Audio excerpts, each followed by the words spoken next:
Looks like we're live. Just waiting for it to come up here on my phone too.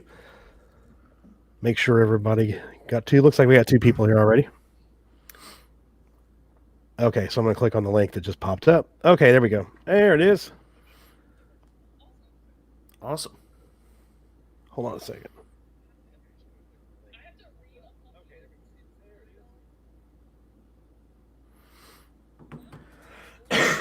Is there something playing in the background for you?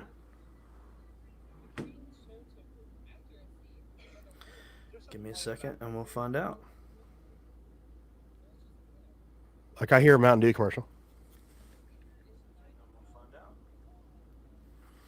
Nope. I think it's just you, bud. What in the world? You got two windows open?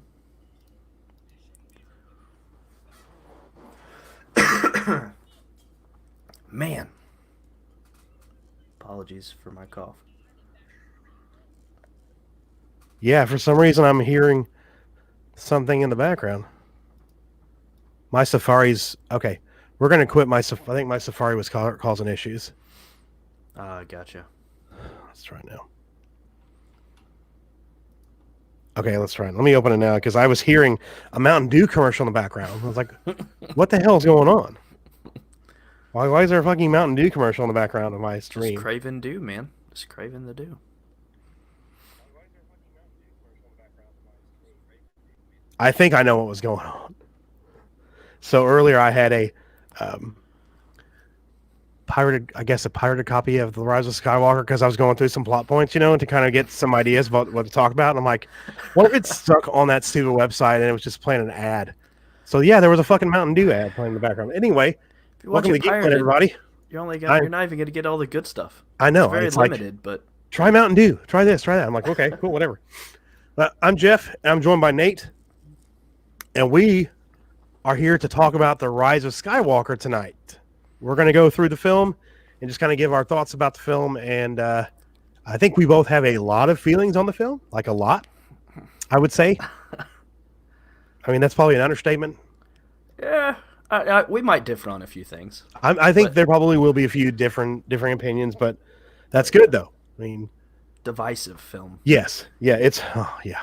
I mean, I don't know if it's as divisive as The Last Jedi. So I'm going to throw this to you now, and we'll answer it at the end of the stream. We will answer the question: which is worse, The Last Jedi or The Rise of Skywalker?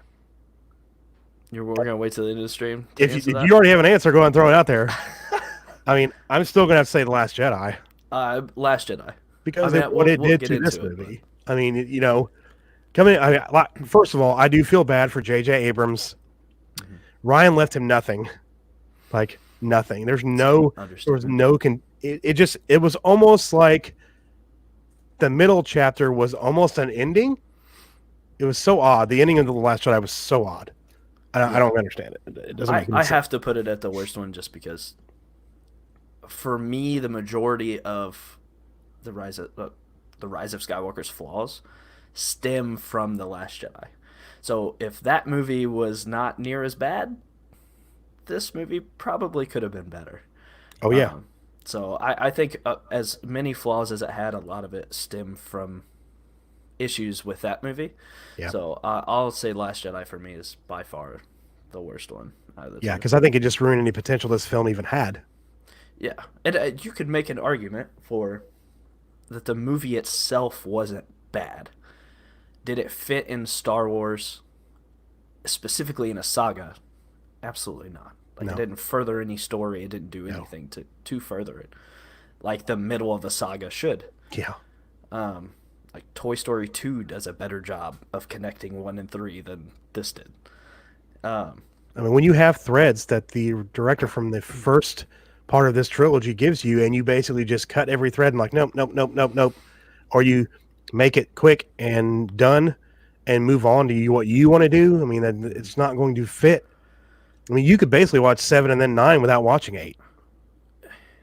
yeah, I mean, I might recommend just skipping it. And yeah, there's probably one plot point I think that I could think of.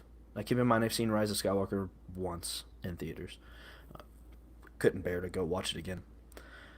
It's exhausting. But in the Last Jedi, there's literally one plot point, and I think it's from when that Kylo and Rey are connected, that actually has a payoff in this movie.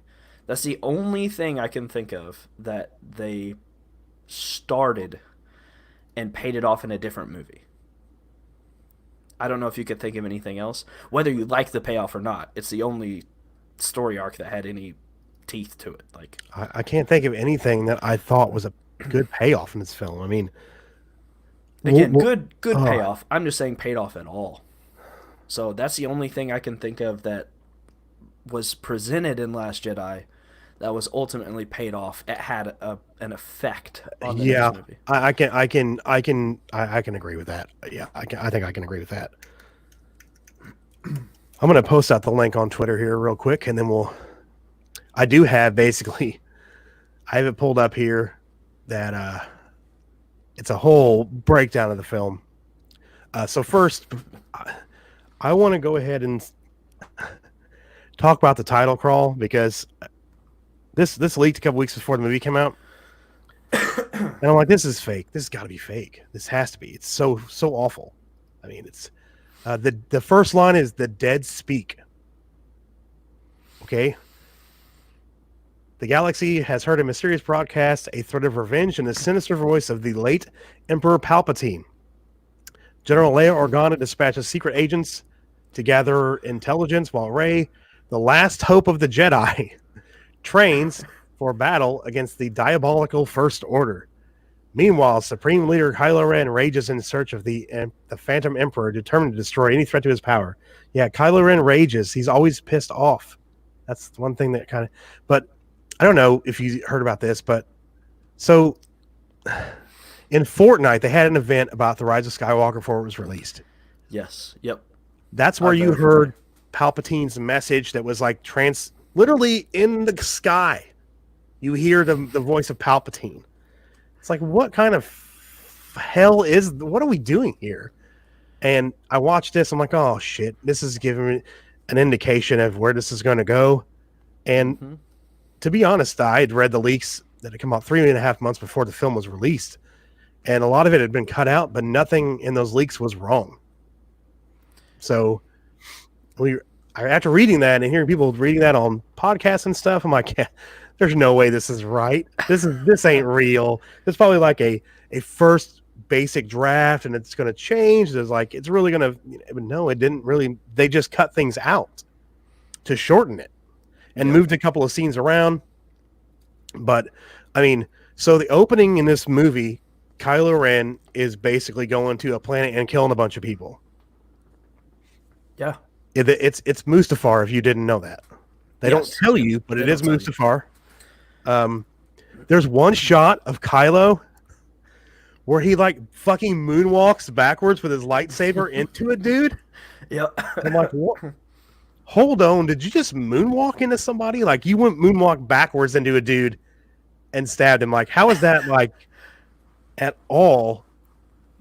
I feel like what the hell? we might get a lot of deleted scenes of that battle, or maybe even an extended. I mean, from everything that I've heard, there's a lot of stuff that didn't make the film. Obviously, as with every movie, especially of this scale, they're gonna have to cram it in. Especially when you're cramming, I would argue, 2.5 movies into one, which is essentially what they tried to do. Well, if I remember correctly, the original runtime for this film was like an extra half an hour more when they talked about it about a few months ago. But like I said, there were a lot of rumors and stuff that were coming out that were saying that this was basically still shooting reshoots up until the end of October. And there were a lot of reports from different places. That. Give me some breathers in between chase scenes. I'd be all right if you make it 30 minutes longer, just so I can have a second to process what just happened. Yeah. But that's the whole point of this movie. I heard a really good. I heard a really good. This isn't the best, I comparison, but it's essentially Star Wars now has become the Fast and Furious of like sci-fi, right? So you start with the extreme base of I'm a huge Fast and Furious fan. Let me phrase this before people get mad at me, but like The first Fast and Furious is a very good movie. Yes, it is a copy of Point Yes, Break. it is. I understand that. Yeah, But it's a very good film. it is a good film. At that point, they're like, hey, we have something good here. How can we make money off this? Oh, I know. Let's just go from street racing about a cop that now has a family to The Rock pushing submarine torpedoes on ice and Vin Diesel jumping a car from building to building in Dubai. It was Like, super weird. it's where you almost have to sit here and like, how did we Like, what get are you here? doing? Like, I don't understand what happened from the start to here. That's Like, kind where of did we how I get to? How did we feel. get to this? You know? Yeah, that's how I feel. This new trilogy. I'll just kind of put that together. Yeah, it's Like, is that way? It's all about the spectacle, yeah, which in the original trilogy, yeah, it was a spectacle for its time, and it belongs in its time, but it was so much more than that. Like it had heart to it, right? yeah, You didn't have to instill the Marvel style comedy into it because you had someone like Harrison Ford that brought charisma. He didn't need to bring comedy, so yeah. he could further the story, right? And now they're to the point where, and don't get me wrong, special effects are gorgeous in all these new movies. Like they're phenomenal. I feel like they'll hold up to younger generations better than what the prequels did to us as far as There, quality. there's one scene though when we get to it. One scene in this movie that the special effects look like they were from like 2004. One scene Yeah, in particular, there's always one in every movie that you're like, why? Everything was absolutely spotless until disgusting then. looking. But But I yeah, feel you're like right. The rest of it that's did. where It it looked went. great. It's just it's a spectacle now. It's not you have two different types of magicians. You have Yeah, the David Blaine that's on top of the building with 300 crew members saying, "Look at the spectacle, and before you ask questions, here's a smoke bomb real quick to cover yeah. everything up." And Uh-huh. then you have the magic show where the guy's like, "Write your name on this card," and it pops up in your back pocket. And you're like, "I was sitting the entire time. How did Yeah, you do that?" And you're just the spectacle is the mystery, yeah. or the spectacle is just like, "Look here, look there, look over here, look over here." JJ's This Mystery movie, Box, man. yeah, is definitely that. Like, look Yeah. how pretty it is. Don't ask questions Don't ask because if you questions. ask Hey, hey, hey, just questions, keep going. You know? it's gonna get ugly. Yeah, the facade, I guess. So Kylo Ren gets that little thing that they call it a wayfinder, but it basically looks like a holocron. So And was that their goal? Do you think was that? I expected it to be that. the wayfinder was a way for them to get to Exegol. So it was the first Mm-hmm. MacGuffin that Kylo got. So because this movie is full of MacGuffins, which is a plot device, Easy. basically to move the plot forward. Mm-hmm. So he got that, and I'm guessing it was because it was Vader's. It was Vader's Wayfinder. Of course, the one later that Rey gets a hold of that he breaks was Palpatine. So they both had one to get to Exegol. Mm-hmm. He gets it. He plugs it into his TIE fighter. He has to fly through that like red crap to get to the planet. But when he comes out of it, behind him, the red stuff's only in the background. Like, and there's a bunch of empty area around it. Like, why'd you have to fly through that to get here? Why couldn't you go around that? I mean, why would you set your wayfinder to get to this planet with that specific coordinate to go through that space shit? I mean, the space cloud, the red space cloud. A hidden I guess. area. I don't But I mean, know. it's the space cloud's so small that the rest of the planet is over here, and you don't even need to go through the space cloud. So it's not hidden very well. I think I it's mean, just a way of like, how can we have him hide something cool. hundreds of destroyers? Oh God. Like, otherwise, someone would have bound to have found that place. So they're probably like, well, we gotta figure out a way to have them not find this place. So Well, it's already in the unknown regions, which is hard to navigate insert in the first place. magical. I got major magic school bus vibes, like going through the body, red cells. Like that's all I could envision through that. I'm like, okay, did they shrink down and decide to go here? I kind of got that vibe too. I was like, what are they doing? And how did, if anyone watching can answer me this, they specifically state how hard it is to get through that, right? Yeah. So then they're like, okay, like it's very difficult, like the rebels struggle to get through it, but we have Rey left as a path. So we know how because it's so dangerous. How did all those people get through that Don't ask questions, just consume. That's how it Like, as works. soon as they all showed up, like it's the big Marvel moment where everyone walks through On the your portal left, on your basically. left. It's like, That's why I thought how when I how heard did Lando, I'm you like, oh my god. it's like how did you get through there? It Like doesn't make any sense to me. like if that many ships are coming through, they'd still you see Lando and you'd be like, he's like, hold on, give me about 30 minutes. There's another like 1,000 ships coming through, so we got to give it time. You know, so fucking weird.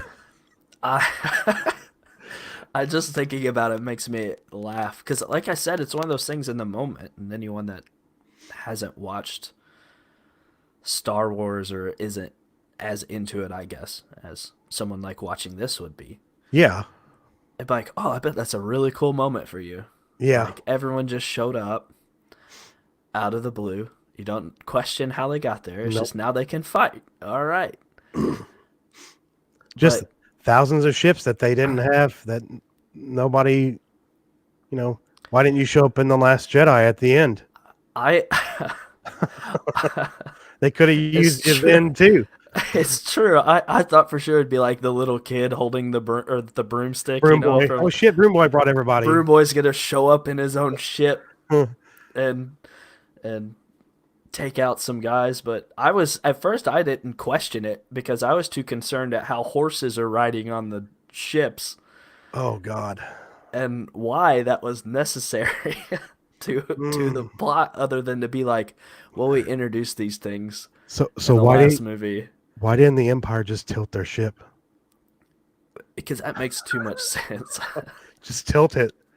Where They're did gonna they fall off because of gravity. where did they get? So if to my knowledge, as far as like I want to say, and it may be an extended thing or Star Wars wiki. Doesn't it take like thousands of people to man Yeah, one of those destroyers? yeah. Where does the Emperor get all these people And and how are stay they like? hidden or pay them Okay, so to do Kylo any of that? gets to Exegol. Okay, we'll get to that in a second. We'll talk about it here in a second. Kylo gets to Exegol, goes down the Sith space elevator down to where. And by the way, this scene had epilepsy warnings for people, I and can I see that. understand why, because it was just lightning flash after lightning flash. And I'm literally like, calm down. Mhm. Just that's enough. Just stop. Because every second there's a flash of lightning. They never show Palpatine like straight on. It's always through a flash of light or something. Mhm. And I was like, don't have flashes of light because there's a bunch of statues in the background. I want to see what the fuck they are. I want to see, is that Darth Nihilus back there? Is that Mhm. Darth Treya? I mean, is that Naga Shadow back there? Is there other Sith Lords that we can see? You Mhm. know, is Malik back there? Is Vitiate back there? Well, what's going on? Like, are these statues of old Sith? Is Revan back there? Is there a statue of Revan? But no, we can't see that stuff. We got to get to Palpatine first, you know, and then It costs of too much course, money, Jeff. oh yeah, yeah. It's like, oh, and also they don't care about that stuff. They don't. Yep. They don't at all. They don't care about past stuff and the things that it might mean to fans who've been with this for so long and devoured EU stuff and games of the past that were canon before that are not now. But so he gets to Palpatine, and we find out Palpatine says, "I've been every voice you've ever heard inside of your head." He says it as himself, then as Snoke, then as Vader. So Kylo learns that Vader's never talked to him. It's been Palpatine the whole time. Why the fuck didn't Anakin's Force Ghost come to him and be like, dude, I'm not talking to you. I don't know who the fuck is. I don't know who that is, but that's not me. So wouldn't this kind of make Kylo rethink what he's done? Realizing that it wasn't his grandfather talking to him? Maybe. But if it does, it doesn't fit the plot. So Exactly. we'll just move it along. Because That's we the whole know don't this ask wasn't questions. planned. This was the last minute to put Palpatine in here. Mm-hmm. And then, of course, Kylo's walking through and you see that tank with like 2 Snokes like floating in the tank Mm-hmm. that were.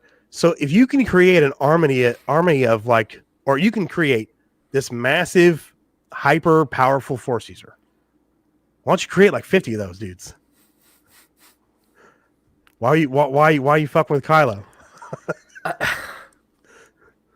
I mean, we saw really quickly glimpse in The Last Jedi how powerful Snoke was with that lightning when he hit the floor and it just shot everywhere. I mean, it's like, holy shit, this dude's powerful. But no, we're not going to talk about that. Well, again, I think that's something where The Last Jedi ruined for this movie. Yeah.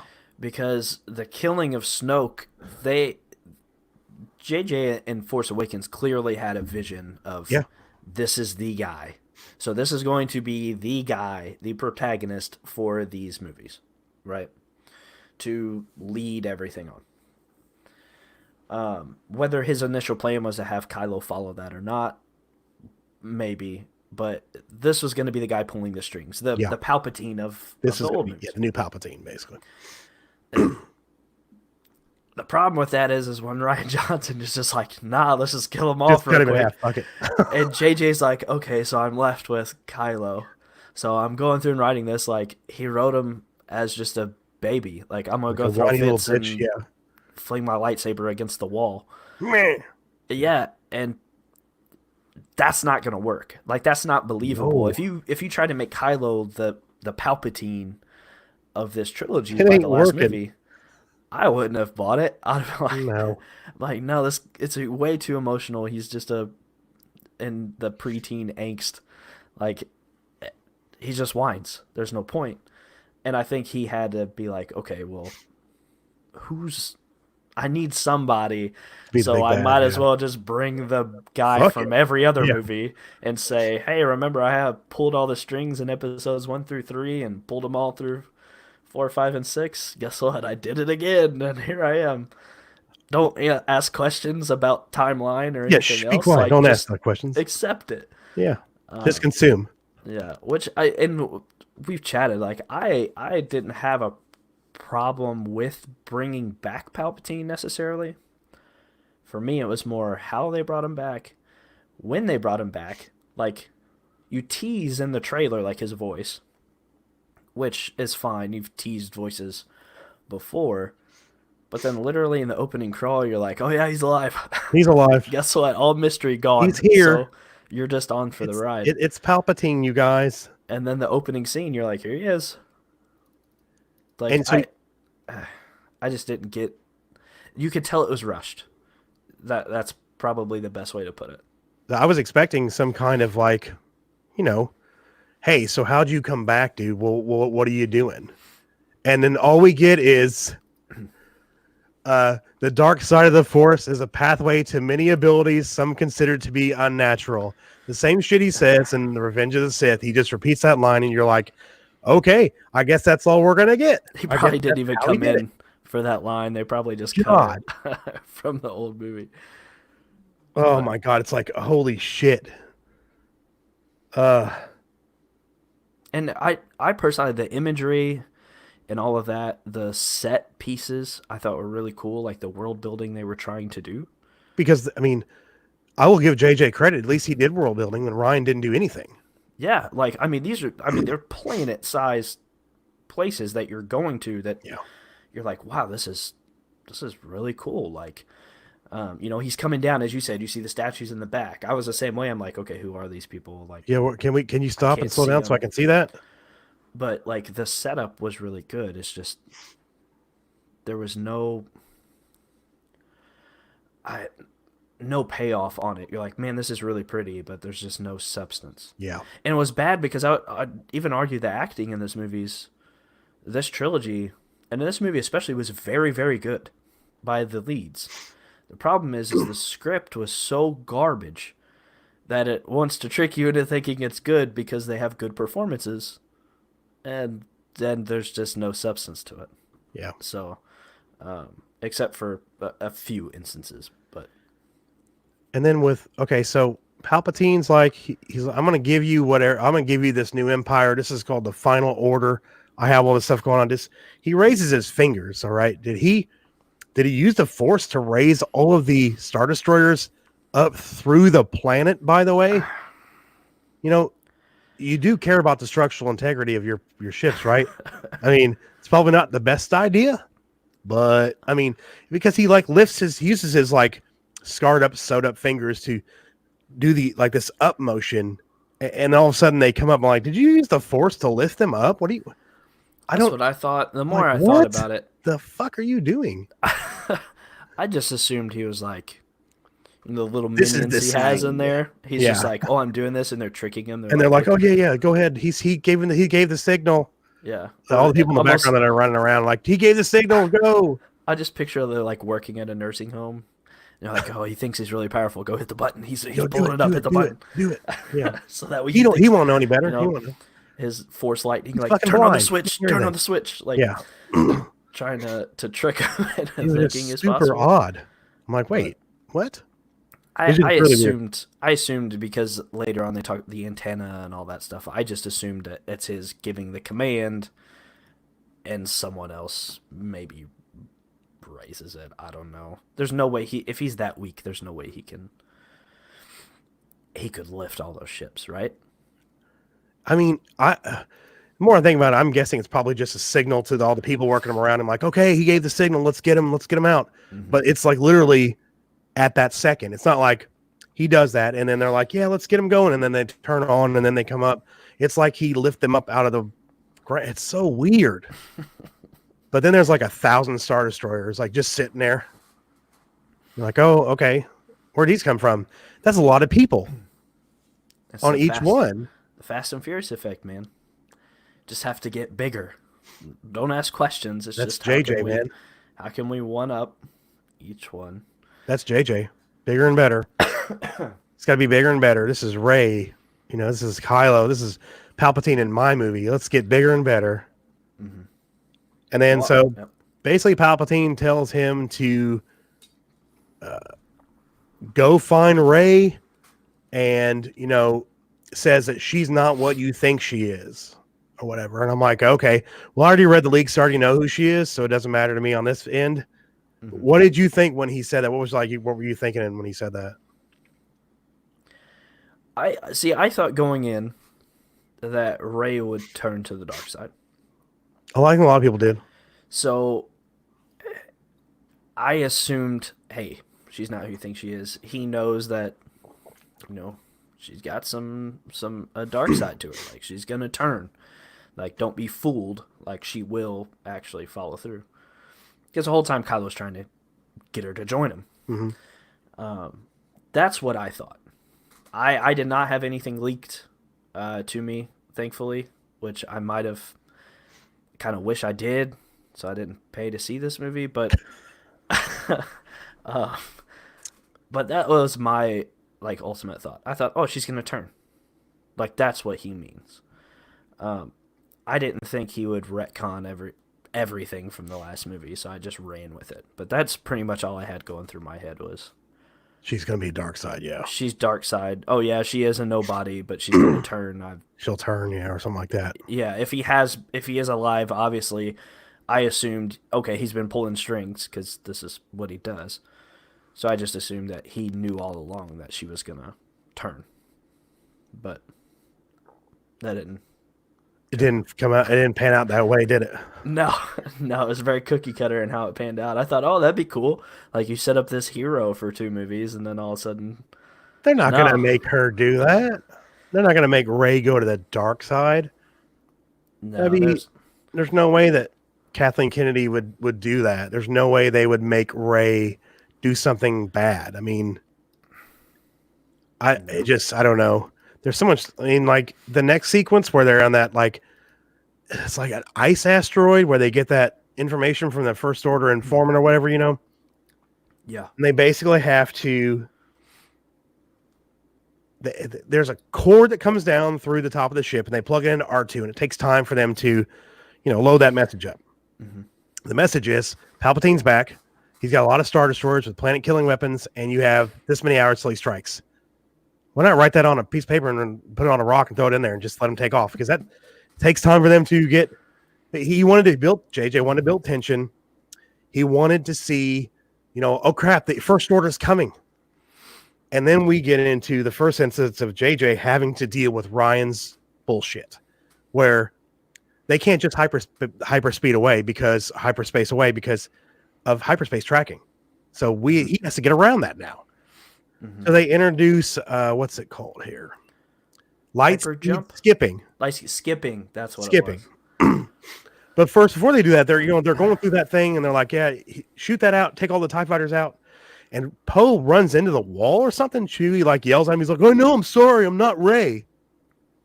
I'm like, "Wait, what? Aren't you like the best pilot in the Resistance?" Yeah.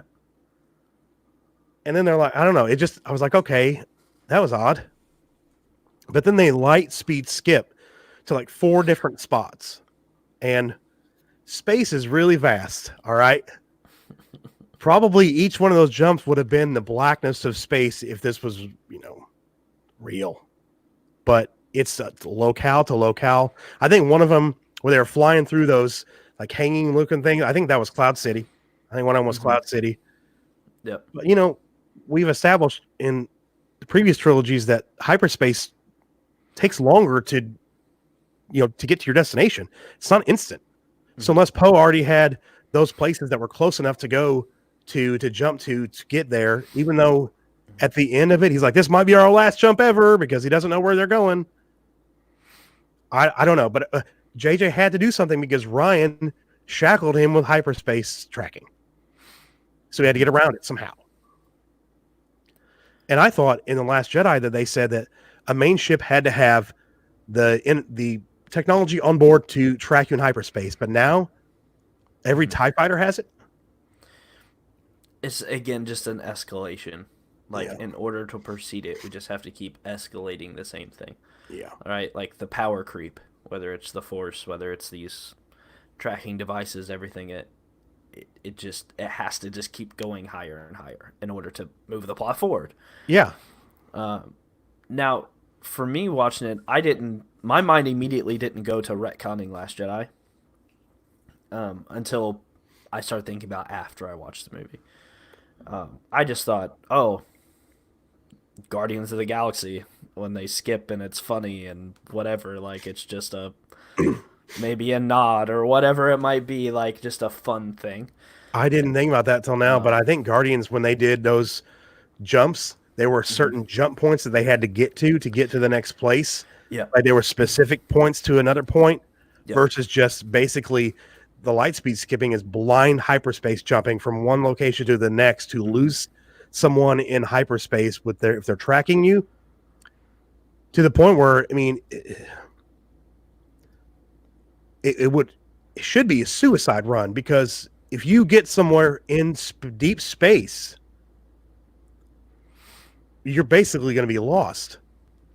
But the plot needs them to be where they need to be, so we get past it quickly, and it's just real quick. It's like the whole movie. It's just one scene after another with no room to breathe or take it in. Yeah, it's exhausting. It really is.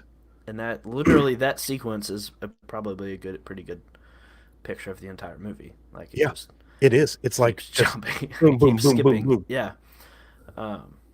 But no, like I said, I didn't think anything of it as far as Last Jedi or anything. I just thought my mind immediately went to Guardians. I was like, okay, that was a little fun sequence. Maybe they're just introducing something like that. It's something new, I guess, that we can do with Lightspeed now. Look at us. Yeah.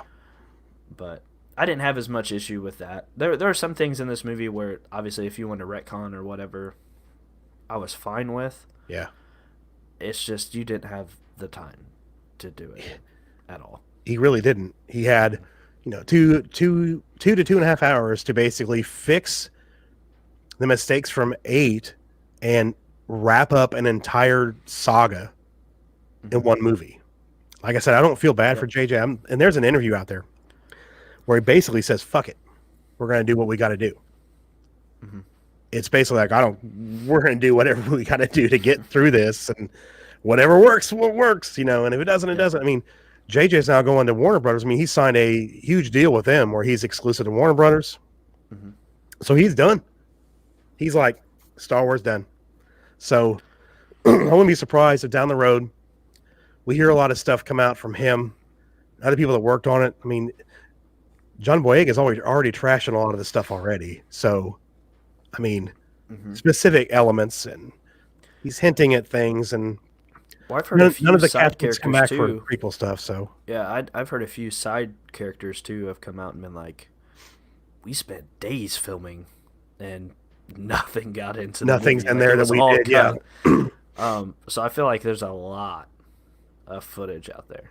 yeah, Because like I mean, going in, JJ knows, hey, we have to finish this, but we don't have a starting point. So what we're gonna have to do is create our own new problems and plot points, yeah. solve them in the same movie, and then wrap up 9 movies worth of content Like, and oh do it in shit, 2.5 hours. oh no. Because heaven forbid a movie is over 3 hours.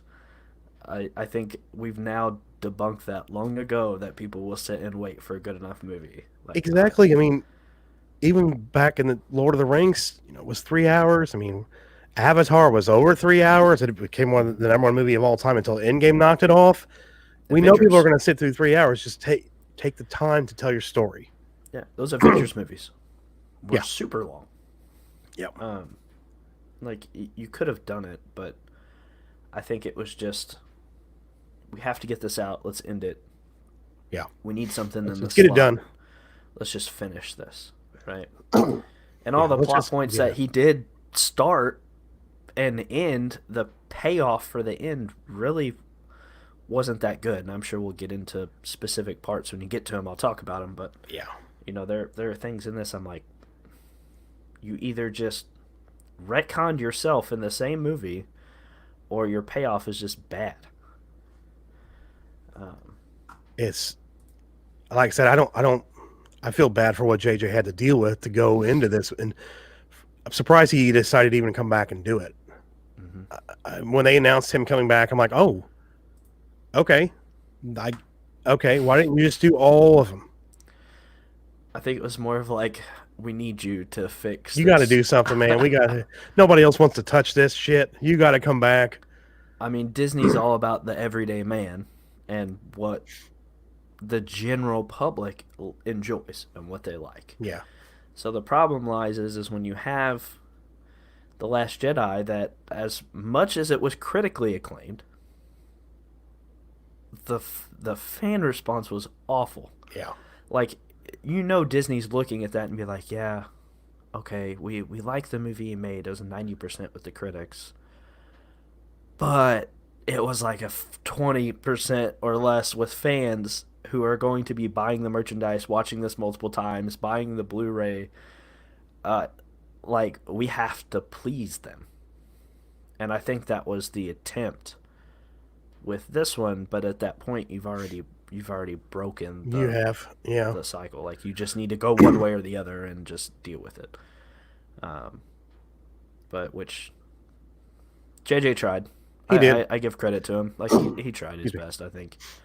I don't think he set out to make a movie like this. No. But And then, so after the light speed skipping thing that they get, it cuts the last thing the post says, like, this is our last jump, maybe forever. And then it cuts to this jungle base, I guess the Resistance jungle base. They never say the name of the planet, I don't think. But so Rey's training. Basically, I think she's basically trying to commune with all of the past Jedi. She's like, I think she says, like, speak through me or come through me or something like that. And she's training. They show her floating with all the books, like, floating around her. Like everything's floating around her in I don't know how to describe it. It's almost like circular within itself, surrounding her. That's almost a shot for shot from a scene when you go to the Jedi Enclave on Dantooine in Knights of the Old Republic, and you're training. It shows you sitting there floating and books and stuff hovering around you in the same exact way. But of course, this is amped up JJ style, where it's like 10 times more books. She's floating way up a lot higher, and she floats down and does a flip over, like she's frustrated that she can't get this to work, and then she does that training course. And I'm like, you got to be kidding me. She's going backwards with hitting, taking them on shots from that little training droid that Luke had to deal with. I mean, it's just basically Luke's training on steroids and even more. Like, and this is set a year after right, their Last Jedi, but she was already that powerful in the Last Jedi, and in the novelization, there was an explanation that when her and Kylo touched hands during their Force bond, she saw every training technique he had ever learned, every training he had, and she basically force downloaded all of his training. Mm-hmm. So why is she training again? Okay, I guess they were just showing it just to be people like, okay, look, she's training. We get it. That's what you want to see. But she's training in a way that shows her already basically godlike. Yeah, you've already established how powerful she is Why do you guys show that? already. Like the training sequences would have made more sense in a much earlier film. Yeah, Um, like that training sequence would have made a lot more sense at the beginning of Last Jedi when she's with Luke and Luke's like obviously you see like Leia and Luke training flashback like maybe he goes through maybe the training's amped up a little bit, yeah, right? He's been training Padawans and stuff before with Kylo and things like that. So maybe it's a new regimen. It makes more sense there to me to have her train there. And it makes sense like if Leia did that training, maybe she's having her go through the same stuff, but the power creep's so real. She's already so powerful. Like all no the matter. rocks and stuff she lifted, um, her connection with Kylo, which was established in the Last Jedi. Like there's no point. No, Like for her, you almost just need to have it to the point where in the original trilogy when Luke shows up and he's just to everyone else around him he is already a Jedi, right? You had his training sequences in previous films. Now he shows up and he's the Jedi Luke Skywalker. Just start there. Just be yeah, like, now Rey's considered a Jedi Master. That to me would be more believable than she's struggling with her training yeah. after doing all this other Her stuff. stuff. We already know she can do it, and she's already beaten Kylo twice, and then beat him in a. She's beat him in a basically in a Force battle too, where the Battle of the Minds and the Force Awakens. She overpowered him. Yeah. She did the same thing after the throne room battle where they were fighting for Anakin's lightsaber. He got knocked out. She didn't. I mean, And we're already told how powerful Kylo is. yeah. Well, Supposedly we don't see it. We just been told. because of Luke saying, "I saw. I've seen what this you had power become. once before. I've Yeah, seen his power." Like, yeah, and someone as powerful as Luke sees that, yeah. and you assume, well, crap, this guy is incredibly powerful. Yep. But I don't know. It just seemed out of place, and I think it was a way to input because, to be honest, fans asked for it. It would have made more sense in The Last Jedi. Like, hey, she didn't train, she didn't do anything. So I think it was just like, oh, here's the fan service, put it in. I'm pretty sure that's what it was. It was just fan service. I We was going got to say some the same scrap. thing. Yeah, We got some scrap footage of Princess Leia. Let's just throw it in here, and it'll be fine. yeah. I still think they should have mentioned in the opening crawl, like the Resistance still reeling from the death of General Leia, and then just had her die off screen Mm-hmm. because the footage they used. I mean, yeah, she's in it. It didn't work for me, and they built everyone else's lines around what they had audio from her. Mm-hmm. I remember sitting in the theater the first time I saw it. Okay, I can definitely tell this is being this script was written around what they had available from her. Yep. Instead of getting a voice actor who sounds like her and doing a lot of her stuff from the back of her head, they show her saying stuff a lot. Mm-hmm. You can tell it's CG'd some here and there with her lips and that, and her way her head is on her body, and the way the background is. It looks like you could tell she was, they cut the background out originally to where she was to put her on this background. It just looked really weird, and everything with her in it just didn't work for me. It felt off. Like I was immediately pulled out of the movie. Like that pulled me out right away. I was like, oh, that's weird. It just felt odd to me. Yeah, Maybe it was in my mind because I knew she was dead, and they didn't shoot anything with her. Maybe that's why. It just was really odd to me. And I think that has a lot to do with it. Because like there were some instances I saw where the shot itself was fine, and I was like, oh, okay, that's the real Leia. Like that's really Carrie Fisher. Yeah. But then my buddy was like, she's dead, isn't she? Like she looked really weird. Absolutely weird. And then you see a couple other scenes. It's like, okay, it's because they're placing her, cutting her out essentially, and placing her in Mm-hmm. another scene, and the lighting might not match or whatever. That's the hardest thing for CGI, just artists Yeah, in general, yeah. is matching lighting. That's why they need a physical model on set to see how the To light match the bounces lighting, yeah. and things like that. So, Yep. they were going off what they had, but uh, I'm It's with just you. It would weird. have been better if it just like, hey, she's dead. We're all mourning. Cut beginning after the crawl to a funeral. I don't know, something. Ray's devastated and goes and starts doing the training Leia taught her. I don't know. Like, just, it was unnecessary. Why? Okay, so a tree falls on BB-8 during the training. Why does she go try to manually lift the tree off of him, dude? We know what you can do. Why are you trying to pick up a tree? What you doing? Don't be stupid. Like, what do you just She's use the tired. force to lift the tree? She's tired. I mean, it's like, okay, I okay, that's fine. Okay, then. Power creep so real. In The Last Jedi, lifting tons of boulders, like a whole mountain. No, I gotta try and get this tree by No, I'm gonna myself. lift it up myself. Yeah. Yeah. And she talks to Leia and says that she'd give me back Luke's lightsaber when I've earned it, or something like that. Like because she failed the training course. It's like, why are you giving the lightsaber back? You know you need it because you know you're already a Jedi. We already know how OP you are. You don't need to give just keep it. Mm-hmm. Of course, then Finn, R2, and Poe come back, and Ray's like, "What'd you do to my ship?" He's like, "What'd you do to my droid?" And they're like, have this whole thing that felt so forced to me because these characters have had 1 second of screen time at the end of The Last Jedi. Yep. They make it seem like they're the bestest of friends in the world, but then they're all like, "Poe's grumpy. He's grumpy." Like, since when is he grumpy? He's been like he's been the go get him, easygoing, fun-loving, funny guy. Mm-hmm. And it's like, why is he grumpy now? Like, why is he so mad? Why do you say he's mad? She's like, Finn's like, yeah, he's in a bad mood again. It's like, what? Another thing I chuck up to Last Jedi, because it in The Last Jedi, none of these characters are together. No, They're all separate.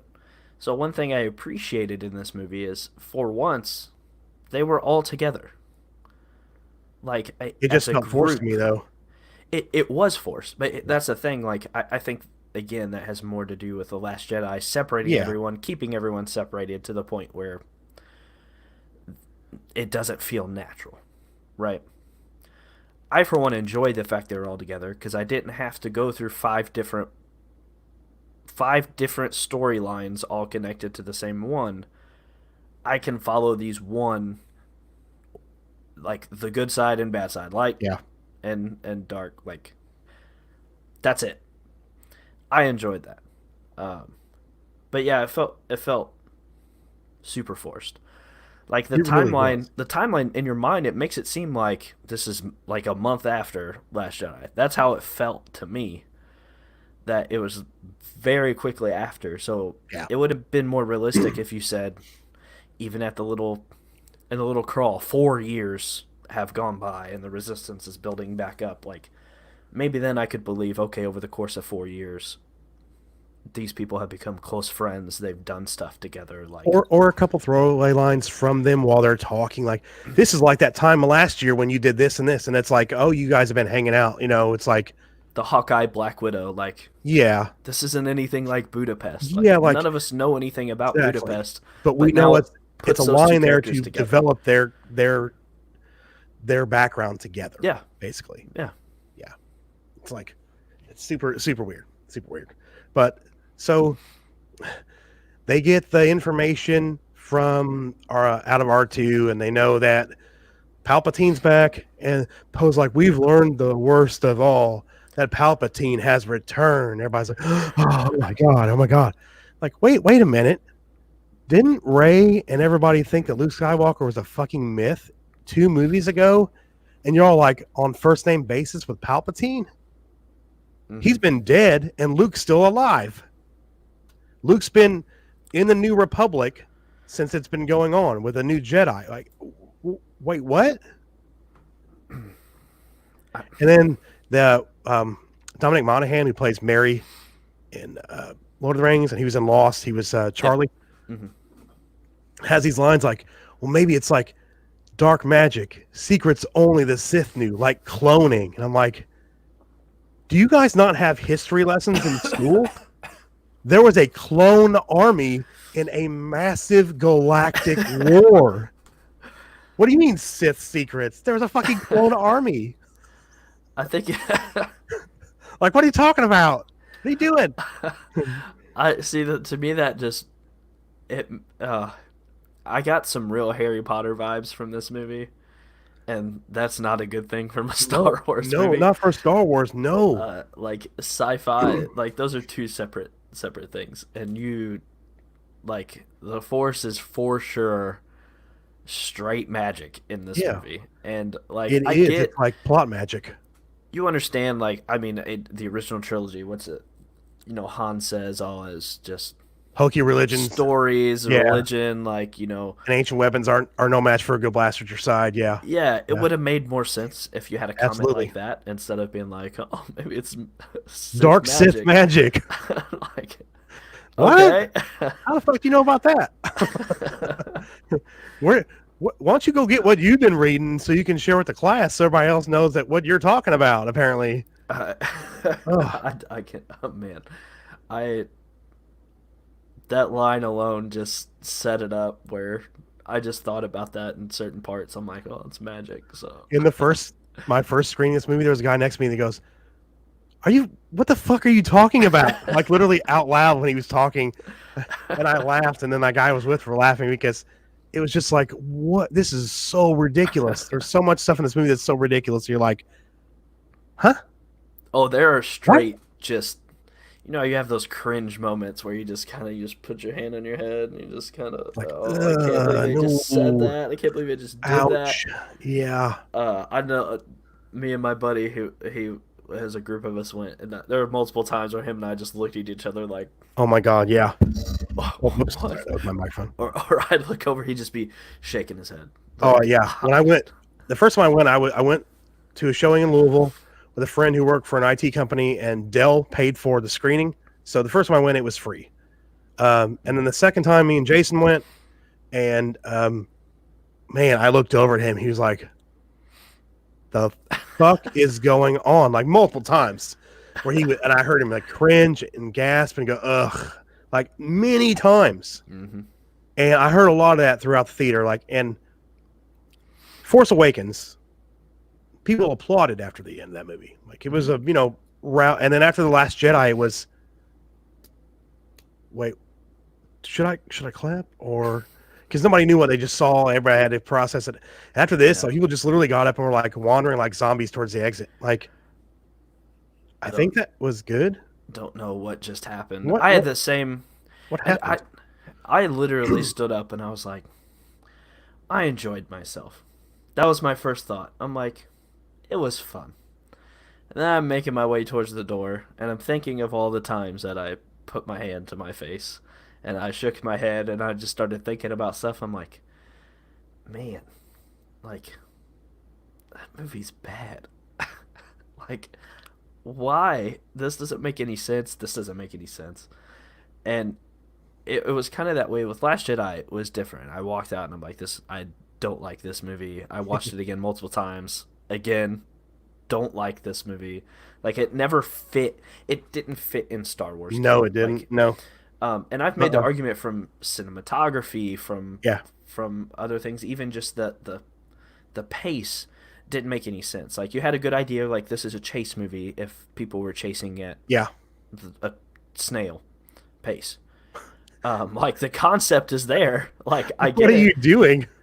And then in this movie, the pace was at literal light speed. No pun intended. Like, I had a hard time keeping up. But these two movies recently have made me like Force Awakens more.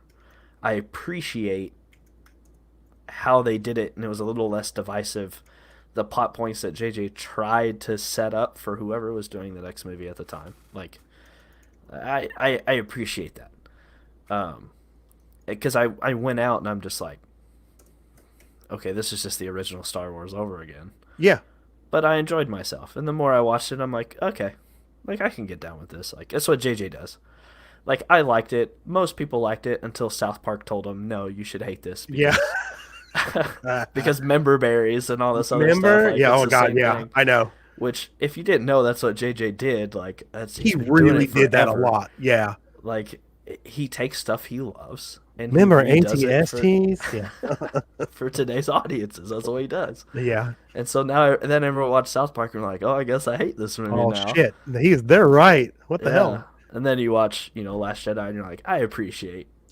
It's funny too I because appreciate this one. you think about the member berries and stuff, and you realize that okay, I liked Rogue One a lot, but it was like just a member berry, just all like explosion, but it worked for what it did. Hey, we've had this discussion before. Rogue One is towards the top of my It's the Star best of Wars what list. Disney's done so far, besides The Mandalorian. Absolutely love it. Yeah, Like I absolutely love Rogue One. I love the only gripe with it, the first 30 minutes are a little slow.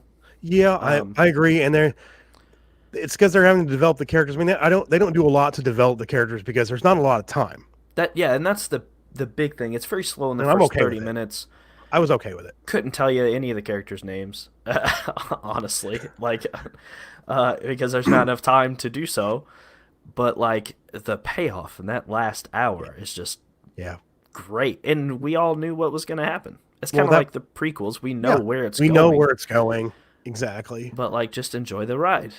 That space battle at the end of Rogue One is still, besides the Return of the Jedi, it's my favorite space battle in all of Star Wars. Yeah, it's phenomenal. Return of the Jedi is the top, though. The last space battle, like the final battle over Endor, and with the throne room scene mixed in, is like it's probably my favorite like ending to a movie. Like it's so well done. Like the ground assault, Luke and Vader with the Emperor, and then the air assault, with against the Death Star with Lando and Neem Nub. It's everything was great about it. But then Rogue One was like, they're like, oh well, wait a minute, we're gonna make this. It felt like the original trilogy to me, like it really did. Yeah, it had, and I think that's what they set out to do because of they're like, okay, this is in a specific time period Yeah. of this story. We should try and at least stick to that, the pacing, stick to the style, stick to the the overall story. Let's make it fit. Then we'll throw a 10-second Darth Vader scene at the end for fan service. I'm all right with it. I was cool with that, I was fine with it. especially So- being such a big Vader fanboy. I don't know if you can tell. On this side of me, it's all Darth Vader shit, and there's like two shelves below it, just Vader. That was like, to me, You fooled me. multiple reasons to go back and see it over and over again in the theater, just to see that scene, because I saw it in a packed theater, an IMAX, Fort Wayne, opening night, Rogue One, and people were gasping like during that Vader scene. It was just one of those things, and everybody who were big Star Wars fanboys had the biggest smile on their faces ever. And it was just this. You've heard about it in books and comics and novels, but here it is.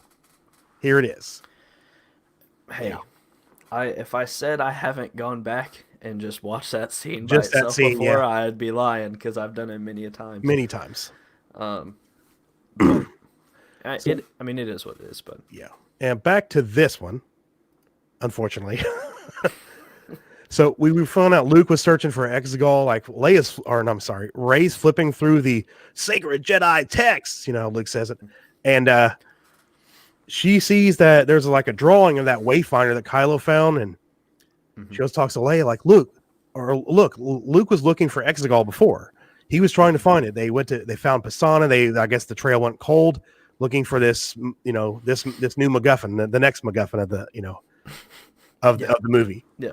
And so they realize that they need to go find this. So they all get ready to go, and R2-D2 doesn't go, but weirdly, C-3PO is going on this mission. Like, that'll come in. There's a reason for that, and you'll find out soon. So they all get ready to go, and there's another spit in the face to The Last Jedi, Where Finn goes up to Rose and he's like, Rose, let's go. And she goes, nah, can't. Gotta stay and study stuff. Gotta read some books.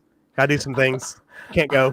Sorry, can't go. Oh, it's so important to the last movie. I can't do it. I gotta go. I gotta go study things and blueprints and all that stuff. I got to go. See you. But my writing was so bad. I'm gonna go study how to act real quick.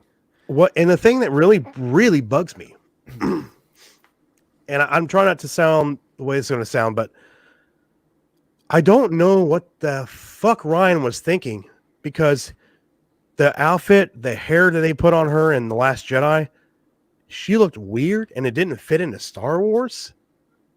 And when she's introduced in this, they're like, oh, okay, she's got like resistant outfit on. She looks normal, like she'd be in this army. And that she looked like she was working at like a bookstore. Yeah, when she's working technically right in the engine room type, and if you see her and stuff like that on the red carpet for The Rise of Skywalker, she's a beautiful woman. She is gorgeous. And what Ryan did to her in The Last Jedi, I saw a lot of people on Twitter talking about this, women too, like, what the fuck were you doing to her? You just, it just was, I don't know why he did that. But he set an initial, like a good intro to this character, like the other half, my sister, like died in a battle. So my thought initially was, you see like the necklace or whatever. Yeah.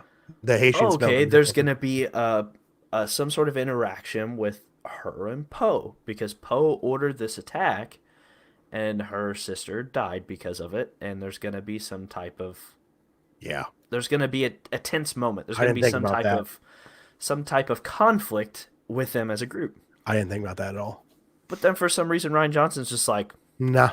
Finn is a coward again. He's going to try to escape, and then they're going to run off and ride horses together. Literally. Like, it did a disservice. Like, I felt like there was such a good setup, and you had such a good opportunity for a character, like an arc and a conflict, an inner conflict within the Rebels that you could have explored. I didn't even think about that. But you didn't. Well, that's because he doesn't even say anything about it. The only connection really is the necklace, and I believe there's a throwaway line in there at some point talking about her sister. I think it's her sister, right? Pretty sure. Yeah. But JJ's like, Ryan's mess, get out of here. But bye. Go do something else.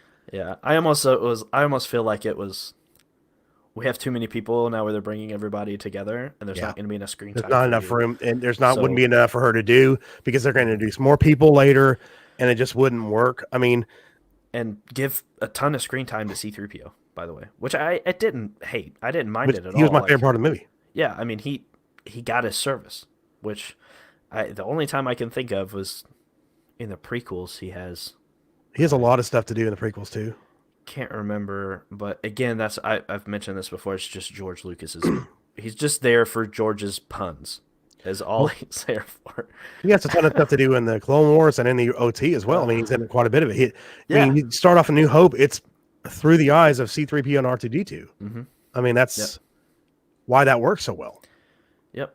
And R2, they just leave him there, like, no, bye. See ya. You go do something else. Which it kills me, because like, I hate BB-8. I could make an argument that R2 is just as big of the story as Anakin at this point. He's pretty much literally every episode, many a times. But like, it's like, well, maybe it's more of a R2-D2, the life of a droid. Nope, we got to introduce a new droid to sell toys. We can't have the old droid. We already sold them toys. We got to sell new ones. Yeah, I mean, that's anytime now a new. Just bring R2 with them. Have R2, BB-8, and C-3PO. It's not a big deal to have that many droids. They're just droids. We have another one too, by the way. A hairdryer. A Sith droid, I guess. I just thought of the little cartoon character that has just a giant beak. Do you know what I'm talking about? Yeah.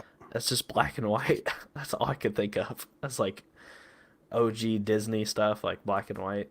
I can't. One thing I was glad about the Dio, the new droid, is his voice is it wasn't some cutesy thing, you know. Mm-hmm. It was like, oh no, thank you, I'm fine. It was like kind of like a normal voice, and okay, I guess, but you really didn't need to introduce the damn thing in the first place. But so they all gather. And there they go to Pasana, another desert planet.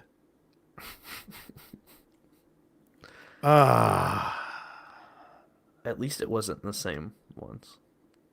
Like, at least they're not going to Tatooine I mean, for a another hundredth desert time. planet. So yeah, Luke left coordinates to go to this planet because and him and the trail went cold to look for this MacGuffin, the Wayfinder. So they go there and they learn that, and then they kind of go around a corner almost, and there's this giant festival, and they C-3PO's like, this festival only happens every 42 years, blah blah blah. And there was one moment in this movie that I laughed. C-3PO says that and something else. They turn around and look at him. All of them turn around and look at him. And he's like, and he turns around and looks behind him like, what are you looking at? Like, I actually giggled at that scene. I thought it was fun. There's some funny like I said, C-3PO is my favorite part of this movie. There's some stuff in here I really like. So they get there, and of course, Rey's walking through everything, and this little alien girl gives her a necklace, puts a necklace on her, says, what's your name? Or, and whoever's translating says, oh, she wants to know what your name is. She's like, it's Rey. And they're like, well, what's your family name? And she's like, I don't have one. I'm like, I wonder if that's going to come in later. So the good old JJ foreshadowing. God, just smack you upside the head it's with literally it. the worst foreshadowing ever. Talk about it later. So then comes the Force Skype call between Kylo Ren and Rey, like their connection starts again, and they're talking and stuff, and he grabs the necklace off of her neck. So now we can physically move objects through the Force. So now we've really fucked up a lot of stuff already, and we're going to do this too. And they analyze it and like, oh, this is from Pisana. I'm like, oh, okay, that was fast. And there's also a throwaway line that Poe says when they first get there, like, hey, look out for First Order patrols through the crowd, whatever. So, and then they meet up with Lando.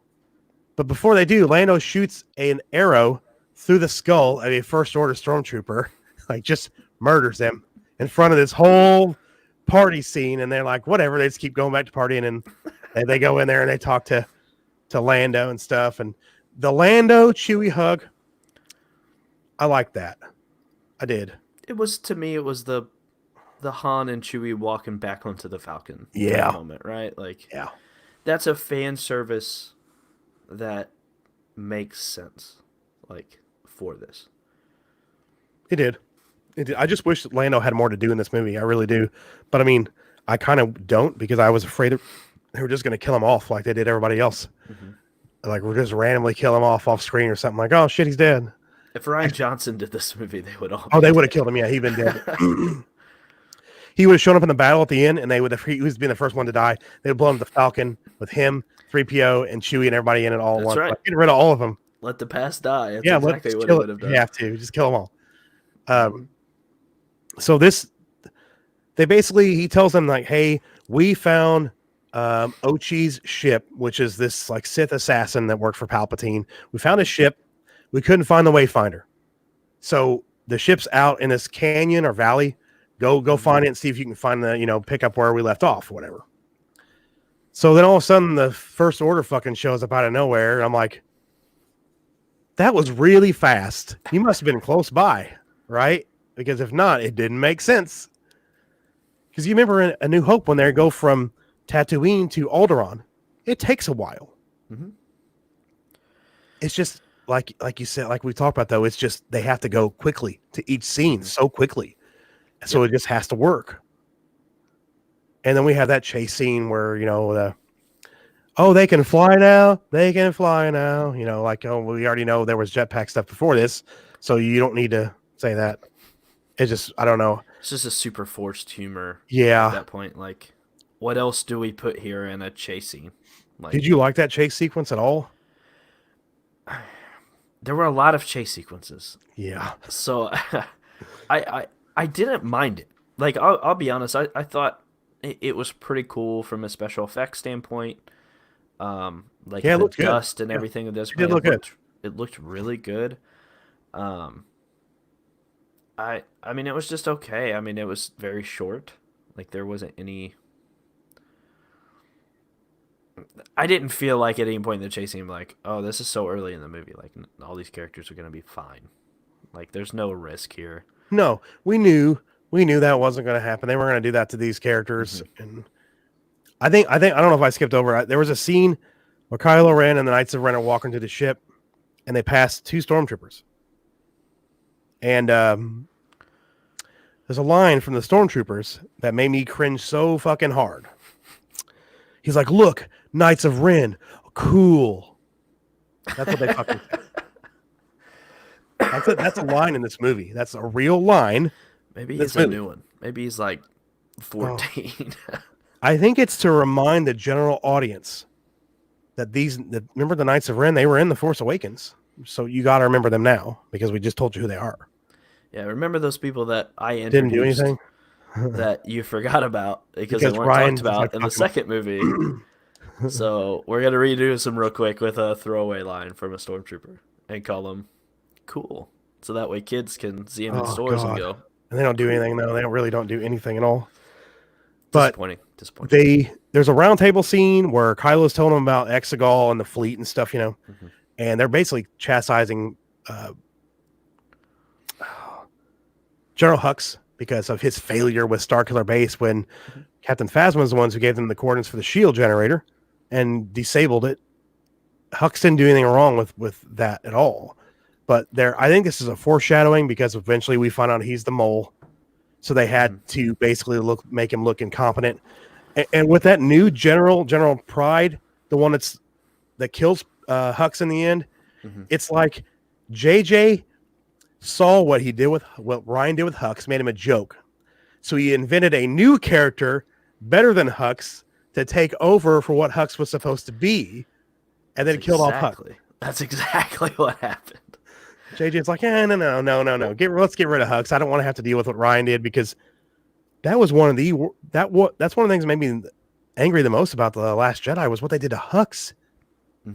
I mean, he was just a slapstick nonsense joke. From the opening scene. Yeah. The opening scene, they made him out to be a bumbling fool instead of some big, powerful general. Like a Tarkin. Like they wanted maybe him. Tarkin. Yeah. Yeah. They wanted him to be a Tarkin for the new movies, essentially. And Rian Johnson's like, nah. Nah, we're not doing that. We're going to do some slapstick here. He's going to sit on hold with a fighter. and have your mama joke told to him by Poe. Yeah. I mean, whatever. Like, it is what it is. I think with Hux, I do think they needed a scapegoat. If Phasma truly was dead, they might not have known. So they're just like, oh, well, Hux is over Phasma, so it's his fault, right? Like, yeah, let's blame him now. Yeah, if your employee did something wrong, you're responsible. So somebody's gonna be thrown under the bus. Yeah, and if she's gone, truly dead this time, then it's your fault. So you're gonna pay for it, I guess. I ain't gonna lie, I was expecting her to pop up somewhere. I halfway expected it, like she just won't go away. I don't think anybody would have bought that because she definitely fell into a fiery chasm. I mean, hey, the Emperor survived, so yeah, it's true. Yeah. I mean, no one's ever really gone, right? No one's ever really gone, apparently. And the scene when that round table, there's one guy who says, "Okay, they're giving us all this stuff, but what are they asking for in return?" Which is a pretty good question, right? Yep. So Kylo just literally force chokes him up on the ceiling and kills him. And it's like, okay, I guess we're not going to answer that question. But that's basically just that. I think they cut back to the Pisana, and they're done with the chase sequence, and they land, and I guess it's quicksand. Yeah, I had some sort of Star Wars quicksand. Like it's strategically placed. And at some point, the Knights of Ren show up, and they're hunting them. Basically, I think I've had this discussion with numerous people where the Knights of Ren are on this cliff, and there's this camera shot just going around them. I think they're just there to pose, dude. I really think that's all they're supposed to be doing because they're not doing anything. That's all they do for the majority of it. Like they could have been so cool. It's literally maybe there'll be a Disney Plus series about the Knights of Ren. It don't matter because we know where it ends up, so it's never going to make up for it. That's very true. It's like the Kylo Ren comic series right now. Apparently, it was revealed that they're all Force users. News to me after the final battle, I guess. But Maybe they can pull off and say, well, those weren't the real Knights of Ren. Yeah, these were like shitty ones that they had to replace with because the other ones were killed or something like that. Yeah, I mean, they might do something like that. It wouldn't shock me. Just retcon yourself. You've already done it multiple times. Multiple times. You can't even keep up with your own lore. Mm-hmm. Might as well do it. And then they go through this quicksand, and as they're falling through, Finn's like, Ray, I never told you. And then he falls through. So we don't know what he's going to say. Apparently, we'll find out soon, right? Wink. No. Fun fact there. The writers completely forgot they wrote that. They forgot. It's like they forgot. Did you think that... So JJ came out in an interview and said that he was going to tell Ray that he was force sensitive. Is that what you thought he was going to say? Yeah, I thought for sure that's what I thought too about that. Like a lot of people, I think it was supposed to have looked like he was going to say, "Oh, I love you." Like it was done that way on purpose. It was like kind of like, you decide what he says kind of thing. Yeah, but then it throws it off because later in the movie he's right at that sequence he's like, obviously they survive, right? So they fall down the cave and, well, what were you gonna say? Oh, don't worry about it, I'll tell you another time. Well, another time comes up when he's facing death and he's like, no, I won't say it. I'm not gonna say it. Like,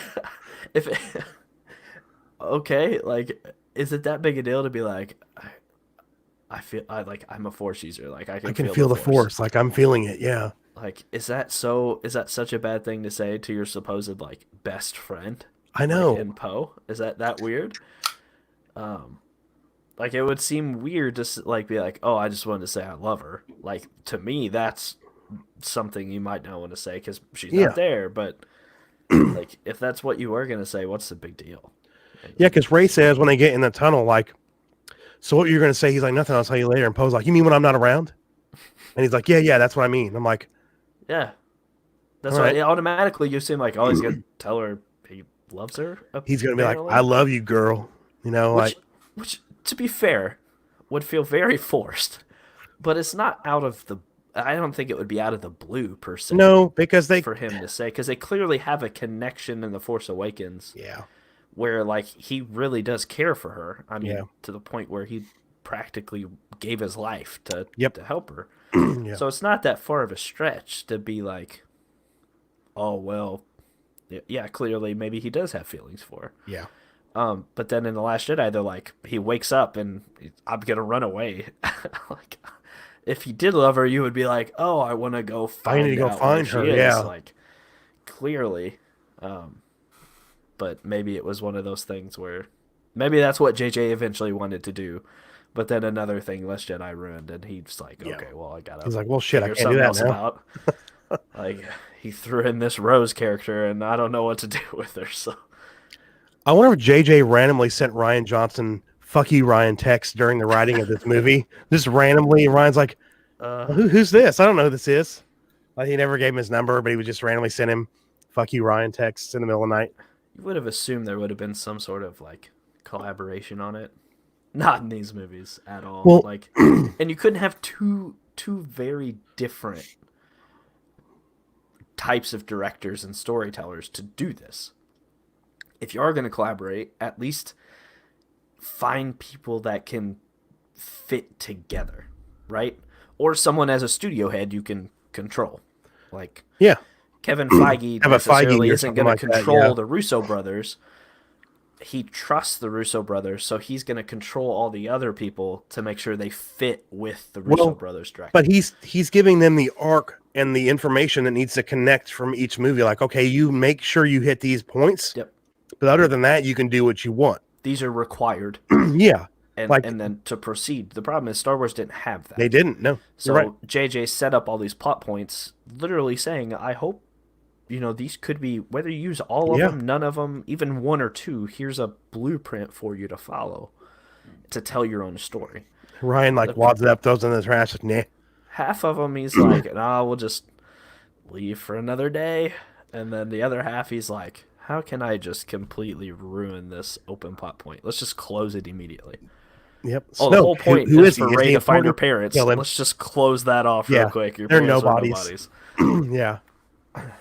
Remember how I said there were no bodies? I was just kidding. Yeah, I They never wanted to be nobodies. like Kylo even says, "Oh, I never lied to you." Like, yeah, you did. Like you fucking lied to her multiple times. Clearly didn't tell the truth either. So when they fall in this like in this pit, C-3PO like I think Poe's like says something about like, "Hey Ray, Finn, are you okay?" And then C-3PO's like, "I didn't hear you say my name, sir, but I'm okay." Like I like that. That was funny. And then Ray turns on her lightsaber to use as a flashlight. Mm-hmm. That turned off. That clicked a little bit of a light bulb in my head. Like, maybe you shouldn't be sticking this around people's faces. Probably not a good idea. And then Poe pulls out his flashlight and it makes it look like he's impotent. Like, my flashlight's little. Anyway, but then they walk through and they find this car speeder that's like crashed through the tunnel. And it has like a Sith Mercedes logo on it, like it's the Sith logo. 1920s. Yeah, like it's like a Nazi logo basically on the front of the car. And it's like, this is the logo of a Sith loyalist. I'm like, how do you know that? How do you know that? I don't know. I was just like, oh, an old World War II vehicle. We've landed on Earth. What is this? Is that Hitler's car? There's a time travel somewhere. Hitler escaped here. It's just weird. And then they find Ochi's bones, and they're like literally laid out like a skeleton on a table, a medical student table to study. But yet there's a sandworm in here that probably ate him. Did he just shit him out perfectly? Yes, it's weird. Yes, it was perfectly. And I think doesn't Rey like feel the dagger? Like she feels it and she finds it and she's like, this dagger is like means something or something like that. And something I think it's more, hey, there's like clearly I can feel with the Force that there's something close by, which something's here, which I get. I mean, like that's constant, right? Feeling as part of the Force is something that's been through. Absolutely. So, but Luke didn't feel it. Luke couldn't feel it, I guess. He's not as strong as Rey. He's not as strong as Rey. No. He didn't fall through. The sand is very thick. Yeah. And then another foreshadowing too. Yeah, exactly. Yeah. And then they're like, "What's this writing on the dagger?" And C-3PO's like, "Oh, I can read this, but I can't tell you what it says because of my programming." Mm-hmm.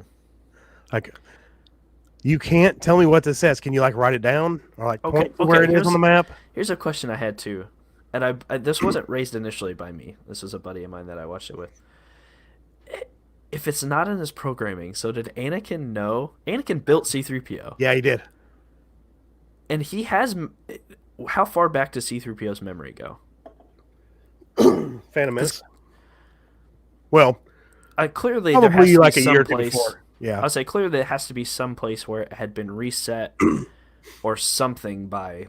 Somebody did something to him. Somebody did something. Because obviously, if he remembers all the way back, like Anakin did, how would Anakin know Sith? Like, he didn't know anything about that.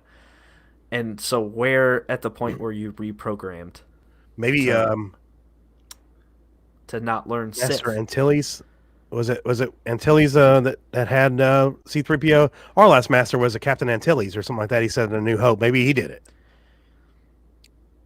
Maybe he's the one who reprogrammed him. Like, would you know what Sith was to program him? No, like, I don't. It's just really... Because to most people at that time of those films,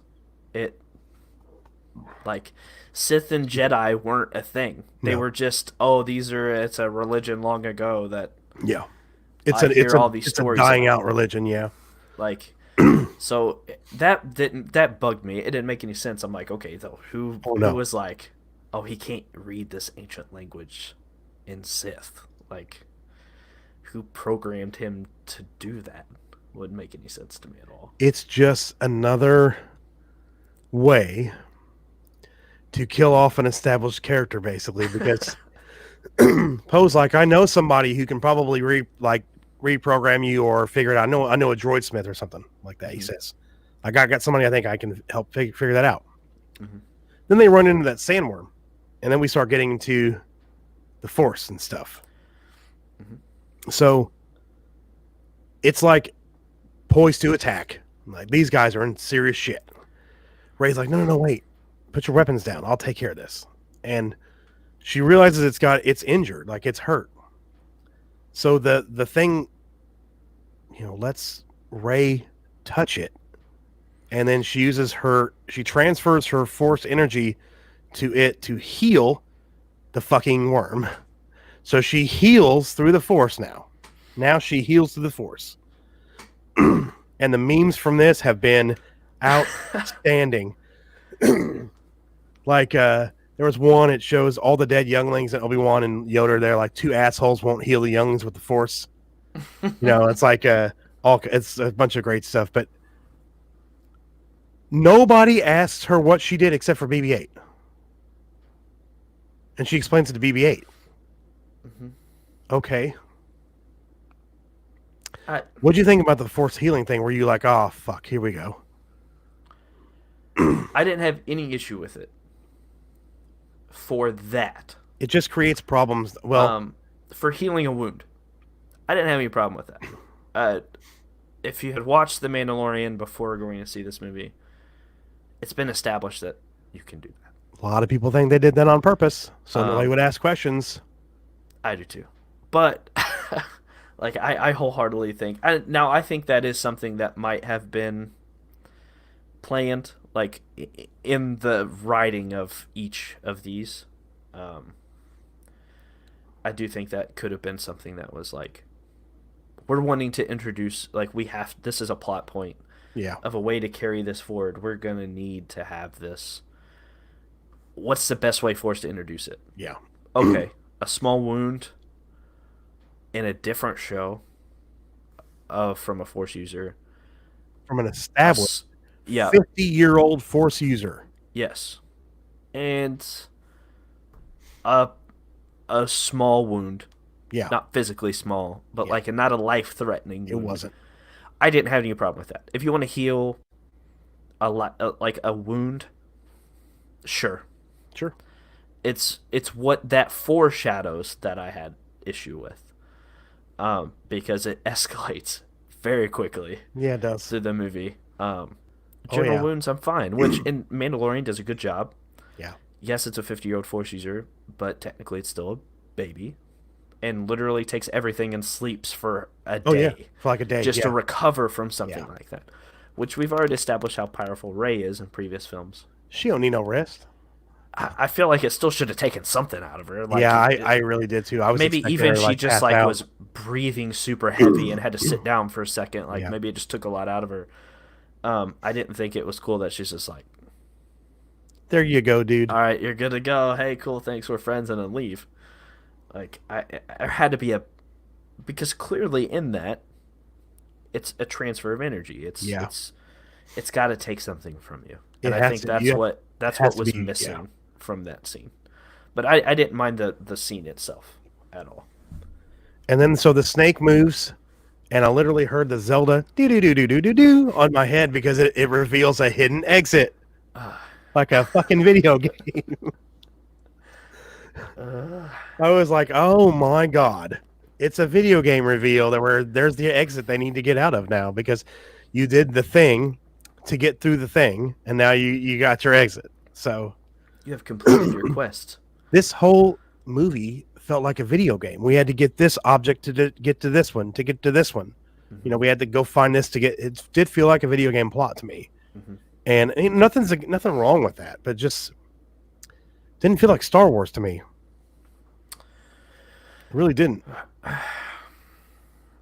Yeah, like I said, I had a much more of a Harry Potter feel than I did Star Wars. Like, it just, and I get they wanted to go for the spectacle, the Avengers Endgame, we need to make this a big. I would have been more Infinity War actually, but we need this big spectacle that's going to get people talking. That's going to, for the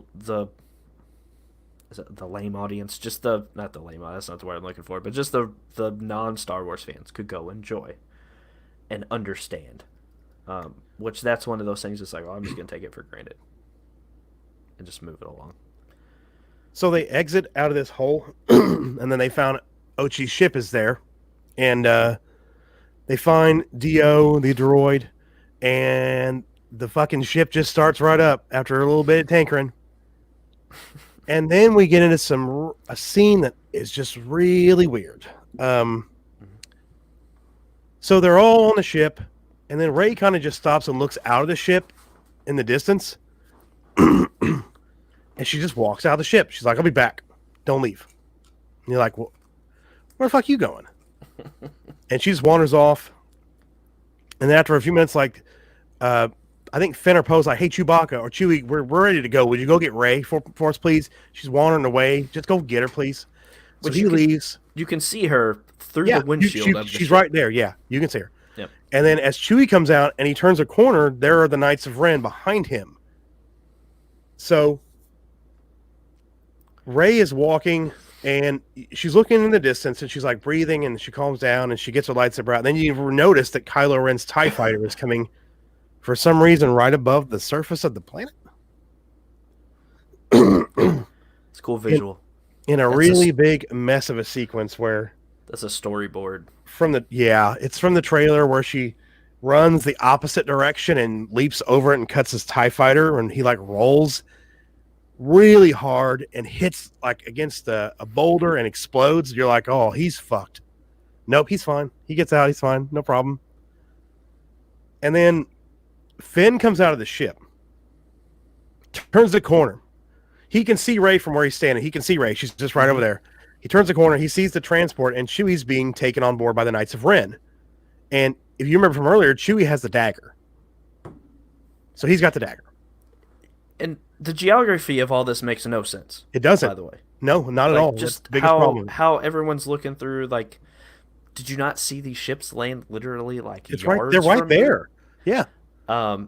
The Knights of Ren are literally right there. Why don't they just go up into the ship and take everyone? Yeah. Why did Chewie decide to go out there and have everything of value on him? I know. Why do you have the knife? That makes no sense. No. The whole scene is just, like you said, it just, everybody can see everybody. So why aren't the Knights of Ren going after Rey and Finn and Poe? And then Kylo comes out of his ship. The transport takes off, and Finn's like, "They've got Chewbacca!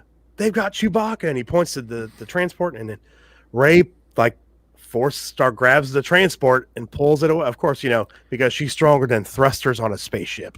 Can't lift a tree.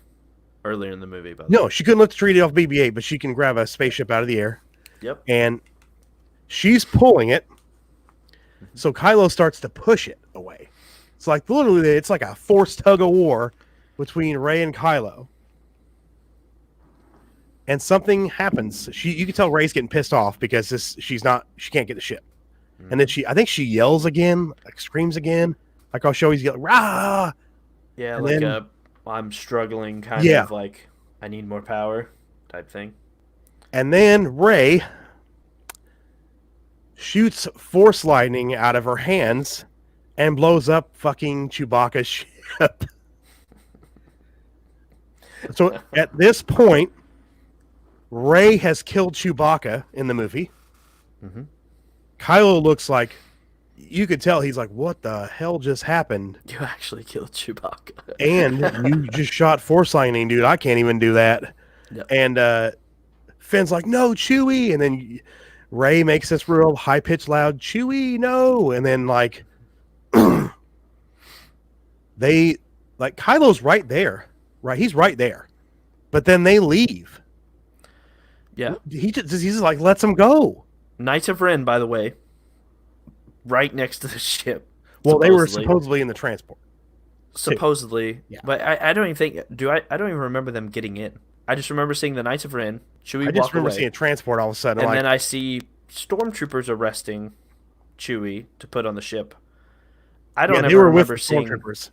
Oh, get on the ship. See, I don't remember them seeing. My brain, I assumed they were just still there chilling underneath the ship for no reason. But you can see two transports in the background. Two transports. Mm-hmm. Not one. You can see two in the background. I went and rewatched back on a cam copy, and you can see the transports in the background. I mean, I didn't say cam copy. I don't do that. No, I don't do that stuff. Cut. But so that happens. I mean, What was your initial reaction to the Force lightning?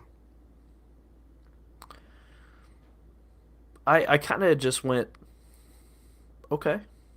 Because remember, as I said at the beginning of this movie, I went in thinking Rey was going to turn to the dark side. So that literally was in your head, like, oh, here we go. She's going to the dark side.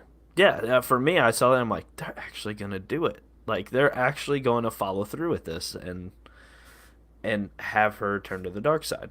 So that was my automatic thought. I was just like, yes, it's what I want. Like going through this, because I didn't think Disney would have the balls to pull it off. I didn't think Disney would be like, we're going to take this strong female character that we have created as a hero, and we're going to flip it on its head and turn her to the dark side, which is what I wanted.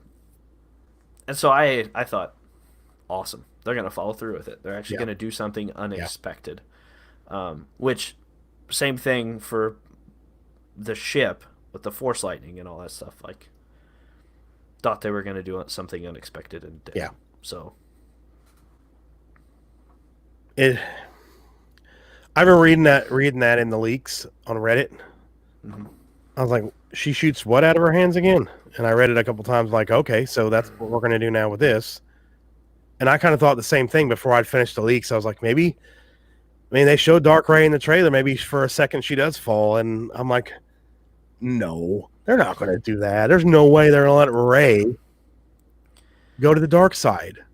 That's what I thought. I was just like, oh, they don't have, the will to actually do this. But I thought maybe they do. Like, maybe they'll surprise me. That's this whole movie. I was expecting something to surprise me, right? So instead of make you go, that was stupid and didn't make sense. Killing Chewie, ship blows up. They actually did it. Like, holy hell, they killed another one. They killed off like another classic character they killed. And then with the Force lightning, I'm like, oh, they're actually doing this. This to me was like a turning point in the movie where I thought, okay, they've sped through all these things here real quick. Yeah. Now it's about to get real.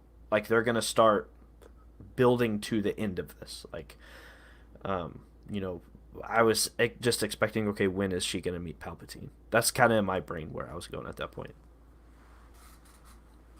Yeah. And then we find out that they don't have the dagger anymore. So, like, what are they going to do? And we realize that C-3PO still has he's read the text, so he still has it in his memory banks. So they can still retrieve it somehow. So they have to go to, I think it's Kijimi. Yeah, Kijimi. To find a contact of Poe's so they can basically get that out of his head. Mm-hmm. So I believe they cut at one point back to the First Order ship, and you see that Chewbacca's still alive. Yeah, and like they didn't even let that breathe like 3 literally minutes. Was right away you find out. It wasn't even, you're right. It was quick. It was literally Chewie's dead. I've shot lightning out of my hands. Yeah. Let's get on the ship. Let's get off. I'm going to complain and be upset that I just killed Chewie.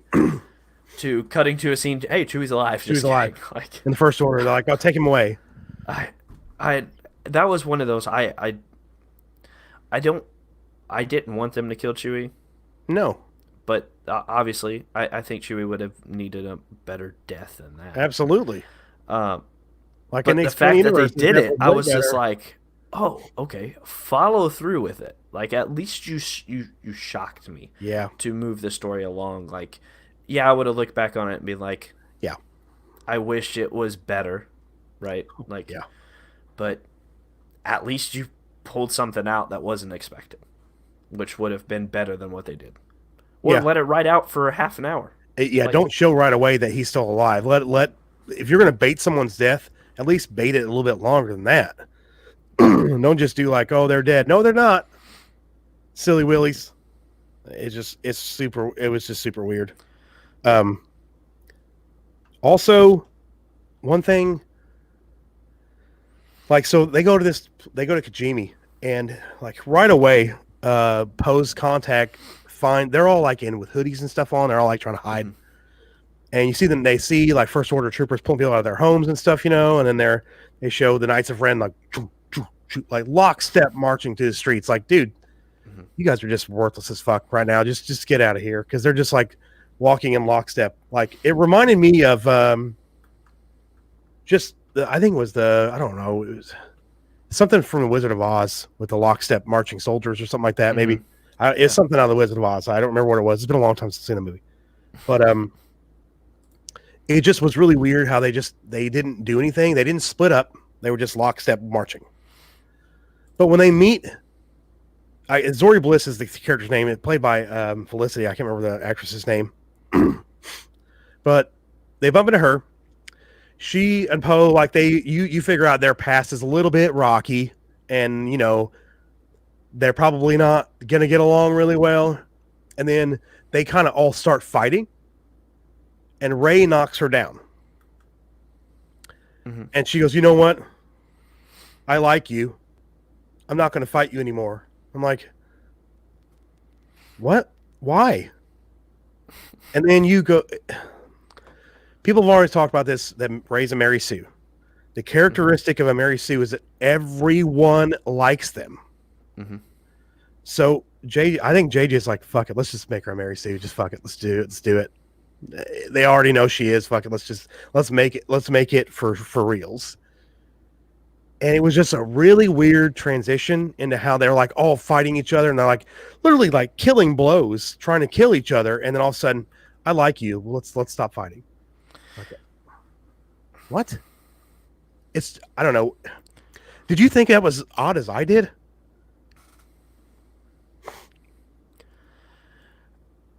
Misplaced. Yeah. I think it was just misplaced. I don't think it. I feel that way about a lot of things in this movie where, and I'll keep saying it. So I apologize if it gets old, but this movie's so rushed. Yeah. That there are things that possibly could have worked if you had more of a backstory to make it seem plausible. Right? I think it was one of those things like, let's just throw it in. And maybe they did film a bunch of stuff and it just didn't make it in to any of these. But I felt it was more misplaced than anything. I think was probably how I felt about it. I would have rather seen like Rey use the Force to push her up against a wall, hold her there in midair, and put the lightsaber up to her neck and be like, "You're going to help us," or that's it. Yeah. See, that would have been... Yeah. And if you're trying, like for me, I would have been like, "Oh, okay." Teasing the dark side even more, like dark. Yeah, So, like teasing it again. Yeah, or even Gray, something where she's gonna just embrace a part of the dark side. Yeah, and that would have made more sense to me. It's just, and then of course they go, they go through this place that's full of course, all new aliens that we've never fucking seen before. And if Sam was here, he'd say the same thing. Why do we have to continually introduce new aliens when you already have 1,000 alien species from the original trilogy and the prequel trilogy? You don't need to keep the galaxy ain't that big. It's not. I mean, apparently not. They've been on Tatooine, the same planets, multiple times. I know. So apparently it's not too terribly large. But then we meet a character I hate so much. I hate him. Babu Frick, that little shitty droid thing. I liked Babu. I literally wanted to throw him in a fire. I was like, "Stop it with this. Stop." I liked Babu. Stop. Immediately when I saw him, I'm like, there's your merchandise. I'm like, "Oh, come on. I'm tired of this shit, the cutesy crap with this stuff." It's like, just stop it. Just have it a regular person, for God's sake. But no, it's that little Babu Frick guy, and everybody has to, Zori has to translate, and he's basically says, "There's something in his in C-3PO's forbidden memory banks, but the only way to get it out is to wipe his memory. Like he'll translate it, but then he'll basically wipe his memory." Mm-hmm.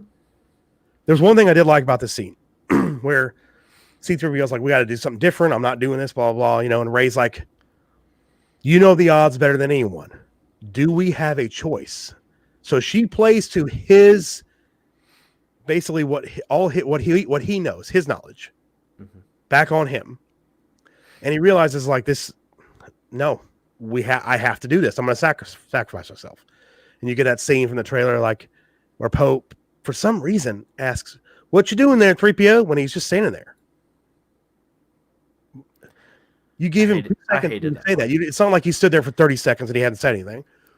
It's just weird. Personally, I hated that part just because he's like, I'm looking at all my friends Like, these aren't your one friends. You last don't know these time. people. That's what immediately I You was don't thinking. know I'm them. like, Okay, what's her name? I was like, when Can did tell you what her name become is? friends? You don't Yeah. know. No. You've literally been around these people for A year. barely any time. That's it. Um, Your real friends are fucking dead. R2's back at the base. Luke's gone. Han's gone. Chewie's dead now, what we think. it's just I mean, another. It's another way. Oh, my memory's being wiped. I mean, it's just another thing that there's no risk.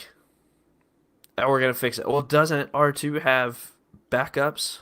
I don't No, trust I R2's can't. I memory can't banks. trust Yeah. R2's memory banks. Guess what, guys? He gets them back later. Like it just there's no. Again, everything that is introduced at that is just a risk for anyone that happens. Yeah. It's just immediately been like, oh, just kidding. Like no one's in danger. This is the analogy where I'm like Disney's like, all right, guys, here's the Star Wars pieces to play with. Just make sure you put them back exactly as they were before when you're finished. Yep. So that way we can keep selling toys. Yeah. Like You can't kill those characters without selling toys. no. So it's like, I don't know. Oh, by the way, there's another thing with C-3PO I was gonna ask. What happened to his red arm? Did we ever know what that was from? At the very end of The Force Awakens, there's a shot of everybody as Rey's leaving on the Falcon. He has his normal arm back all of a sudden. Yeah, that's what I was at. Is that ever explained through any of these three movies? I think it's in a comic. Pretty sure it's in a comic book, man. I swear to God it is. I've always wondered, I'm like, well, maybe one of these movies it'll get explained. Like, I'm sure there's a pretty good story for that. There's not. I don't think it was that great. You probably just Google it. I'm sure that I think it's from a comic. Yeah. We're gonna look it up right now while we're talking. Yeah, I'm pretty sure it's from a comic book, man. I'm pretty sure. Like, of course you gotta read a comic book to figure out why he has a fucking red arm. I mean, come on. But of course C-3PO's eyes go red and he says, I don't know what the hell he says exactly. He says something stupid that's sort of important later. I don't know what he says. But basically, he reads the message described with the dagger, and it basically says that it's on one of the moons. They have to find the Emperor's Wayfinder on one of the moons of Endor. And then C-3PO's memory wipes, and he reboots completely. And he's like, hello, I am C-3PO, human cyber relations. And then, of course, Babu Frick is like, I am Babu Frick. Like, we'll play along with it. And then to make this funny for some reason, Poe's like, this is going to get annoying real quick. It's like, he just sacrificed himself for you, for fuck's sake. And you're going to be that much of an asshole? Yeah. Ugh. That's because Poe's character, like, they don't know how to write him. They don't. It changes so often. Like he's like saving their ass every 5 seconds, though. He is, but it's one of those things. Like either he's the super cocky, like guy that can get you out of any situations. That's gonna go in, like kind of like a rogue. Yeah, I'll do what I want kind of guy. Or he's not, and he's the caring, like, this is my best friend, I'll do anything for Finn, we're gonna do this, and it has to be one or the other, and I feel like they don't know how to write it. That's right. Yeah, it's well, after Ryan's basically writing of him in episode 8, I mean, JJ's like, oh fuck, what am I supposed to do? I mean, I guess he's just gonna learn the same lesson over and over again. But yeah, so they've got that. Now they know where they need to go. It's fucking Endor. We know where what that's going to happen. Ugh. So, during this, Zori Bliss and Poe, they're up on the roof. They're talking, and she's got this medallion thing. He's like, "Oh, that's our first order MacGuffin. It's a thing you got to have to get off a planet. You basically can get out of anywhere that the First Order's has complete control of. It'll basically make your ship look like a First Order ship no matter what." Mm-hmm. And she's like, yeah, this is the only thing I have to get me out of here. I can't, this is it. And she's like, why don't you go with me? He's like, I can't. We got this amazing thing we got to do. And then, like, when the First Order, when they're like they knew they were going to get captured, and so she gives it to Poe. She just gives it to him. Your friend's on the Star Destroyer. Well, here, you take it. You use it. They find out that because the Star Destroyer comes in over the planet, and Rey is the one I think that says, "I feel Chewbacca alive" or something like that. Chewie's still alive. I feel him on the ship or something like that. So she gives them that medallion so they can get on the First Order ship and get Chewbacca. The one that she said she had to have to get off the planet or she was stuck there. Which is super weird. And I thought she was gonna go with him at that point. yeah. I thought for sure it's like, hey, you can use this. Let me come and fight. Like I thought from the time I first saw the character, I thought this was a situation where they're gonna pick somebody up. This is the first person from this movie they're gonna pick up and is gonna go on this journey with us. Yeah. And then they leave her. Yeah, and then there's just like, no, Bye. I'm gonna stay here. Here's my medallion. Just get out of here. I need it. It's really important, but you can have it. I'm gonna get off the planet anyway later. So they take the medallion and they use it with Ochi's ship to get onto a Star Destroyer, a First Order Star Destroyer. They land in the hangar. There's only 2 people in the hangar, only 2 stormtroopers on a Star Destroyer. And they walk around like there's nobody there. Like literally, they're going through the hallways, shoot maybe a couple here and there, and they're like, shoot the cameras out. So they're shooting cameras out too, to make you realize that they can't have their position given up. And so they're literally like, they come around the corner and stormtroopers and Rey's like, it's okay that we're here. Tell us where Chewbacca is, our friend is, and all of his stuff and all this stuff. And Poe says this funny line like, did she ever do that? I wonder if she ever does that to us or something like that, which I thought was kind of funny. I did like that line. And they're getting ready to go in that direction. And all of a sudden Rey stops again and turns around and starts going the opposite direction. And Finn's like, what are you doing? And she's like, I'm going, I got a feeling I got to go that way. I'll catch up to you. And they just let it go. And they take off one way and she takes off another way. The second time in like the last half an hour where she just fucking stops, turns around and goes the other way. And so now they're stuck without her Jedi powers and stuff for them to find Chewbacca. You would have thought that at this point Poe or Finn would have been like, hey, last time that you did this, why don't we go together then? We thought we killed Chewie, so let's just all go get Chewie and then we'll go with you. We'll go together wherever you're wanting to go. Yeah, we'll do this together. Mm-hmm. And no, she just walks away and they go find Chewbacca. So she finds Kylo Ren's quarters, which are like the most pristine white shiny like quarters you've ever seen in your life. And literally on his dresser is Chewbacca's bandolier, all his stuff, and the Sith dagger just sitting there. And so she grabs the dagger, she gets everything, and then that Kylo initiates the Force bond. He's trying to figure out where she is. The whole time she's holding the fucking dagger in her hand. Like I went back to check because I'm like, wait a minute. He doesn't find out until she knocks over the helmet off Vader's burnt helmet off of his trophy case thing. Mm-hmm. And he sees it. So he's like, oh my God, you're on my fucking ship. But literally, I went back and watched it. She's holding the dagger in her hand the whole time, and the dagger was in his quarters. Why don't you see the dagger in her hand? Why don't he say, oh, you got my that's the dagger? It's just super convenient because he has to give exposition. So we have to have time for him to give exposition. Basically, when she grabs the dagger, she sees Ochi attacking her parents, and they left her on Jakku and are later killed by Ochi because they wouldn't reveal where she was or something like that. Something like that, yeah. Yeah. I was more concerned yeah, I was more concerned as why those were in his quarters in the first place. Because you would assume Chewie's taken captive, right? Mm-hmm. They lock him up. Why would they lock his belongings up in there? There's been really no interaction. You would assume his belongings would be somewhere close to him, like in a quarters connected to the prison or whatever. That's what I thought would happen. Me too. It just was super convenient. The only thing I could think of is that Kylo sees the dagger. Maybe he hasn't seen the stuff put in his quarters. Maybe. And because there's no mention of them, maybe he was just like, put it in my quarters. Maybe.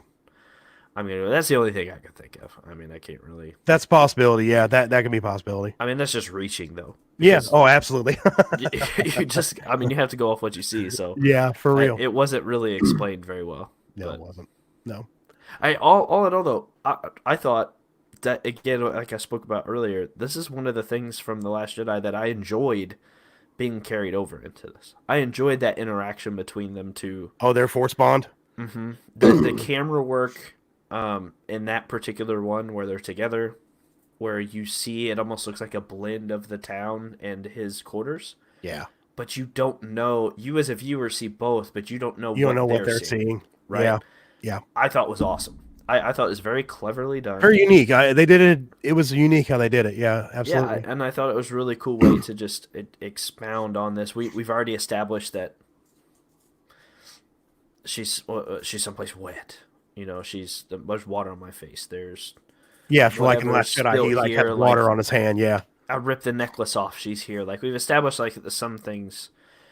So at least there's a continuity where something began in the previous movie, and now we're starting to see a payoff, Yeah.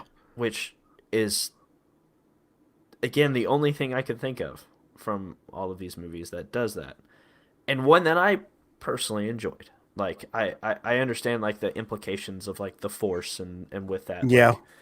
Like, I took it for what it was, and I was like, I enjoy this, like those two together. But that's me personally. Yeah. Yeah. I mean, and that's cool. I'm glad you did. I don't.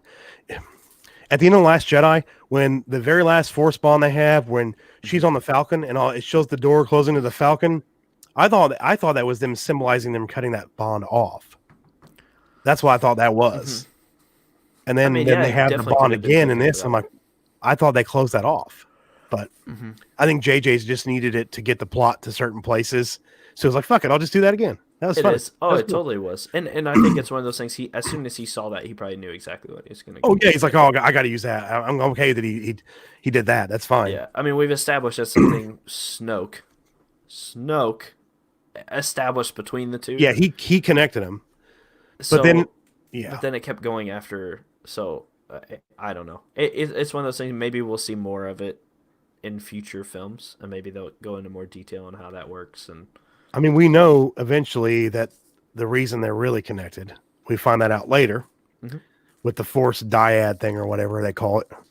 But so they get Chewbacca back. And we find out Hux is the mole. He gets them off to where they need to be on the ship, you know, and it's just so then he's like, you got to shoot me in like the arm on the leg or something like that, or the arm or something like that. And fucking Finn shoots him in the leg instead or something. I don't remember what it's the opposite of what he does. yeah, And Finn shoots him. And this is basically just set up Poe as the mole. I mean, sorry, not Poe, but Hux, which I'm okay that he's the mole now. But if he would have been like, oh, well, he's been a mole the whole time.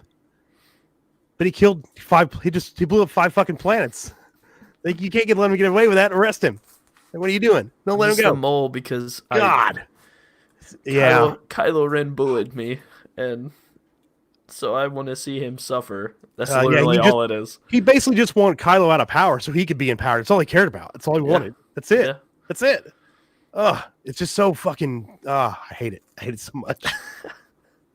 Yeah, you're like, I don't give a shit who wins. I just want him to lose. That's all. Yeah, and here's the thing: like, I really feel like JJ like wholeheartedly knew that, and he was like, "No, I know people are gonna hate this." So as soon as he walks in here, we're just gonna shoot him. We're just gonna kill him right on the spot. It's like, well, there's no point in this, because well, everyone's gonna hate it. But hey, we gotta move this forward somehow. Real quick, I want to give a shout out to Ryan Kennel from RK Outpost. He's in the chat.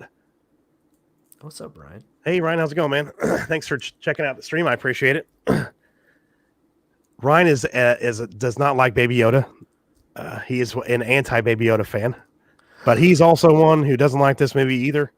And he's a big EU guy. Like, he likes the Legends stuff that was before Disney took over, and the good stuff, you know. I didn't know you could like not like Baby Yoda. I thought that was just a universal thing. Oh, I know a few people who don't like Baby Yoda just because I think they're like, oh, they just fucking made it. It's just something to people, get people to like the show. You know, like a lot of people I've talked to that don't like it. It's like let it stand on its own without having to have that. But I mean, It's true. it's like I mean, told you before though. it's a sell If this toy. was before all the trilogy, this was what started everything. We kind of developed these characters going forward, and maybe Baby Yoda had something to do with this movies. But no, like it's not going to go anywhere. We know that. Yeah. I mean, it's to sell toys. I mean, it's literally it is to sell toys, It's to and then sell they don't. toys, let's be They don't honest. even have toys ready for the Christmas season. They're like, oh shit, we forgot. Baby Yoda is super adorable, and like I like him in the confines of that show. But he's Oh, yeah. he's totally there for just toys. Like I can honestly say that's it. Ryan says he has his reasons for hating I Baby Yoda. I get you. Like I understand completely. it's Man. the permanent MacGuffin for It is for the Mandalorian. It is the really is. Mandalorian's MacGuffin. I mean, Yeah. I swear, dude, the JJ's going to have like a book out in 20 years about how to write MacGuffins well, and it's just going to be a book about mystery boxes and MacGuffins, and that's it. Because that's all he can do. I mean, So what you want to do is have something with no context, and you're gonna put it in the movie. Yeah, just yeah, say, just throw it in there. Look how pretty it is. Don't ask questions. We have Keep no watching. idea how to get from this plot point to this plot point, so throw this in to use what it it'll as say. a plot device. That's what it'll say. Put a lens flare on the screen across. Yeah, And oh, yeah. introduce it. He's better when he doesn't have to write stuff because he's not a great writer. I mean, No, yeah. I watched Star Trek '09 last night, and it's better than anything out of the sequel trilogy at all, period. He didn't write it, of course. He directed it really well. Mm-hmm. And also that cast is incredible. An incredible cast in that film. But it works so well. And then you turn around and he does The Force Awakens. It's like it's a repeat of something else. It's like, stop writing stuff, dude. You can't write. Stop. I think I struggle with that just because it literally is to me. He wrote it knowing that we're just gonna copy the original trilogy. We need to just make this for new audiences. I do this really well. We're just gonna do with that, and Disney's like, I'm totally down for that. Like, you're gonna make us billions of dollars. Do it. Like, we don't care. Who gives a shit? Oh, you're making the lead a woman? Oh, hell yeah, some even better. Couple extra zeros. A black supporting cast member. Throw another zero on there. Yeah. They could care less. Like they were fine with the copy. Ryan said for Baby Yoda, it's cheap marketing, whatever. Extreme force powers with no evidence of training. Rey isn't the only one now. I do agree with that. Mm-hmm. Although, from what I said earlier in the stream, that at least Baby Yoda, we know that species is very force sensitive, and at least he's 50 years old and not like 20. Yeah. And then I do agree with this one. George Lucas kept the Yoda species a mystery in all the other novels and comics to keep it a mystery. Now, I hope we don't ever find out what the Yoda species is, because I want to keep that mystery. I agree 100%. I really hope that it's literally the MacGuffin. It's going to drive it. We already know that is his whole goal. He's just going to go try and find his home. I genuinely hope he never finds it. I really do too. I really hope that the species never finds it, and they just are at that point attached. I don't know, just make it. You can do a Starsky and Hutch. Yeah. Well, you Mando know, and Yoda Junior. Well, you know now that that Moff Gideon's going to be hunting the Mandalorian in season 2 with the Darksaber. And then of course. Ryan said, and the reaction of nearly everyone on Earth, "Oh, how cute! Look at gifs and memes." Kind of drives me nuts. LOL.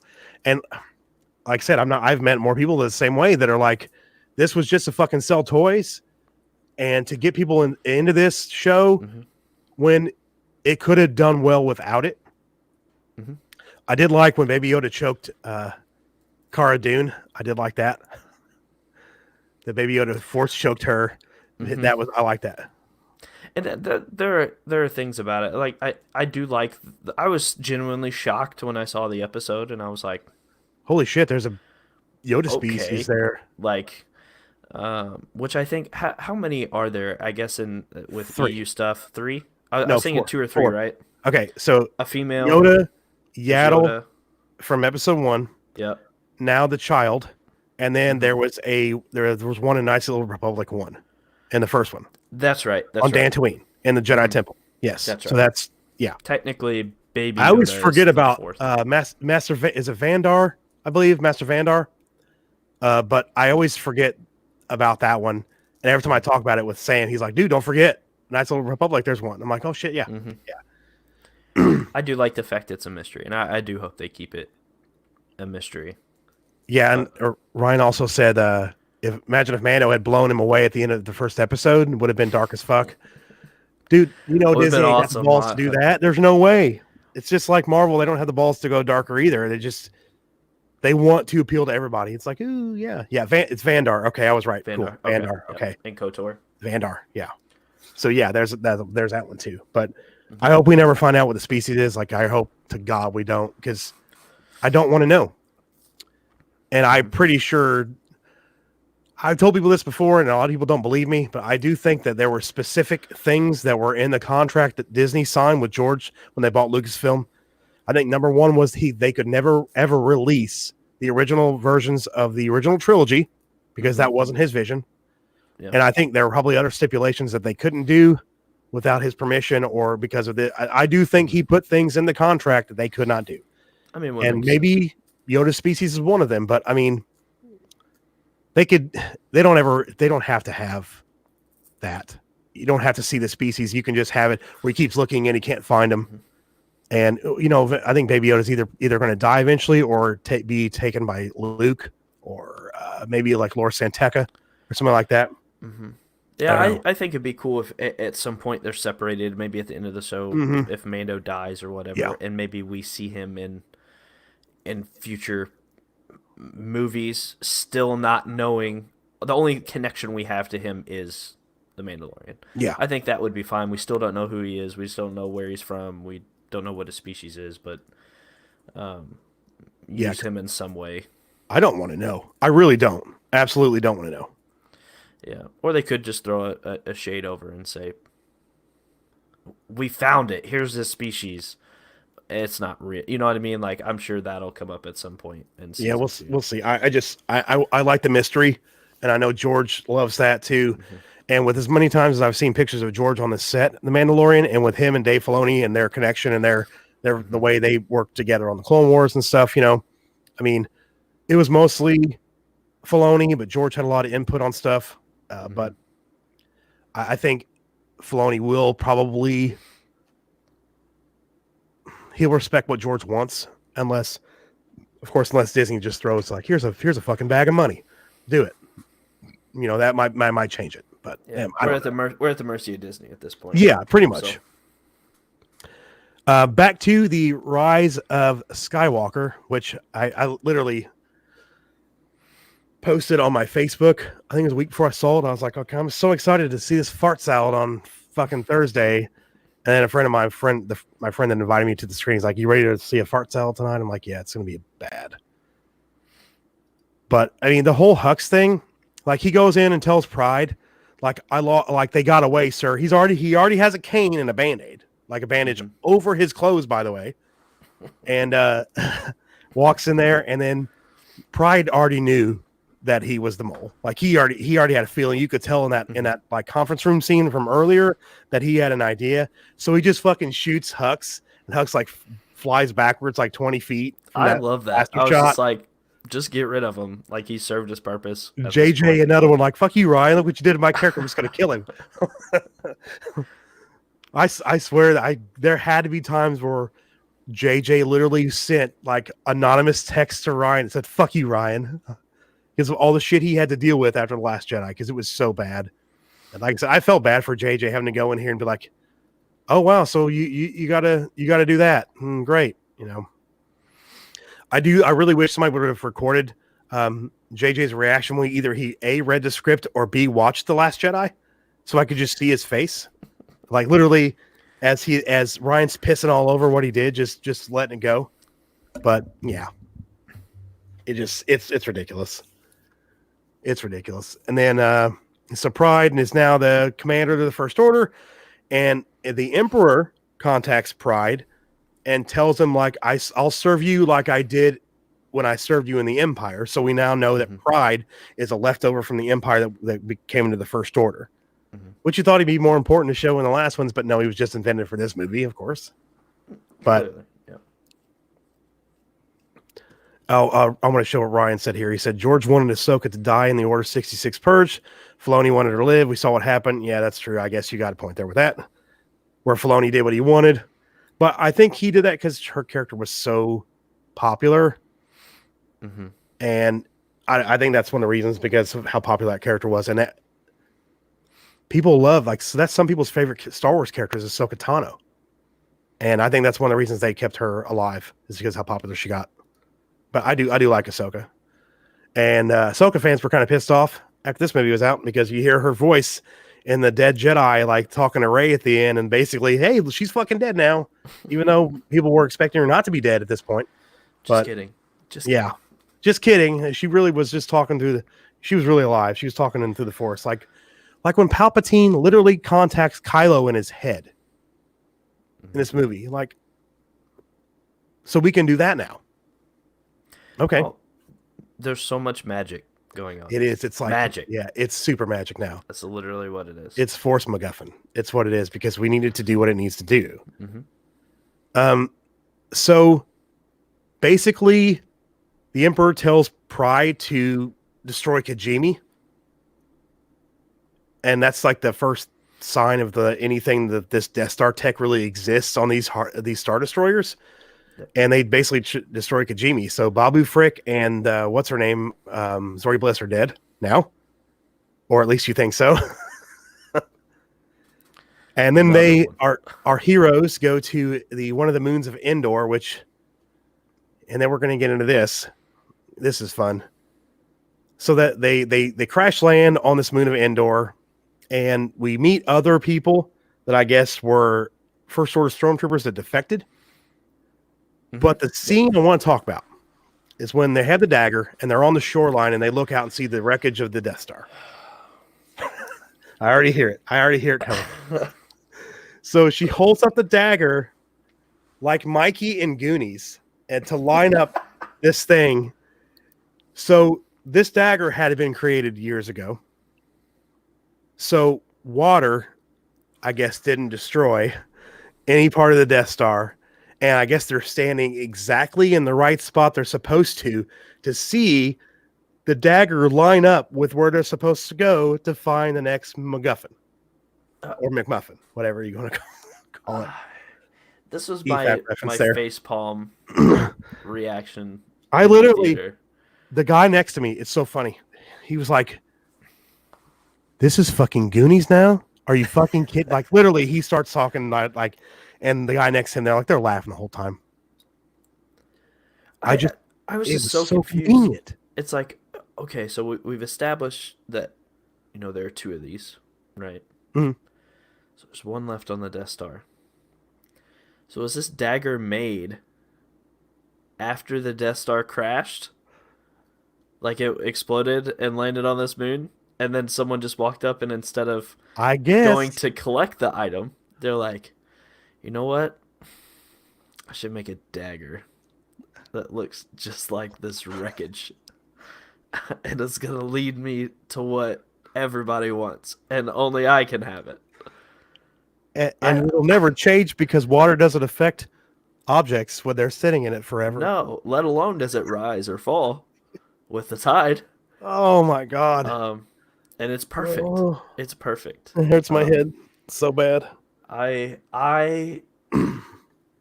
was at this point where I was like, JJ, I've gone, okay, yeah, whatever, I'm with you. Like, I'm with you. It was at this point I'm like, I'm hopping off, bud. Like, no way. I gotta get out, dude. I gotta get out. Sorry. Yeah. Like, all you had to do was the dagger somehow leads you there. And Rey, who we've established in your first movie as a scavenger, could have been like, it's somewhere in here.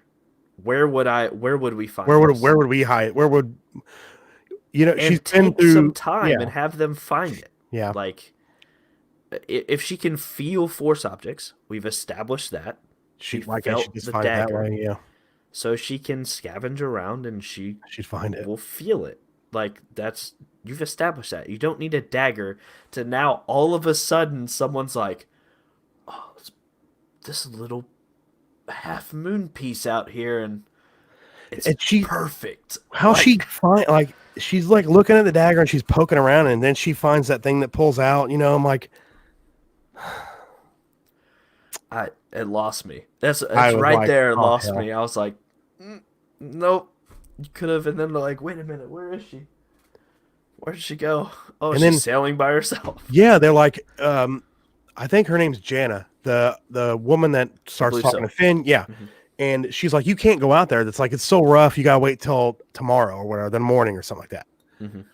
And Ray, who was raised on a desert planet, again, we're gonna go through this again, can basically drive a boat better than anybody else can drive a boat in the worst weather. Like, I literally thought about the perfect storm when she was going up these waves. I was like thinking of the poster for a perfect storm where the boat's like going up on the waves sideways, you know? That's exactly what I thought about. And she's just gone. She just takes off. And then they're like, let's go after her. And, Like, and wait, by the you way, just this said is that. like the third time that Ray's just like, I'm going to abandon my friends and go by That's three myself. times. Yeah. Yeah. Because she did it on Pisana when she just walked away to go after Yep. Kylo. She Hmm. did it on the starter story when she literally is like, I got a feeling I gotta go that way. I'll see you guys later. She takes Yep. off that way, and now she takes off again. That's three times. She's Yeah. just left them. At that point, if you're with her, you're like, why do we even go with her anywhere? Like Like, we're by ourselves. and then it's going to get worse later, though. It's going to get worse Uh, again. She's going to do it again. But when she gets on the Death Star, one thing I laughed out loud in the theater. She's jumping. She jumps from one side to the other, like this little chasm, right? mhm. They show her floating in the beginning of the movie. Why don't you just float across? Why you got to jump? You know you're more powerful than that, man. You And know, we've been shown in the just past that powerful Jedi can jump. We find out. We see her later do giant force jumps when she's fighting Kylo on the Death Star, and she struggles to jump that chasm. Like, she's like, oh, and like trying to climb up, and I'm like, what? I mean, we've seen Don't fit. in the prequels with Obi-Wan Yeah, and Anakin Qui-Gon too. can Yeah. Qui-Gon that they all Hmm. like jump, Hmm. Yeah. crazy heights. You're fine. Like if you're supposedly more powerful, which is what they're saying in this movie, you should be able to clear that pretty easy. But then again, she can't lift a tree off a droid. Yeah, she So, can't. She has to lift it yep. manually. Hmm. I Yeah. think the only reason JJ did that is he wanted to be like, it's a callback to my first movie when she was scavenging ships. You can see it's from the same time. It's like, shut up, JJ. Just fuck off. It Maybe same footage too.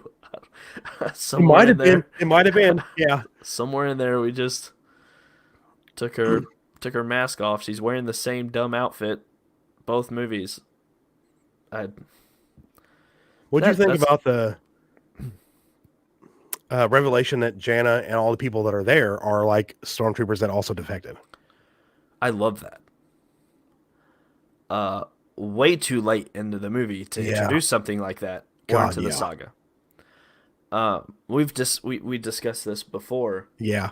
I wholeheartedly think Finn from the Force Awakens he's the cause for all of this happening. He should have been the main protagonist. Him defecting should have been the Hmm. main protagonist, Yeah. or at least a co-protagonist, Yeah. They should have been like, yeah, two force users instead right? of just one. You set up he's defected from the First Order. You could have introduced in the Last Jedi that he's not alone, Yep. right? We're finding out there are rebels. People will look at the rebel emblem and things like that. This is something that is across the galaxy. Everyone's just too afraid. So maybe introduce them earlier in the movie Yeah. to where there's a payoff in this one where, because literally it's like, Finn, you're not alone. Like we defected too. Credits. I know. Okay, I know. like Yeah. sure, you made him feel good Yeah. for 10 minutes. Hmm. Like give me something more. If that was something that had built up from the first movie all the way up to this one, there could have been a big payoff. Maybe part of that is the you know First Order is having trouble keeping people because stormtroopers keep defecting. And they're moving to the Resistance, right? It would have made a final battle more meaningful if you have a bunch of former stormtroopers fighting other stormtroopers, Like like not just that trying little to group. They get found them like a huge army of them. trying to get them maybe to Yeah. defect instead of dying for something maybe they might not believe in. Yeah. But instead, it's literally just a throwaway line. It is. Yeah, So it's which is basically what this happens in this movie all the time. It's just throwaway line for throwaway line. yeah, And I then love the concept. The idea of yeah, it is great. absolutely. Absolutely. I agree. I just like you said, I wish they would introduce it earlier. Really wish it was in The Last Jedi. I wish we would have had that would have been his mission there. Like, hey, I need to find out if there's more of me. And him and Rose do that instead of go to You've established evil white man world. you've And established already kids are getting kidnapped and trained to be stormtroopers. You've established that. maybe go find out how maybe go try to stop some of that shit. It's just Maybe Finn and Rose go to a planet and maybe to find maybe you keep the same plot. Maybe they're going to find this specific person, but when they show up, it's stormtroopers kidnapping children to become stormtroopers or the Knights of Ren. Heaven forbid you use the Knights of Ren. And I know. Go try and Ryan's like, I don't want the Knights of Ren. Fuck them. like, I mean, you might as well. You don't know anything about them at this No, point. yeah, they just walk around in lockstep and do nothing. They stand and have a camera zoom around them. God, Like they're in a music video. dude, that's what Jason said. He goes, dude, that looked like a music video shot.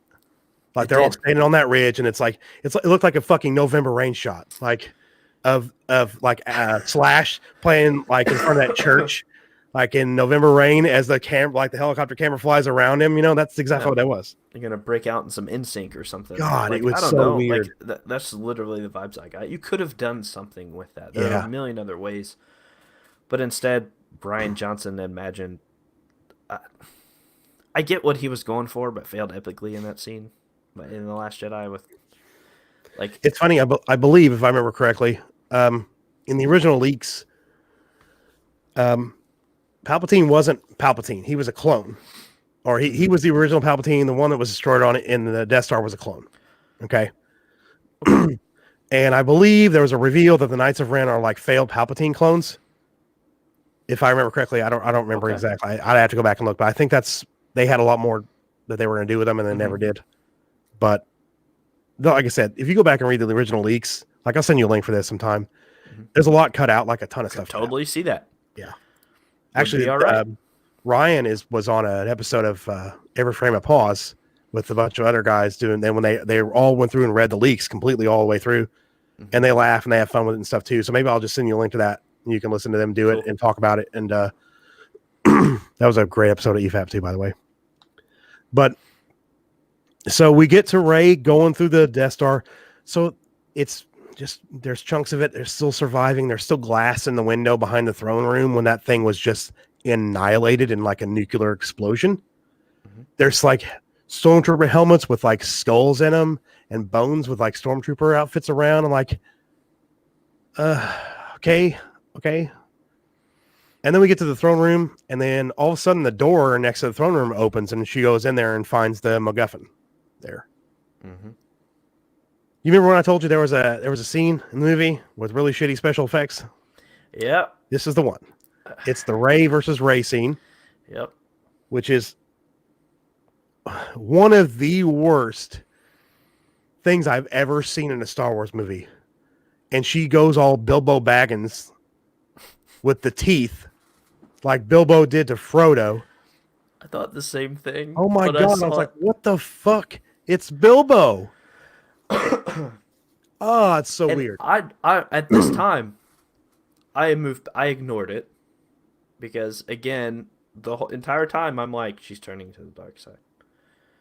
Everything's leading up to this, and I get this scene. I'm like, yes, here we go. Like, she's gonna see herself in the dark side. She's gonna turn. And then I let out a chuckle because I thought of just Bilbo and What are you doing? at the time some great special effects, but it looked worse than Bilbo's. It did. When he it's like still lashes you go out back and and compare it, it's bad. Oh man, like you could have just had literally you just needed her standing in a hood and just the lightsaber flip out. Well, You could have she just didn't had even her have stand yellow there. eyes or anything like Sith eyes. Like we know that established Sith and dark side users have the Sith eyes. She just has regular eyes and like teeth. We've never. I literally was like, "What just happened?" So she falls backwards out of that room, and like that's the end of it. Like it's just that quick. But it was literally like I'm watching the special effects, and it just looks like they pasted Darkseid Ray into the same area where she's in, and it just doesn't look right. It looks really off. I did not like that. I hated it so much. Which it with special effects too, dark areas hide flaws. Yeah, She and it and didn't. the reason why it looked It so didn't. weird to me is that she was so oddly lit. The lighting was way off, and so it looked like they were both lit differently. Yeah, So it looks like that it didn't fit. yeah, So someone didn't do their diligence in their previs, where they didn't have her stand on the exact same set on the same side, same here, to get the correct lighting with the same lighting moved. Clearly, they just said stand in front of this green screen, and and we'll just do film this. it. Like to me, it was the lighting ruined everything. And dark sequences hide not bad special effects. They hide the flaws. They hide the Yeah, seams, and it looked which really. at the Even in the beginning of the trailer when you movie, first saw it, I was like, yeah, "That's looked like her face was like pasted on somebody else." It just looked really off. which is why like when you first meet Palpatine at the beginning of the movie, everything's so dark. It's like, Like calm down with that it, dark. it, it Let looks, me see it but that's the thing though. That's why it looks so good. Is because it because was you're hiding hiding all it. of the seams. So you're tricking me into thinking these special effects are amazing when really you're just hiding stuff you're not doing in the dark. I didn't Didn't work like for that this one. scene. I didn't like it at all. As soon as it was over, I was like, "Oh, thank God we don't have to see that anymore." And of course, Ryan says, "Stay tuned for 7 hours of EFAP, LOL." Yeah, EFAP usually goes for 7 to 12 hours. Yeah, their podcast usually goes that long. Whew. So yeah, yeah, I listen to it I listen to it over a couple of days, spread out. But it's great. They do great stuff on there. I'll send you a link to that. Cool. But so then Kylo's in the throne room. He's just there, Mm-hmm. like he's right there. She drops the MacGuffin and it rolls on the floor and he catches it. He gets it. He picks it up and he says some exposition shit, and then he crushes it. Yep. But one thing I just realized we forgot to talk about: when they get out of the Star Destroyer, and he tells Rey what her real lineage is. Yeah. That you're the granddaughter of Emperor fucking Palpatine. Mm-hmm. And then, so she's thinking that maybe and she was talking to Finn on the ship afterwards, like, no, everybody says they know who I am, but maybe they don't know who I am. Maybe I'm darker than you think, or maybe I'm different or whatever. Because I think now that she found that out, she thinks, oh, well, I'm destined to go dark side. Yeah. And then she sees the dark side vision. And then what happens with her and Kylo. Then she runs away to the planet where Luke went. So if I hadn't read the leaks, I would probably thought the same thing you did, like that they're trying to get her to go to the dark side. They're trying to tease that. But there wasn't enough time left in the movie to do anything with it. They teased it really well. Yeah. Like at this point in the movie, there's like I had my doubts, but I thought she was just gonna turn at the very end. That's pretty much what my assumptions came from. And that he was going to have to kill her or something like that. Yeah, because at this point, in my mind, I'm like, okay, Finn is a Force user. Clearly, he wants to tell Rey that he can feel the Force. He says so. I believe was it when they're on the ship and she goes to Kylo's quarters, and he's like, like something doesn't feel right. Like, Yeah, he keeps saying it multiple times. Says it. Yeah. So clearly he can feel something. I thought for sure it was Kylo's gonna turn back, right? Because it's the rise of Skywalker. He's a Skywalker. He's a Skywalker, yeah. Because there are no Solos, because Solo's a made-up name. Yep. Which I guess is completely different than some of the movie comics or the extended, because isn't Solo some type of prince or okay, whatever. It's just regardless. There's no Solo. Apparently it's made, so he's a Skywalker. So my mind is okay. It's the rise of Skywalker. He's going to turn back towards the light. He's going to mimic Anakin's arc because he wants to be modern day Vader. So he's going to mimic that arc. Finn will have to go through the the same way Luke did of you're going to have to destroy something you care about. It's JJ. He's going to mimic old movies. I'm like, it's all Yeah, it's just gonna connecting the copy it. dots. Like, she's a Palpatine. She's going to turn bad, and they're going to have to Yeah. team up to take her down, and end of movie. Nope. Like, clearly I was wrong. I wish I could have written the rest of the movie because I think that would have been an infinitely better plot towards the end of this. Yeah. But they literally go 180. So they're making you think all of these things, but then they just don't. They just ignore them. Essentially, I feel like They really do. They set up things in this movie that they never wrap up. Yeah. That it just literally just goes nowhere. And like you wrote this movie, did you not realize that that's not gonna? I mean, like I said, if you read the original leaks, there's a lot of shit cut out, and there's a lot of stuff that just doesn't connect because they didn't finish it. Yeah. But then, so they fight, of course, again, and A good fight scene, by the way. It's- Like I enjoyed the fight actually scene. really liked it. And like I was telling you earlier, she had no upper hand in this fight. He just kept knocking her down. You could see her; she was getting frustrated because he was not giving in, and she was not winning. She was losing the whole time. Yep. But we cut to the jungle base, and Leia's being escorted away. Somebody's carrying her away, and then you hear you know Maz Kanata's like, she has to go try to reach out to Ben and the Force, but she knows it's going to kill her. And I'm like, okay, this is what we're going to do. This is how we're going to do it. So they're fighting, and like you said, it's a good fight. They keep force jumping to other parts of the Death Star. You know, he gets engulfed in water, and that shot from the trailer, he's just like soaking wet. And he like backhands his sword again. Like he holds it backhanded. Why the fuck would you hold that sword, that double-bladed thing, that way? I don't get why he holds it that way sometimes. It doesn't make sense to me. But anyway, past I that. think it's just cool because it's just a cool shot, I guess. stance. Yeah, his stance is like a specific fighting style, right? Yeah, but if I remember, but they never do defensive stances, like ever. no, his attack stance, but it's Yeah. always forward facing. Yeah. So I think someone was just like, "Oh man, it looks so much cooler." It's if he so just cool when pulls you it do that, even backwards." though it makes no fucking sense. Yeah. But the fight, I will say, was the best out of the ones they've done. I didn't hate the Force Awakens fight. I hated that she won the fight. I hated that so much, even though I did like the movie at the time. And But- it makes more sense to me after this fight, because you can look back on it and say, well, maybe Kylo just completely underestimated because he's like, this person's not trained in the Force, like, and just didn't take it seriously. Yeah, and he And- did take a shot from a bowcaster. Yeah, and lost. Like he's hurt. He's Yeah. not taking it seriously.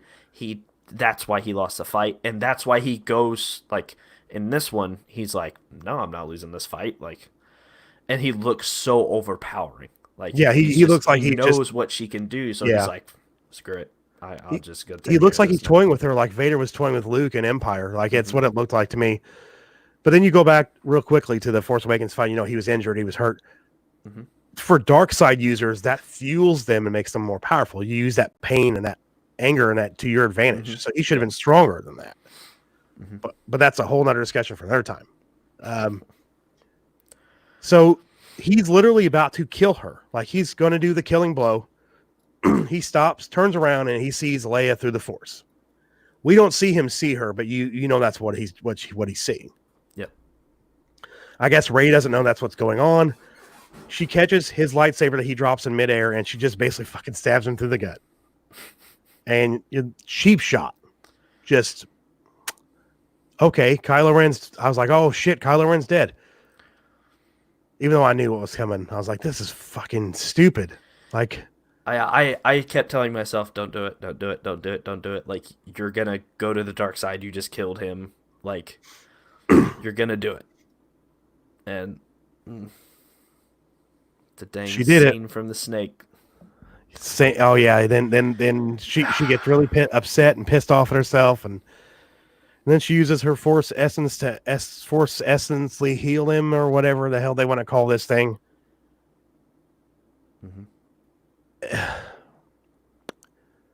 He has a wound that is basically it's not something you survive. It's going to kill him. The wound's going to kill him. It you know, and she heals him with no, like you said with earlier we were talking about the Baby Yoda thing where Baby Yoda heals. I can't think of that. Grief Targa, is it Grief? Yeah. And heals him, and he basically passes out for like a day. Yeah. But she literally heals a wound that's a kill wound from Kylo with no, like, heavy breathing or like almost passing out or like, lightheadedness, that because she just transferred that much to him. And you just fought. And you were fighting the whole time. Yeah. 15 minutes on this, jumping from, piece to piece. Yeah. Like, you almost lost. Clearly, it's rough on you. Yeah, like, you're just like really exaggerate, or exhausting yourself over that fight. It was you have to show it. They did it, and that's on the writers. It is. Like, it's on the writers. I thought Daisy Ridley, for the most part, did fairly well for what she had. I just thought the writing was bad, and this is one of those things. Like, clearly, you should be, if you're going to do this, like from the earlier in the movie with the snake. Or the serpent, whatever. I'm a snake. I'm a snake. And you heal it. Like, it was just, it took nothing from her. Yeah. Absolutely nothing. Like, it shows something. And then in this, even though it's not just a flesh wound, this is a killing blow. It's a killing blow. And it still takes nothing from you. Yeah. Which. It's a flesh wound. Doesn't even make any more sense later in the movie. No. When it's used again. Like, it just, you gotta give me something. This is another one of those where JJ's like, I ain't buying it. Can you believe we did this? Pause for 10 seconds. Just kidding. We didn't do it. Move on to something else. You thought we killed Chewie? No. He keeps baiting this shit. Like C-3PO, he's dead. No, he's not. C-3PO? No, he's not. R2's got his memory. No, he's good. We're good. You're good. No, it's all good. You're good. No, he's fine. Like, this is just another example of something he does that to. Like, like everyone just kind of paused. I don't know about you in the theater, but you could kind of feel holy crap. She just fucking killed him. Killed Kylo, and then like not 10 seconds later, she's like, "Oh, just kidding. Here you go. Just kidding." JK, LOL. Let me heal you up real quick. Yeah, you're good. You're good. You're good. You're good. And then all of a sudden, she has no, like, there's absolutely no remorse. There's no nothing about it. She just runs away. It's just like, oh my goodness, can you believe I did this? Yeah. Kind of like she did with the Force lightning. She says, I did what, because earlier he said, I know you're going to take my hand or whatever like that. And then she says in this scene, like, I wanted to take your hand, but I wanted to take Ben's hand. Yep. And then she takes off and she gets in his ship and leaves. So he's fucking stuck there. And then... And how does she know Ben? Like, how does she know the Ben side? What do you mean? Like, this is one thing that confused me, and she's just like, I wouldn't have taken your hand, I would have taken Ben's. It's Ben Solo's hand, not Kylo Ren's. No, I know that, but like, how does she know the Ben side? From Luke. She's never really seen it, though. No, but she knows that it's Ben Solo because of what Luke told her and stuff. See, I just assumed it was from their connection. Maybe she like, felt the good in him or something like that. Maybe. I think there may be a throw line at it's got to be that in The Last Jedi where like I still feel there's good in you. Yeah, she told Luke before she left the Sneeze planet, a chew, and that I'm gonna go rescue Kylo Ren because I'm gonna turn him back to Ben Solo. I know there's good in him. Blah blah blah. Yeah, and of course Luke's like, this ain't gonna go the way you think. Because we know it ain't going to go the way I didn't think they were going to turn him back to the good side. Like they're not doing that already. Mm-hmm. And then, just super weird. And then, just Han fucking Solo's right there. We know it's not a Force Ghost because he said, "I'm just your memory kid" or something like that. I mean, that made it a little bit better. Like not really because he's telling him he forgives him, and like he's not really forgiving you. You're forgiving yourself. This is your memory. I'm guessing that he needed that to move on. to erase Kylo Ren and go back to Ben Solo. Yeah. Even though I guess his mom wasn't enough. Like killing herself in the Force just to say hi to you. And wasn't enough. clearly, I mean, I feel like there's a precedent of him caring for his mom almost more. Yeah, because he didn't. Because he hesitated to kill her. Like he killed Han. Yeah, he hesitated with her because he had to. Yeah. But then when not even hesitated, he just pulled He up fucking back. did it. He was like, "No, I'm just not going to do it." Yeah, he's like, "Nope." And then someone else is like, "I'll do it." Oh fuck it. Yeah, those other two TIE fighters just go There's right past him and blow There's a the Mary bridge up. Poppins scene that needs to happen. We got to kill Admiral Akbar right now. Let's get do it. Freaking Admiral Akbar deserved better. Mm-hmm. So, what do you think of the whole? I was really surprised I got Harrison Ford to come back. I mean, they're like, "What's it going to take?" He's like, $1 billion. He's Harrison Ford. He makes a ton of money. It's like, I wrote him a $50 show million up on check set for for one one day, Yeah, and we're gonna put you in the same clothes you wore last time, and you're gonna say 3 lines, and he probably got Go 5 to 10 million for that, dude. he got quite a bit. Sure of it. I guarantee it. Guarantee it. But I don't know. I guess it was okay. I know what they were going for. They were wanting to show you that Kylo was finally accepting that he was Ben Solo again. the fact that he says like you're just a memory, like Yeah, that to me, I was like, okay, I'll follow you. you're like, forgiving yourself, is what. Yeah, it you're is. forgiving yourself. I'll follow you. This is all in your head. He's not actually there. Like, Yeah, I and then I can roll go with that. it. Yeah.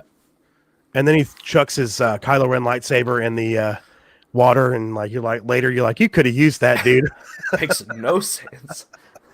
Like, you knew you were Oh gonna my chase God. after her because you Makes no know fucking where sense. she's going, and you're like, oh man, I could use this. Nah, chuck, yeet right in the water. Like, it doesn't make any sense to me. But hey, further the plot, it'll make sense later.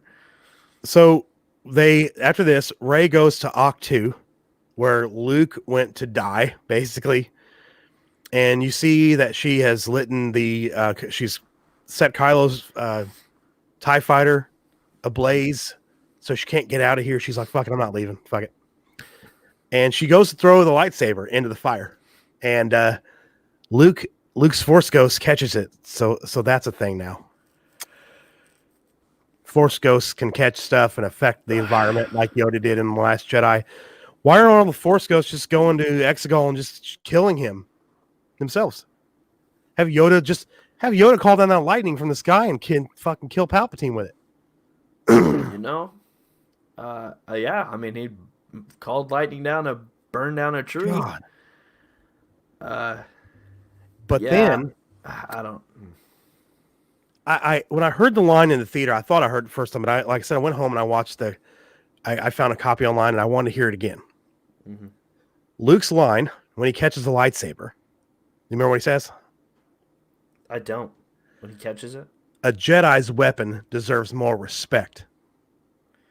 Oh. Another piss in the face to Rian Johnson right there. Yep. Because he threw the lightsaber over his shoulder in the beginning of The Last Jedi. Pissed a lot of people off, including myself. And then, so he's like, yeah. And I'm like, wait a second. What did he just say? And I went back and, he says a Jedi's weapon deserves more respect. I'm like, all right. And then they have a conversation and he tells her, like what I did, I was wrong. I didn't mean, I shouldn't have come here and died. I was wrong. Another slap in the face to Rian Johnson right there. It's just, this scene is just a giant slap in the face to Rian Johnson over and over again. It's just a straight retcon. They're just like, you know what? We don't have to get creative storytelling. Let's just straight up tell them to retcon it. Like, yeah, pretty much. Shouldn't have done that. And Ryan says he's got to bounce, guys. Have a good night. See you, Ryan. Thanks for stopping by the stream. We do appreciate it, man. Thank you very much. Thank you. Yeah, that was and then of course she's like, okay, well, how am I supposed to get to Exegol now? I don't know where I'm supposed to go. And he's like, you got everything you need. So she goes in the burning wreckage of Kylo's ship and she pulls out the MacGuffin because it's still in the ship. And then the scene that Luke does something else. What does Luke do? The X-Wing. he lifts his old X-Wing out of the water. I, And so this cements something else that everybody in The Last Jedi, people were like, why didn't you just take the X-Wing and just go to Crate, you know? Well, it'd been in the water for probably like 15 years, maybe 10 years or something like that. I don't remember how long he'd been on Octu. But he lifts it. It works fine, no problem. You know, she gets in it, uses it, flies away. So that means basically that cements it that Luke committed suicide in The Last Jedi by force projecting, knowing he was going to die. So thanks a lot for that, JJ. Appreciate it. Just another one of those. I'm surprised they didn't have Rey lift it out, in all honesty. I think they just wanted to show it as like a callback to Yoda lifting it out of the swamp in Empire. Probably. I think that's what it was. But oh my God, holy hell. That was bad. Yeah. And then there's a line when on the jungle base when they're like, okay, she's abandoned them again, by the way, to go die like Luke. Fourth time. Yeah, fourth time. Yep. They're all fucked. They have no idea where Exegol is. The knife's gone. The MacGuffin's gone. They're fucked. She screwed them hardcore by doing that. She didn't even send them coordinates or anything to like, you guys do it without me. She just fucking like left and burnt down. She burnt the damn ship. Just, I'm not going anywhere. Fuck it. They can all die. Screw it. It was because that's what they all would have died. Mm-hmm. All of them. It's just, I don't know why they're not pissed off at her at this point. I don't get it. Fool me once, you know. Yeah, shame on you. exactly. Fool me twice. 3, 4, 5 times. 5 times. I might be a little pissed off at you. I mean, I wish there would have been like at least a throwaway line like, Ray, why did you just leave us? Like, what in the fuck? Or even you could have made a joke out of it or something. Yeah, like just acknowledging the fact that, holy cow, like we're supposed to be part of a group, like a team. You suck at this. You're not a very good team player. Thanks a lot for doing that. I appreciate it. So bad. So fucking bad. Oh my God. And then we find out that Dio has all this information in him already, so they don't need it. Yeah. Oh, she left a trail. But yeah, so they find out she's basically like, you know, giving them her location as she goes through each point and to get to Exegol. Because there's that line where C-3PO is like, I'm pretty sure R2's circuits are fried because he keeps saying that Luke Skywalker is sending a message to us from, because, you know, she's in Luke's X-Wing. I was expecting them to say Red 5, but they didn't. Because I think in the leaks they said something about like Red 5. There's a Red 5. Like, who was Red 5? And then like C-3PO is like, that's Master Luke's call sign or something like that. But yeah. So she's got Luke's X-Wing now. How dare you stood where he stood? Yeah, exactly. But she's got Luke's X-Wing. She's broadcasting the coordinates to Exegol. They're all like gathering to go to Exegol, and they're like basically telling Lando, like, you got to go find people to help us, because if we go by ourselves and you don't find any help, we're screwed. So everybody's getting ready to go to Exegol. Rey gets there, and she goes down and finds Palpatine in his like arena with like just hundreds of people in robes. I don't understand any of that. I don't either. Who are these people? Where do they live? Do they get paid? Do they get fed? Like what's going on here? Are they like, a figment of Palpatine's imagination? Oh, it's a possibility. Are they the little only thing I could figure anything out? Like, I'm just trying to figure out who these people are. The little like servants that he kind of has, like there, I guess. Like he had the 2 servants in Jedi, those servant people with him, like those like dark side accolades. They're with him all the time. Yeah, maybe they're like Sith loyalists and stuff. Yeah, maybe they're on this planet. That's who they all are. I don't know, but that's never established or never said. That you could have had one line explaining who all these people are, and that's it. One line of dialogue to establish. Look around you at all my followers. You're surrounded by my followers, or blah blah blah. Yeah. And so he basically tells her, you know, like, you have to You're going to strike me down. My spirit's going to take over your body, and you're going to become Empress Palpatine, basically. Like he moves to the side and he like points to that cool looking throne thing that is from original Ralph McQuarrie art, by the way. Which was kind of cool that they brought that in. Which again, throughout this movie, some great scenery wise, great stuff. Yeah, just absolutely. the surroundings, the really world building, stuff. phenomenal. Mm-hmm. They did a great job. A lot of it don't make fucking sense, but there's world building there. But it's pretty. Yeah, it's okay? it's a JJ film. It's good to look at. That's right. If he writes it, he can't write for shit, so you know it's going to be at least good to look at. But so this whole scene is so, I don't know. I liked seeing Palpatine back because I love Ian McDermott. I think he's great in the role, but in the capacity he was in, like I wish he would have been like, yes, I'm a clone. Like I'm like the 19th clone that actually, I actually survived and my essence can handle this body, blah, blah, blah, but it's breaking apart and I need you and this and that. Mm-hmm. But they still never ever say how he's alive. I mean, Kylo Ren says in the very, very beginning, he's like, I'll kill you like I killed Snoke. And he's like, I've died before. Well, I've died once before. And I'm like, I don't think that means what you think it means. Yeah, the big thing for me in this is what he's wanting. So in the scene, like, they go back, they're together, whatever, what the Emperor wants. None of it makes sense. No. So it doesn't go together. So at one point, you're like, strike me down. You strike me down with anger. And I essentially, my essence and all the Sith before are going to come into you, yep. And you will lead. Why doesn't he just be like, I'm just going to take your energy and do it myself? Like, you're super powerful, so I'm just going to... Why does he have to wait for Kylo to get there? And then he's like, no, just kidding. I'm going to do it myself. Fuck it, I'll do it. I'll do it. I'm going to suction the life out of you and I'll do it myself. Like, why even do that? It reminded me of the Thanos scene from Age of Ultron. I'll do it myself. Like when he gets the glove, Yeah. But like, why not be the whole thing to lure her in to just take her power? Yeah. Like, just be consistent with it. Like, you don't have to give multiple different reasons for why they're there. Yeah. You keep jumping back and forth to what you want. It doesn't make any sense to me. Like, and I think that's one of those things where, like, it brought back Palpatine. Like, oh yeah, we need our big bad guy. All right, how do we end this? Like, what's his end goal? What's he want? Because to me, it was never clear. Never. Like, it's just that he... One thing I never understood is, okay, so you were the leader of the Empire. You died.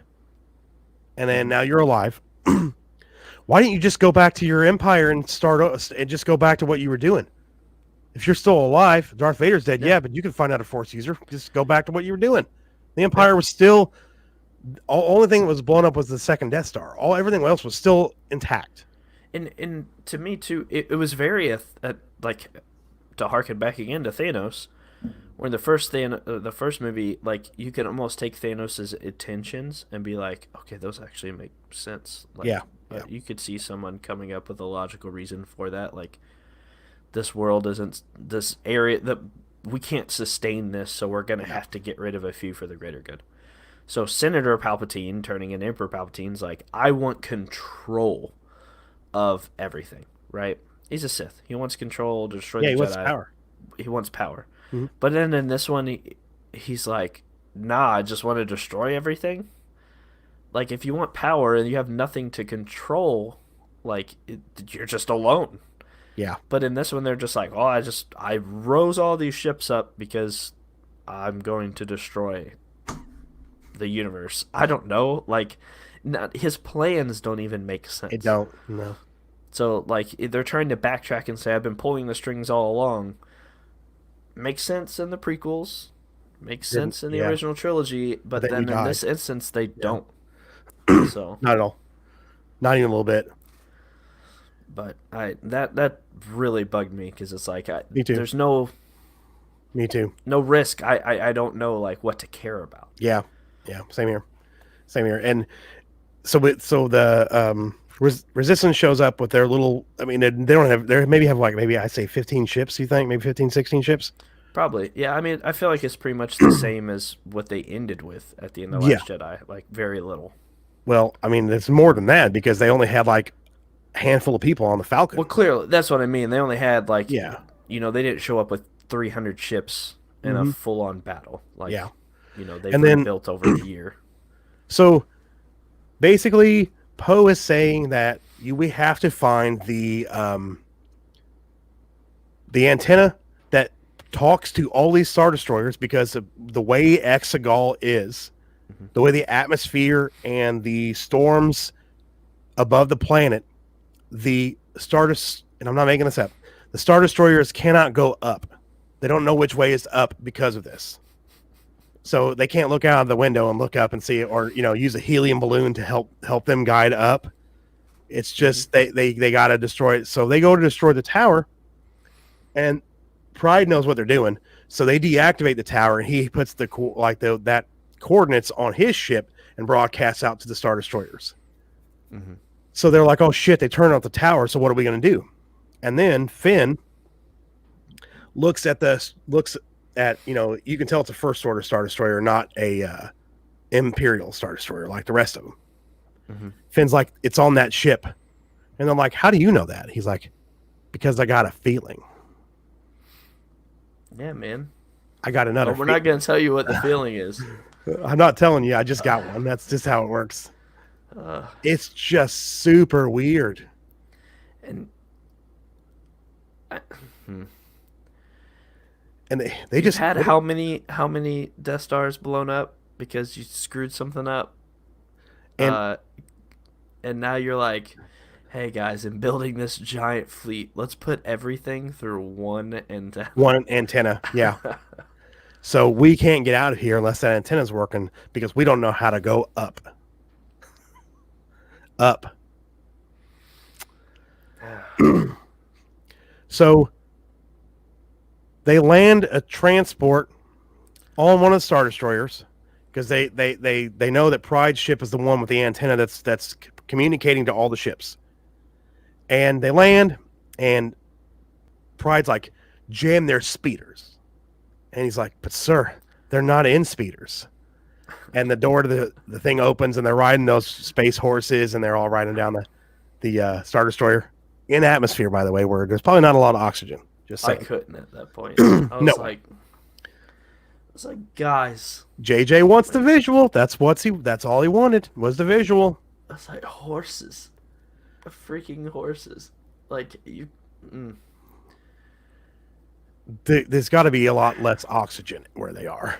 Just saying.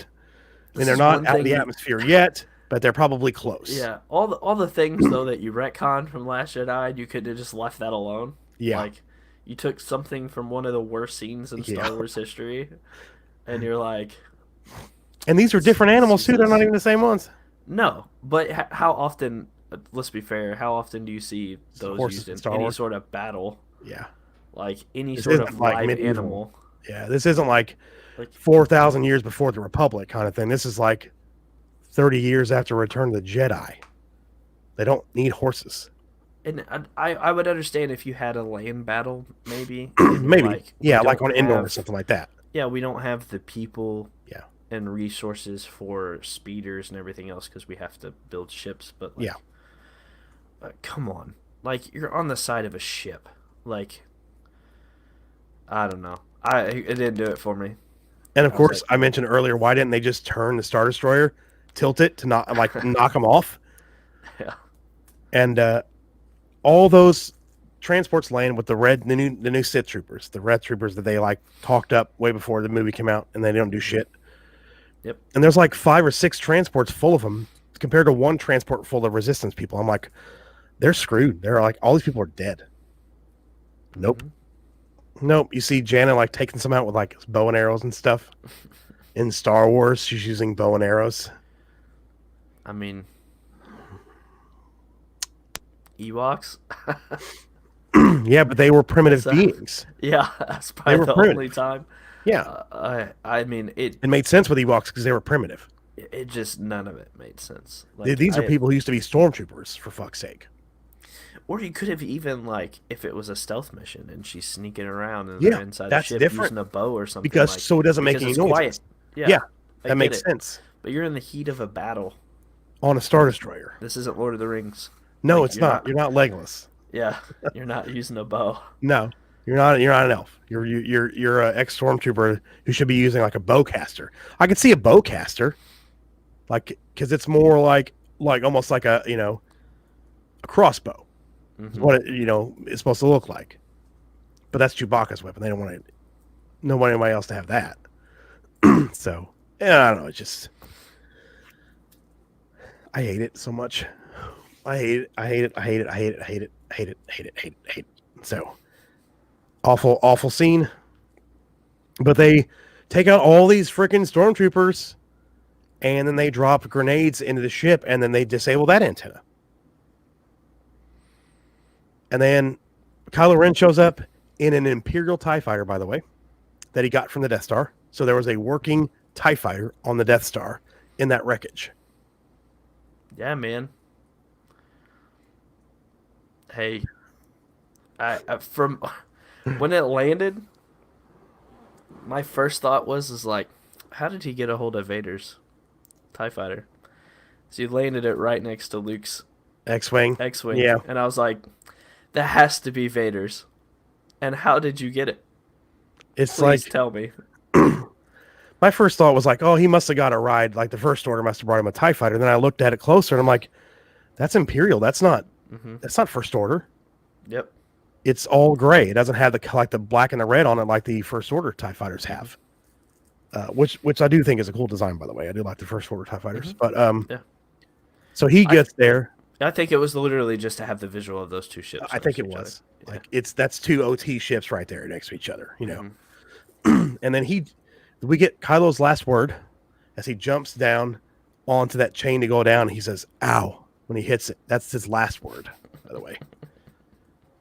He goes down. He's got a blaster. He's shooting people. And then the Knights of Ren come out. All of a sudden, he doesn't have a blaster anymore. It's gone. So he starts fighting them. He's losing. They cut back to Palpatine.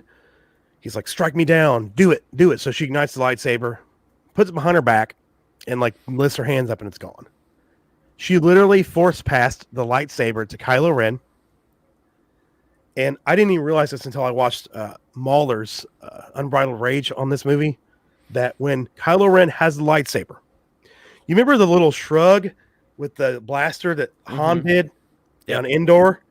Yep. Kylo does that. Like Ben does that. Oh, you didn't notice that? No. The first time you watched it? No, I didn't. I absolutely got that. He pulls it out and you're just gonna. I'm like, you didn't fucking earn that, dude. Same thing. Yep. I'm like, that's not earned. I caught that right away as soon as he did it. I was like, yeah, let's see where he got that from. And then he just goes to town on the Knights of Ren, and he does one sword move that makes me wonder why he's not dead.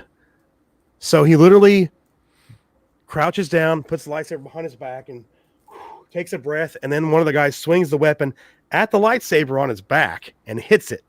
And then Kylo gets up and turns around. Why don't they just chop him in the back or cut his head off while he's literally back there with the lightsaber, not even looking at him? Why, don't turn your back on an enemy when you're in a sword fight like that. That's the stupidest thing you could do.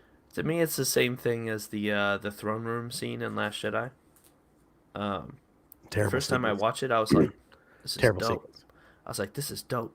The first time I saw the same thing. Yeah, and then I watched it again. I'm like, "Uh-oh, this is really bad choreography." Yeah, and then you watch it in slow motion. Makes sense. Yeah, you're like, it's really bad choreography. This is really bad. I feel like that's how this fight was, except I caught it the first time. Yeah, I was like, "Oh, this is really cool," but I see that guy falling backwards for no reason. No reason whatsoever. Yeah, because you could tell one of the actors missed a beat. Oh yeah, I noticed that. I did. And then just visually, in the editing room, stuff just didn't make sense. But, no. Yeah. Good. There's a really good idea. channel. It just didn't work. There's a really good channel I follow. It's the guy's called Shadiversity. He does a lot of medieval weapon stuff and breakdowns, and he breaks down a lot of lightsaber fights. And he does a really great breakdown of the throne room battle on how awful it is. Awful. I definitely recommend checking that out. But one thing I did see in his breakdown that I didn't see originally is there is a beheading. Kylo does cut off the head of one of the Praetorian guards. Mm-hmm. I didn't even notice that at all. In the multiple other breakdowns I saw on YouTube, nobody ever caught that. Mm-hmm. But he broke down every split second of that frame, every frame of that fight, because he's a weapons expert. So he was breaking it down and telling you why they were doing this or what they should have done instead. Mm-hmm. I definitely everybody go checking out Shadiversity. That channel's great. It's really awesome. He did a really great breakdown of Anakin and Obi-Wan's duel in Revenge of the Sith and how such a great fight that is compared to these fights where they're like, they don't make as much sense. I mean, I know that JJ said in an interview he wanted to go back to where the original trilogy lightsabers looked like they were heavier and they were using two hands, but Luke was doing that because he was inexperienced. Mm-hmm. Vader was using one hand multiple times in the fight in Empire. Mm-hmm. And then, so I think he kind of got the wrong impression about that, and he set it up the wrong way. I mean, I know what he was going for, but it just didn't work. Mm-hmm. Like Rey looked like she was holding like a 50-pound stick in Force Awakens when she was swinging that thing half the time. It looked like it weighed a ton. When it's a lightsaber, it should be like literally lightweight. You know, it's made out of it's a laser. It's a crystal and a laser. That's it. Yeah. It's not made out of steel. So. Oh, and just to mention from earlier, I actually got a message from a buddy of mine that was listening in. Okay. The Kylo, when he has his lightsaber holding it backwards in that fight scene, does that in The Last Jedi in his fight against Luke. Luke's Force Ghost at the end. He does. And Rey also does it while training with The Rock on the island. She has it held backwards.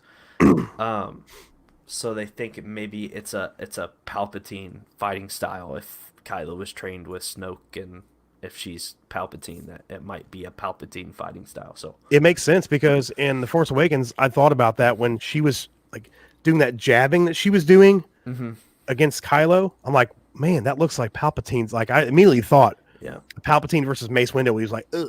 He's like jabbing against, Mace Windu, and he's using that move. Like it literally looked like that. So yeah, and so that's interesting. I didn't even notice. I didn't recognize that. There's the training sequence and then the fight with Kylo and Luke. They mirror each other. So her moves that she does against the Rock, when she accidentally slices it in half, very much mirror Kylo in that battle. So if you get a chance, you can go back and watch and see. But they both hold it backwards too. I'll have to look at that because it's not the best and I don't know maybe if Palpatine ever. To my knowledge, he never held. I don't think he ever did a reverse grip on it. The stab. Yeah, he had two hands on it because when you're filming him close up, Ian McDermott's not young when he's fighting Mace Windu, so yeah, they had to make him look like more he was trying to hold it. Yeah, and it could be something. Obviously, he's older, and and maybe it's not something, but I'll go back and look at that. Yeah, good tidbit. There we go. No, yeah, definitely nice catch, for sure. So Kylo beats the Knights of Ren.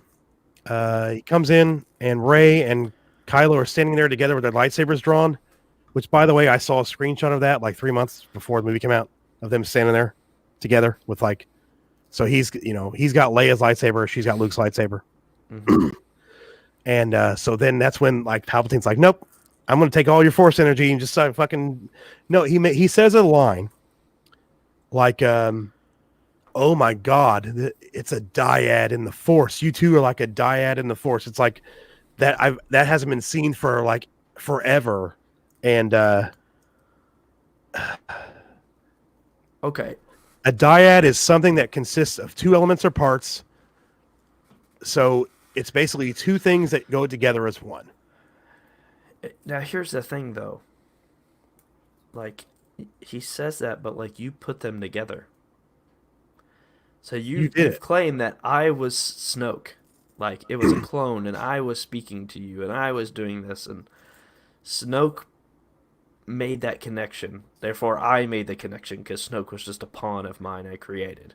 But apparently, like Snoke was still his own person, but he was made by. It was so weird how they describe it in the comics. Yeah, but like I mean, even so, like, wouldn't you have known? Wouldn't you known that? Like if you. I would assume that Snoke had to if know. that was a plan of Snoke's, you would have been told this. Would you have known they're together and can do stuff like this? Like, I'm thinking that's the only reason Snoke could connect them like that is because they were a dyad in the Force, right? maybe. Yeah, maybe that was already just a thing. So why wouldn't Palpatine? You're right. Why wouldn't Palpatine know that? So But he acts like super shocked, like, "Oh my god, it's a fucking Force dyad." oh, there's two of you. I And know, you're yeah. both super powerful. Like Yeah. I didn't know there was two of you already that were doing this because I knew all along that. Yeah, exactly. I, And then he sucks all their like life energy out. yeah. Uh-oh.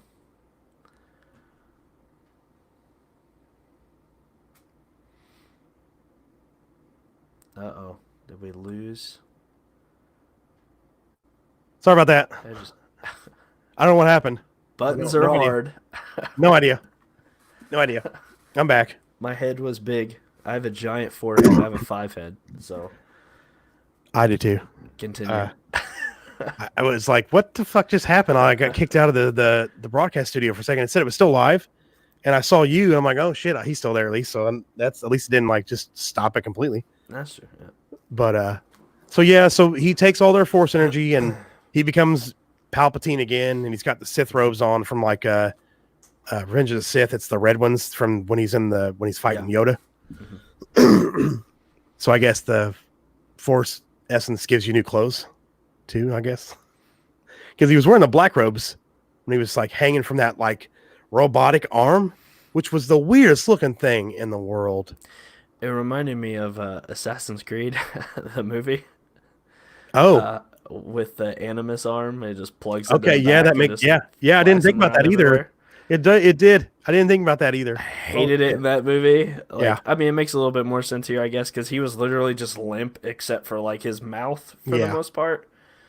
That's immediately what I thought. I was like, oh, they just took that from Assassin's Creed, but a Just little weird. odd. But then he takes all their energy and he's like, yeah, and he fucking just throws Kylo Ren down a hole.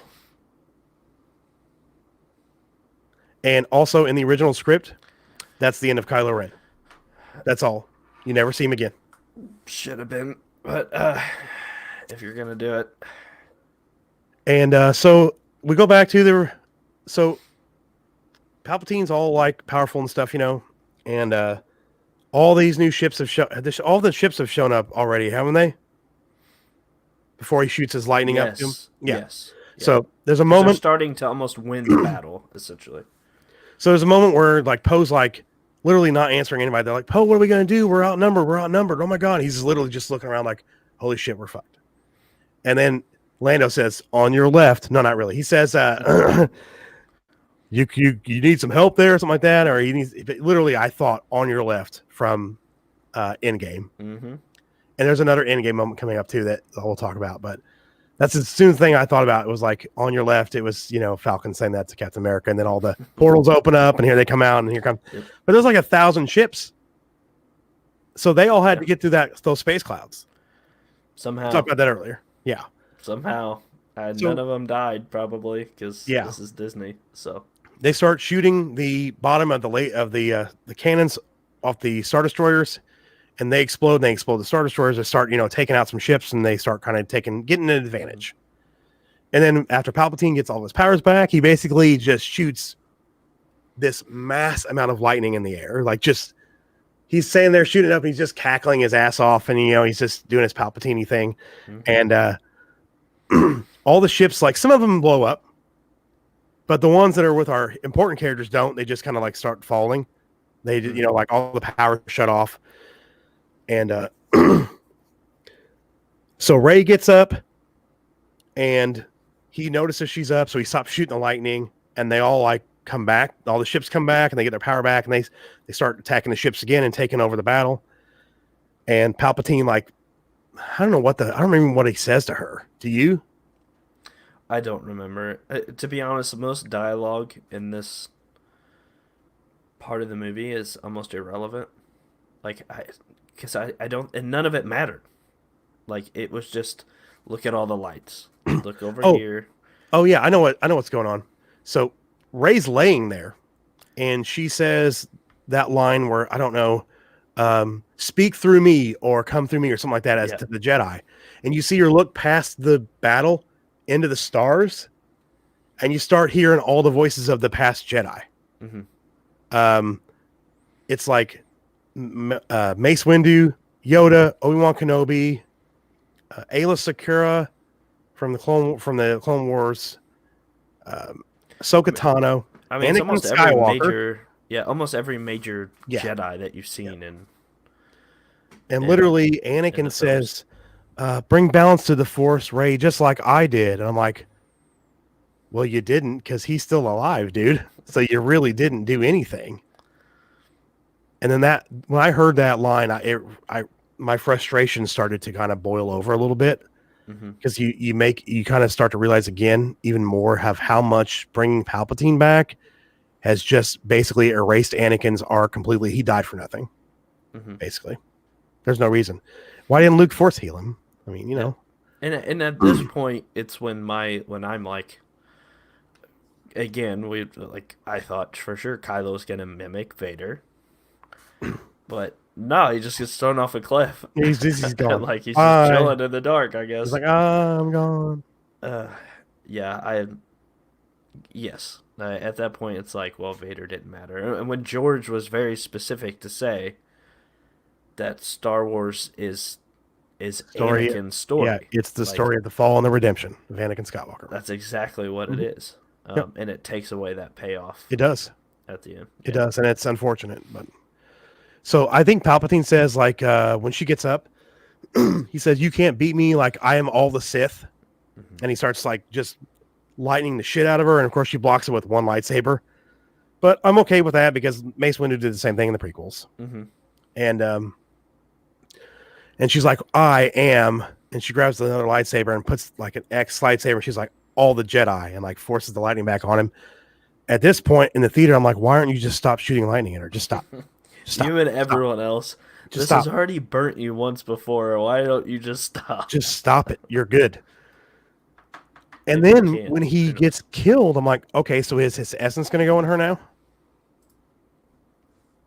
Now, I thought the same thing, but I would assume that it's Because she didn't do it in anger. she didn't do it in anger. Like, she didn't do it out of anger of you killed my parents. You know what I mean? Yeah. Like that wasn't her Even though motive. he Her did. motive was different than what it initially was whenever she got in there. I think Yeah. that's probably the boiled down. And you could technically, if she forced it back on him, he technically killed himself if he just Yeah. wanted to go that route. Yeah. That's one way you could look at it too, I guess. Yeah. It's just, it was so convenient, you know, Mm-hmm. that she used two lightsabers and just deflected everything back on him, even though he was like, "Oh, fuck, I'm just going to keep shooting at you." And then, yeah, he just dies. He's like, it reminded me of when the guy's face got melted in Raiders of the Lost Ark a little bit. Mm-hmm. Yeah. So Palpatine's gone. He's all fucked. And then you cut to Finn on the transport now, back on the transport, and he literally is about to fall over. He's like, "Oh no, Rey." And then Yeah. you cut to Rey, and she just falls down, and she's dead. Mm-hmm. We'll get to this in a minute. We'll get back to that in a second. So then Kylo climbs up out of the hole. Like, Kylo's back. Yay, look, Kylo's back. Or Ben's back. It's Ben. Mm-hmm. He goes over to her, picks her up, realizes she's dead. And then he force heals her, of course. And she wakes up. Again, he's not exhausted. He's not like out of breath. It didn't take anything out of him. Well, at least we think first. She wakes up, looks at him. They look at each other longingly for a minute, and then they kiss, which is one of the most out of place things ever in a movie. Super forced. Ever. It's super forced. It was just to please Raylo fans. That's all it was. You could have had a hug, just a genuine hug, like a realization that Ben helped me. You know, you're no longer Kylo, whatever. Like, it was just super forced. And then he dies. Because apparently for him, it's death. it takes a lot out of him. Mm-hmm. Like, to the point where he is now dead. Okay, so he disappears into the Force. Yeah. Why didn't she when she died? Because the plot needed her to be alive. Yeah, part of me wants to say, like, I don't know. I so badly want to say like I just want a gray somewhere, like the light dark. Like we've had it for 9 movies. Can we experience maybe a little bit of the gray? I'm the opposite boat as you. Yeah, Yeah, and I want to see that, and then part of me is like maybe that's what they were going for. Uh, maybe. as well as like for the very end. Like maybe that was what the initial thought was. I don't think they did. I personally think it was just like we knew she wasn't actually dead. Maybe she was just laying there passed out, dying. Maybe she hadn't like taken her last breath just yet. Similar to what she did with Kylo. Kylo Yeah, technically wasn't dead yet, but it yeah. was a blow that would have killed him. It was a killing blow. Yeah, actually. Yeah. Yeah, So I mean maybe it was that sort of thing, and that's why she didn't. But maybe. part of me likes to think that there's still maybe some dark in her. Yeah, or that maybe this scene made a lick of sense. No, no, not at all. No, it doesn't. It didn't. No, absolutely fucking not. No. I just that kiss though was so forced. Like you could hear literally audible cringes in the theater both times I saw this movie. Like it was like, what the fuck? No one in the theater that I was in was like, oh, No, nobody like, did a. Oh, look at that! Like it's like a, so it sweet. No, just, but I was like, tugs at my heart a little bit. Every single person was like, what the, that doesn't, that's an those two abusive characters relationship. do not need to kiss. Yeah, A high I, five. You could have given a high five. yeah, I dude, would have believed I'd be okay with that. it. Here's a nice fist bump, right? Yeah, Like I would have believed that a lot more than a kiss. even a Baymax fist bump, I've been okay with versus a kiss. You know, Anything, anything other than that. that was a big Hero 6 reference, by the way. Even a kiss on the cheek, Yeah, like a friendly or like he thank or you. him kissing her forehead and then Yeah, dying. yeah. I don't know.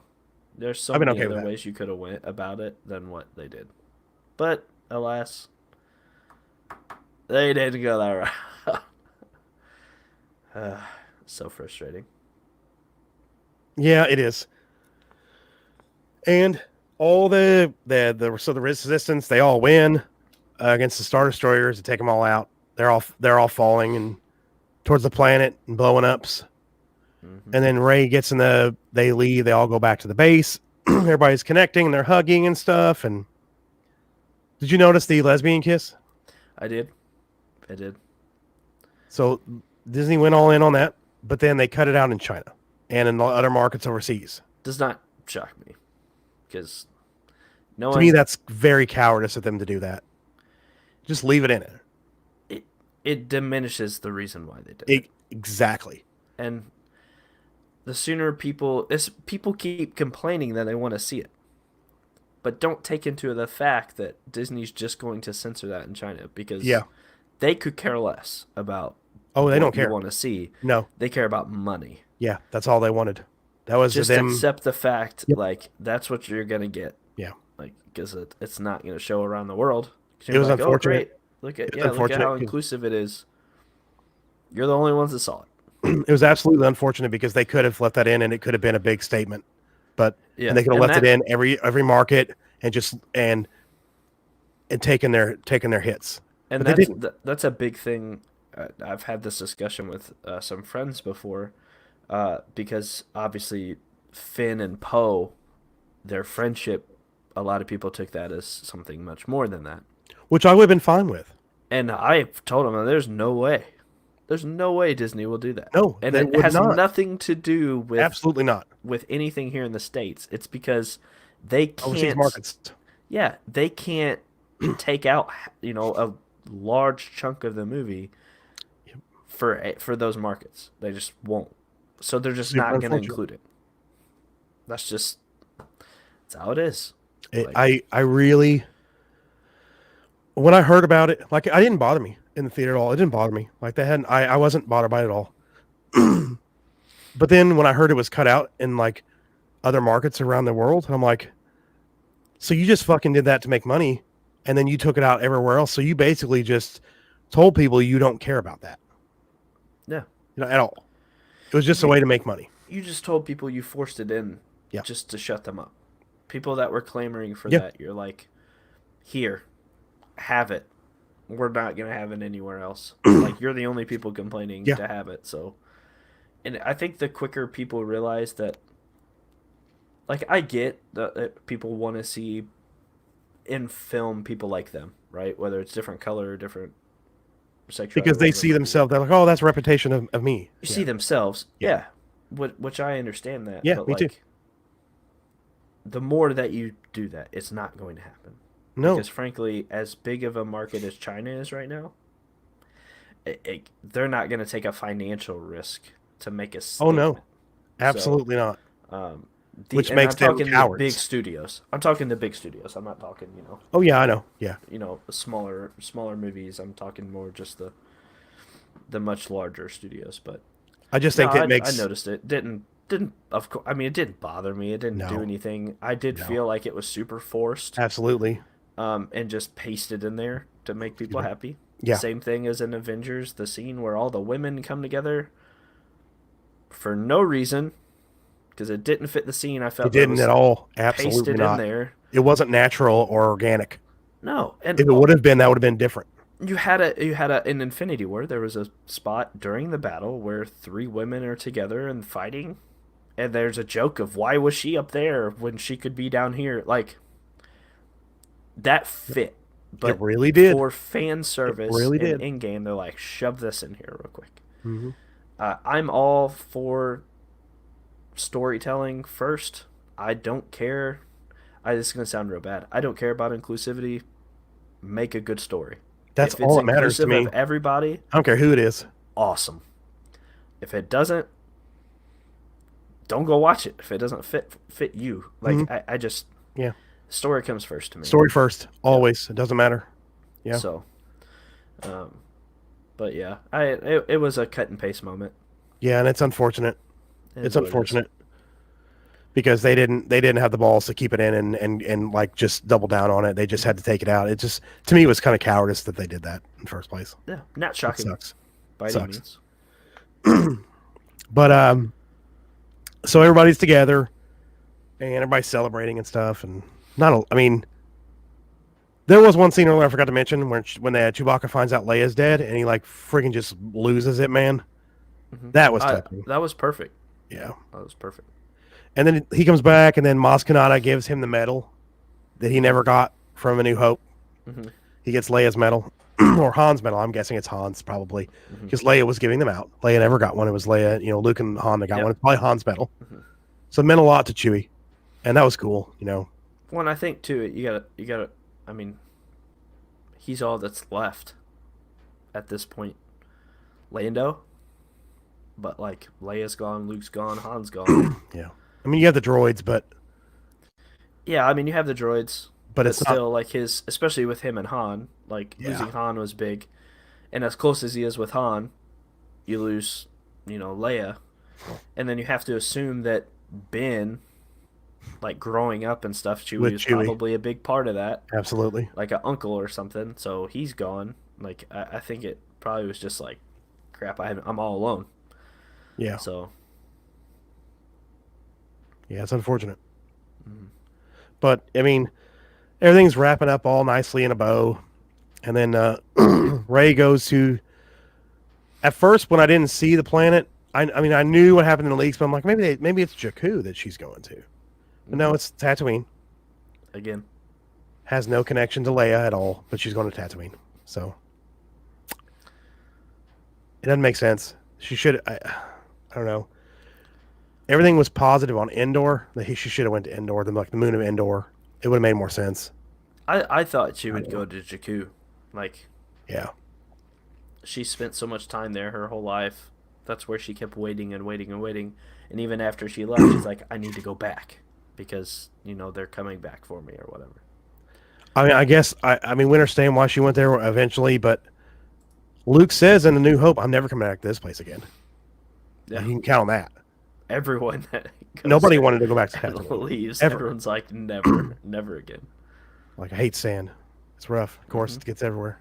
But you know, and then so she goes through like the homestead. You see the kitchen stuff where they're you see the whole everything. You're like, ooh, it was just member berries right there. It was basically Yep. a bunch of that.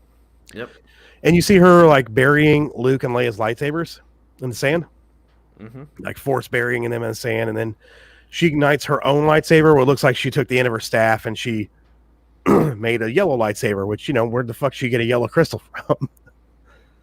Don't ask questions. Just look how pretty it is. Yeah, just consume product. Yeah.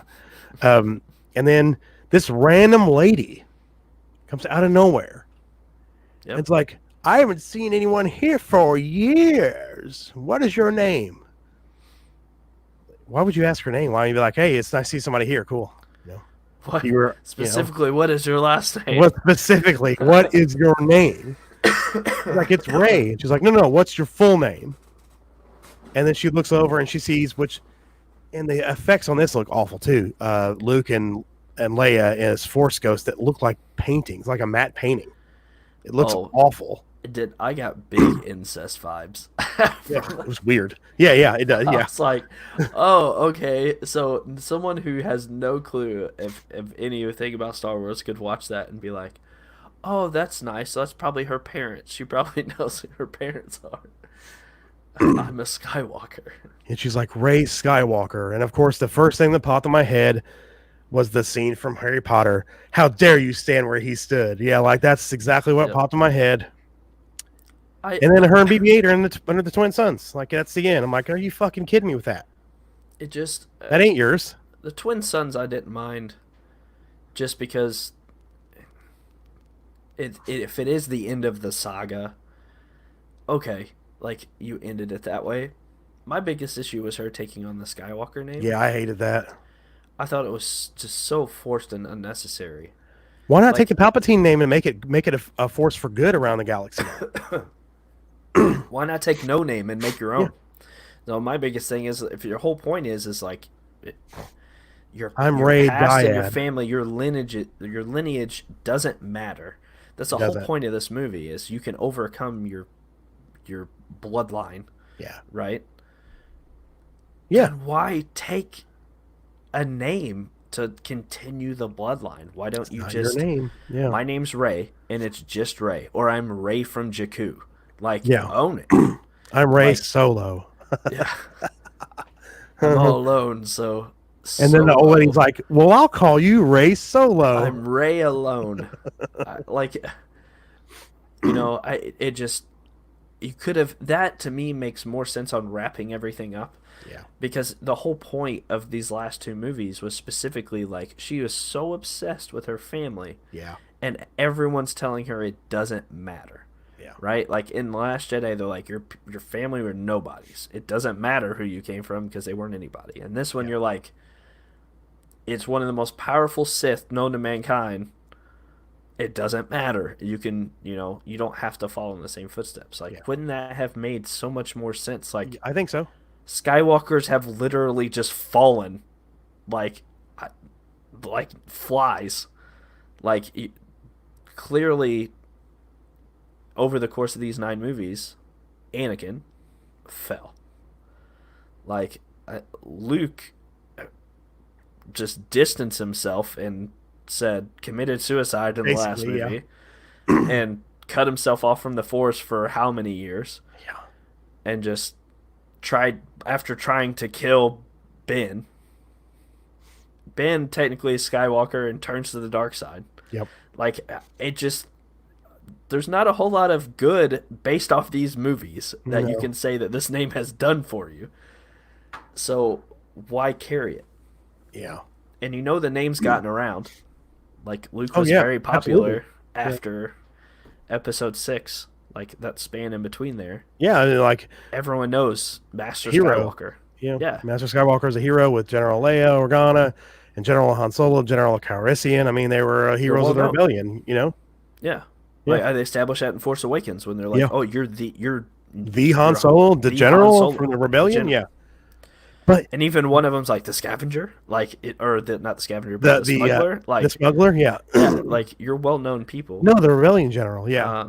So why take a well-known name? And you can't use Palpatine because everyone in the galaxy knows Palpatine. But the thing is, though, she could have taken that name and made it a force for good. True. And changed the way people look at that name. But yeah, very much so. But no, She chose probably the worst option out of them. Oh, But absolutely. I was like, oh, shut the fuck up, Ray. so badly, I just want to be like Ray from nowhere because Yeah, they call her that. yeah, Like that would have been awesome if you're just like, oh, I'm Ray from nowhere. yeah. Luke calls her that. I think Yeah, in the Last Jedi. Yeah. yeah. It's why What are not? you doing here, Ray from nowhere, or something like that? Yeah. Yeah. So, because that's how I believe, and that's how she introduces herself. She's like, "I'm Ray from nowhere," I think something like that. Yeah. I don't remember. and everyone keeps saying how Jakku's trash and Yeah. it's nowhere. I'm Ray Jakku. Yeah, like you could have done anything Yeah. but what you did. Like it was I'm just Ray. I'm so. Ray Carplut. Yeah, Take on Unkar Plut's last name from The Force or Awakens. freaking a like, Anything. I'm Ray Akbar. I'm Ray Like Smith. you Fuck could that. have, man, you could have done anything, Yeah. but it was just forced. And the Luke and Leia at the end just look No. garbage. Which it's sad when 42-year-old movies look better Oh, I know. than Yeah. modern. Like it's not that difficult. Like It's to not. just have someone there, have someone physically there, and put a blue or like aura around them. Like in The Last Jedi, Yoda's wasn't enough. In this one, Luke's was too. The Yeah, it was way contrast too was way much. Yeah, off. and I think it was probably because complaints about Yoda's. Which And Yoda's then, I give some leeway just because there was so much light from the fire yeah, that maybe it. I guess, but it shouldn't affect the color of a Force ghost. No, no, but I think it. They were trying to establish that there's a physical nature to them, Yeah, even though yeah, they're ghost. yeah. So like, I get it, but at the same time, like, just pick one. Like, it's not that hard to at least make them look good, whichever way you go. They just I look like noticed it in garbage. The Last Jedi, but recently when I watched the bad lip reading of the Last Jedi, that My Stick song that they did, I Yes. noticed it more. I was like, wow, that looks really bad. Like there were some shots Yeah. you could even tell he was a ghost. Yeah. I was like, well, this looks really, really bad. Yeah. That was a good video.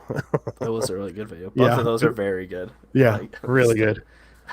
I love that channel. Yeah, me too. Yeah, they do great. I hope they do like a whole like of the whole movie, like they Yeah. did with Force Awakens and stuff. Hmm. So, but that is the Rise of Skywalker. Um, if you had to score this out of 10, have you thought about what you might give it? So going off, so I'm gonna go off just what I would do the other ones. Like the Last Jedi, I'd put down like at a 3, right? Force Awakens, maybe like a 7. I'll maybe a 6. I'll put this one at a 6. Okay. And Okay. I think it has redeeming things. I try to enjoy myself. You're not gonna get bored in the movie. I'll tell you No. that much. No, oh my God. Like I told you You earlier, won't get bored. it Um, feels like you're thrown on a roller coaster and then you jump off at the end. There's yeah. never a slowdown, Hmm. Yeah. ever. So you're never bored. Special effects are fantastic through the whole movie. In most parts. All but one. I Yeah. would say, you know, Yeah. and even then, like, just don't look at her. No, just at don't her look. face. Uh, but Super like, weird. yeah, it's a spectacle. It's just it's a mm, it's a big spectacle, and I'm glad we have things like the Mandalorian that are Yeah. bringing that back down to a more Grounded level. personal. Yeah. I'll say personal. Personal level. It's Yeah. yeah, it's more grounded. I mean, it's still Star Wars, but like it's more of a personal. Here's one person, like he actually aims when he shoots. Like I take like just little stuff. Like I enjoy that. Me too. Like I'm really enjoying having it separate from the saga. Me And too. I hope they take from that, and then the next series, whoever does it, whoever whatever movies, Ryan Johnson's rumored trilogy, Taika Waititi's Star Wars movie that are in talks with Or Kevin whoever it Feige is. Star movies too. Yeah, yeah. Yeah. Supposedly Kevin Feige is over everything else. I kind of hope they just, hey, we took this really far. Let's just reel it back and start over. Yeah, the rumor is, and I think it's true. I think Favreau's going to be in charge of it. I do. I Yeah. could see that, and maybe do similar to like what you do in shows. You have one person direct Hmm. the first movie or typically it's the first episode to set Hmm. the tone, Yeah. begin the story, and then you bring other directors in to Yeah. kind of go off that tone. Absolutely.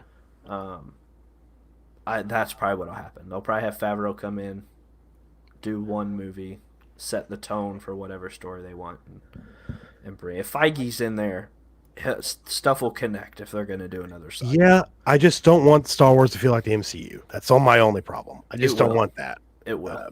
And I think, and I say that just because I feel like everything is going to feel that way. It's made so much money that everyone's going to try and replicate it. We've seen it with horror movies when they tried to reboot The Mummy and they said they're going to have a whole universe for this.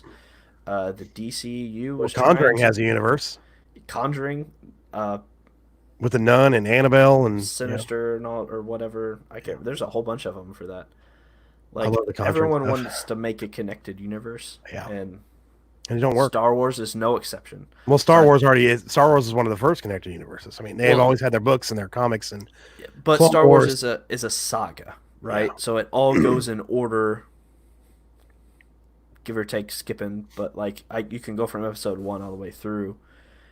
Whereas it's, instead of Marvel's laid out this groundwork, let's have these separate movies, bring them together slowly for a giant payoff. Yeah. And I think we're going to see that in almost every franchise from here on out. Yeah, I think so too. Until Marvel crashes and burns, which it will happen eventually. Everything it's not going to go on forever. Everything will have a fall, and Star Wars not excluded. They already have. I mean, it just pretty bad. I think we're going to see a lot more of the Rogue One style, Solo style. They're all kind of by themselves. Yeah, I mean, I think a lot. And then let's, lead it up to something. I think they're going to lean a lot towards Disney Plus stuff too. I mean, like they got the Obi-Wan Kenobi series that's coming out. It starts filming this spring. And then the Cassian Andor prequel series that's coming out in a couple of years with Cassian and K2SO from Rogue One, which I'll be honest with you, I'm kind of pumped about that one because all the stuff that Cassian said in Rogue One about like, you don't have no idea what I've done for the Empire. You've been in this fight for like a minute. I've been in it since I was 6 years old. Yeah. And you have no idea what I've had to do. And I want to see that. And plus, I like Cassian and K2. I like their characters a lot in Rogue One. I love Cassian Andor and what they did with him and his, how he plays off K2SO and how they work together. And I'm kind of pumped for that one. I'm not gonna lie about that. I am kind of pumped for that. And then there's the rumored Knights of the Old Republic series that's coming. If on Disney Plus, they'll do that first, and then they'll do movies afterward to connect them and stuff. Which they have so much potential and so much to take from with the Old Republic. It's endless. This can be their new saga. They could start from, go 4,000 years before the movies, like they did with the Knights of the Republic games. You can go even farther back. How the Jedi started in the Mandalorian Wars, and how Revan fell, and how the Jedi turned on each other, and there's so much you could do. And like I said to you earlier when we were having dinner, that I'm excited, but I'm has reservations because it's Disney and I've seen what they've done. I mean, the Mandalorian does give me hope. Yeah, does. And the Mandalorian is not without its flaws. Don't get me wrong. It's not. Yeah. But from what we've got so far, Rogue One and the Mandalorian have been the two standouts for me with Star Wars. And like you were saying earlier, when I came out of Solo, me and Sam went and saw that together. Okay. You take out that shitty ass robot, the Fembot or whatever, that talks about droid rights, sentient rights. It's so stupid. Take that out. And maybe give a little bit more of a roughness to it, and not as polished and not as cookie cutter. But I did enjoy Solo. I did have fun. It wasn't great, and it did lose money. # Solo lost money. I mean, it did. It lost a lot of money. I mean, you had 2 directors come in, and Lord Miller were 50% or more done. They fired them. They go back in and reshoot a ton of stuff. That's a lot of money. But I did have fun with it. I just watched it a few nights ago, and I did have fun with it. I mean, the fact that Chewbacca gets to fucking do something in that movie. Yeah. I did. I enjoyed it. I mean, if it was not great, and it was very cookie cutter. I mean, I don't know if you've ever heard of a YouTube channel called Red Letter Media. They did a Solo predictions video 6 months before the movie came out, and it was literally beat for beat what the movie was. because everybody can kind of predict that. I mean, we talked Yep. earlier. He's going to get his blaster. He's going to meet Chewie. He's going to get the Falcon. He's going to do the Kessel Run. Mhm. Everybody kind of could guess that. It was pretty Oh, yeah. simple to guess that, Yeah. but I didn't hate it. I had fun with it. I mean, me Yeah. and Sam were both. We got up. We're like, you know what? That was kind of fun. I kind of had fun with that. It wasn't great, That's but what I I had thought fun. the same thing. Like, I was like, man, this thing's receiving a little too much hate. Like, I don't think it was really that bad of a movie. Like I was telling you earlier, if I don't think it would have received near the amount of hate if you would have said, called it something else and said this isn't Han Solo, it's Just just a not Han Star Solo, Wars story. Yeah. Like we meet Chewie, it's literally about the Millennium Falcon. Mm-hmm. Like, and then you finally meet Han at the very end. Maybe I don't know. Like you could have, if it wasn't Han, you wouldn't have hated it as much. It wouldn't Like, have been as bad. That's And why I tell people that yeah, didn't like it. Like it's honestly what it would have been. and I mean, one of the things I walked out of that movie thinking was, had been looking forward to Donald Glover as Lando. Mm-hmm. He did way too much of just a copycat performance, in my opinion, and it just didn't work for me with him. But then Alden Ehrenreich took Solo and made him his own character. Complete, like he made something new. He didn't just copy Harrison Ford. And I thought it worked for what he did. I was like, okay, he he had just did his own similar thing. mannerisms, Yeah. like and things that I Of course. didn't remember until I watched Solo and then went back and watched To some the of OT, older movies. yeah. And then I'm like, oh, okay, you can tell things he picked up. But he made it his own. He made it his own, which I liked his performance. I too. loved Lando in it. You did? I did. I loved Lando in it. I thought that's such a big personality that I don't think you can play that character any other way. And I really think that you could have taken Donald Glover, put him in old makeup, and he could have been in The Rise of Skywalker, and you wouldn't have known. Because I think that it was that spot on as far as what that character was and how he acted, his mannerisms, his voice, like. And yeah, I think it was a copycat, but I don't think Lando's a character that ever changes. Whereas Han, he did make it his own because he was becoming that character. He wasn't who he was. He a wasn't different who person. he was when Yeah. we met him. He was more right? optimistic. Yeah. Correct. Yeah. Which, as far as Lando, we know he's a super charismatic. Like, that's what he is. And so I was fine with that, and that's why I really liked it. But I also liked his performance because, like I say, he made it his own because we didn't know at that stage in the movie. Your brain shouldn't know what. It's not Harrison Ford. Yeah. Right. He had the charisma, and I think that was the one thing that was lacking. But you can't mimic that. I mean, I think it's just Harrison Ford on screen is hard to when he's young. It really like that, is. It's hard to His mimic. charisma, it's really there's nobody else can beat him. No, and he did his best. Like his humor and things were great. His mannerisms were very similar, but he made it his own. So, like, I enjoyed both of them, and that's why I thought the performance in the movie were great. I liked Woody Harrelson. I liked the supporting cast in it. Like Chewie was fantastic. Could have done without the robot, but she died. So. Me and Sam and then everybody else in our theater was like, yay, when that happened. And, people were like really happy about it and stuff. And the robot dies. And I'm like, wait, is it a robot? Why can't you just fix it? Yeah, she did get shredded to pieces. Yeah. But they just did that so they could upload her into the Falcon. That's the only reason. Yeah. But my thing about with Donald Glover's performance is when I watched The Rise of Skywalker and Lando actually came on screen, maybe even realize even more how much I didn't like his performance in Solo and how it didn't, to me, work as well as what Alden did. Same thing with Harrison. Billy D. Williams is such charisma. Like it just oozes off of him. Even those small scenes he's in Rise of Skywalker, he just oozes charisma. You feel Lando coming off the screen. You know what I mean? And that's why he was one of my favorite parts of the OT. In the Empire, and then of course in Jedi, he has such a big part in the end of Return of the Jedi. And I just don't like. There was I think the robot thing took away from his performance and what Lando could have been. I would agree with that. And you cut all that out, and you're not worried about that. He's not like he's basically whipped to that robot. It's like it's his wife telling him what to do at the time. It just felt really weird. and this droid is like, there's sexual undertones with it. It's like, no, Lando wouldn't do that. Even Billy D said in an interview recently, he's like, I don't fucking think so. Lando wouldn't have done that. So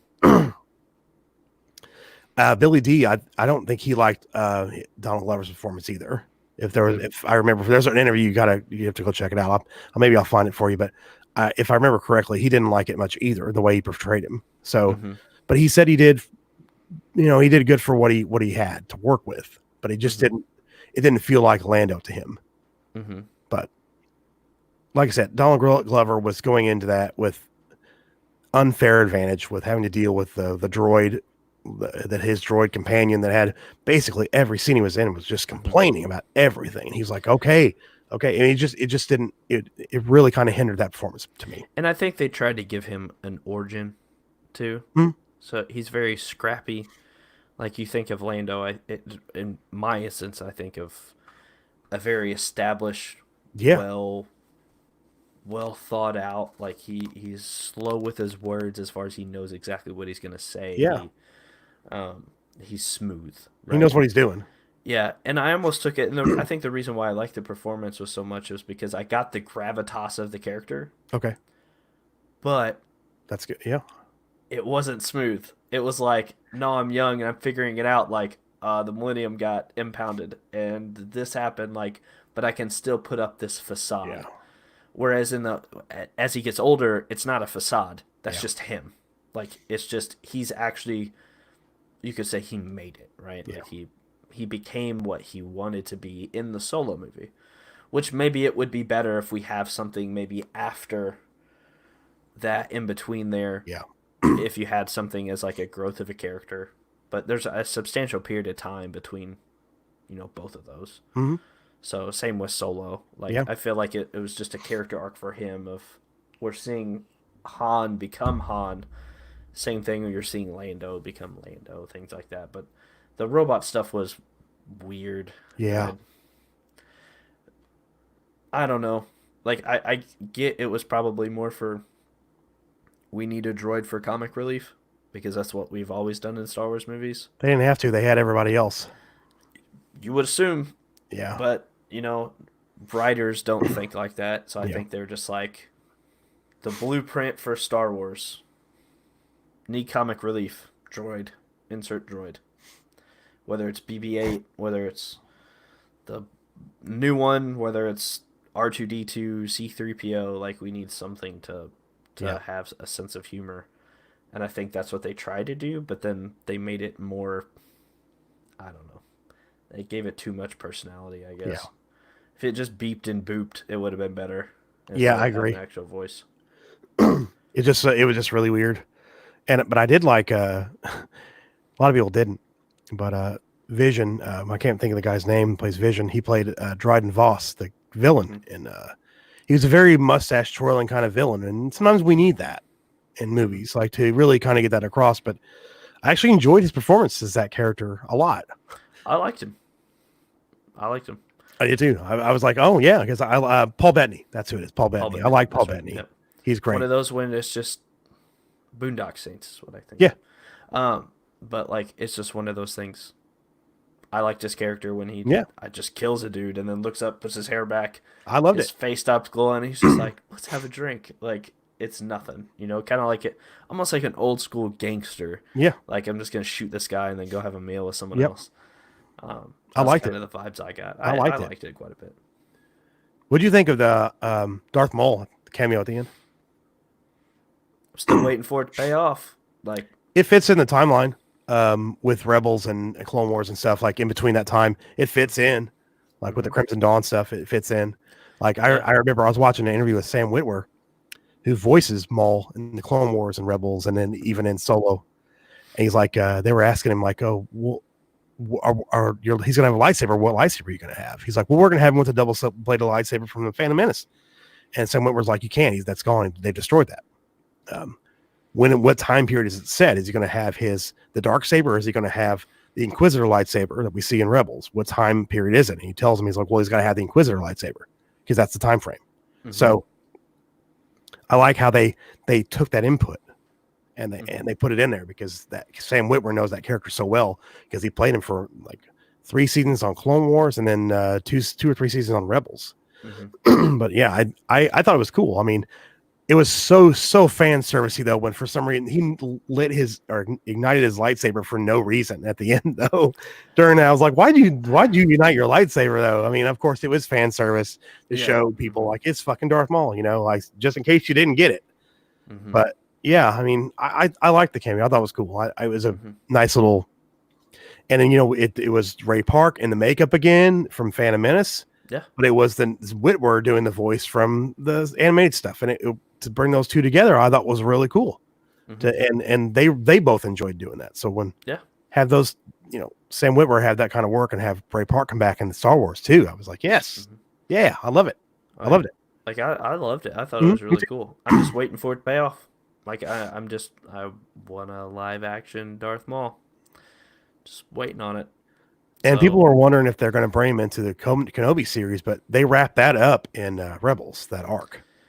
Yeah, and if I remember correctly, they pushed the Darth Maul series from Disney Plus back pretty far. If I read here over the last couple days.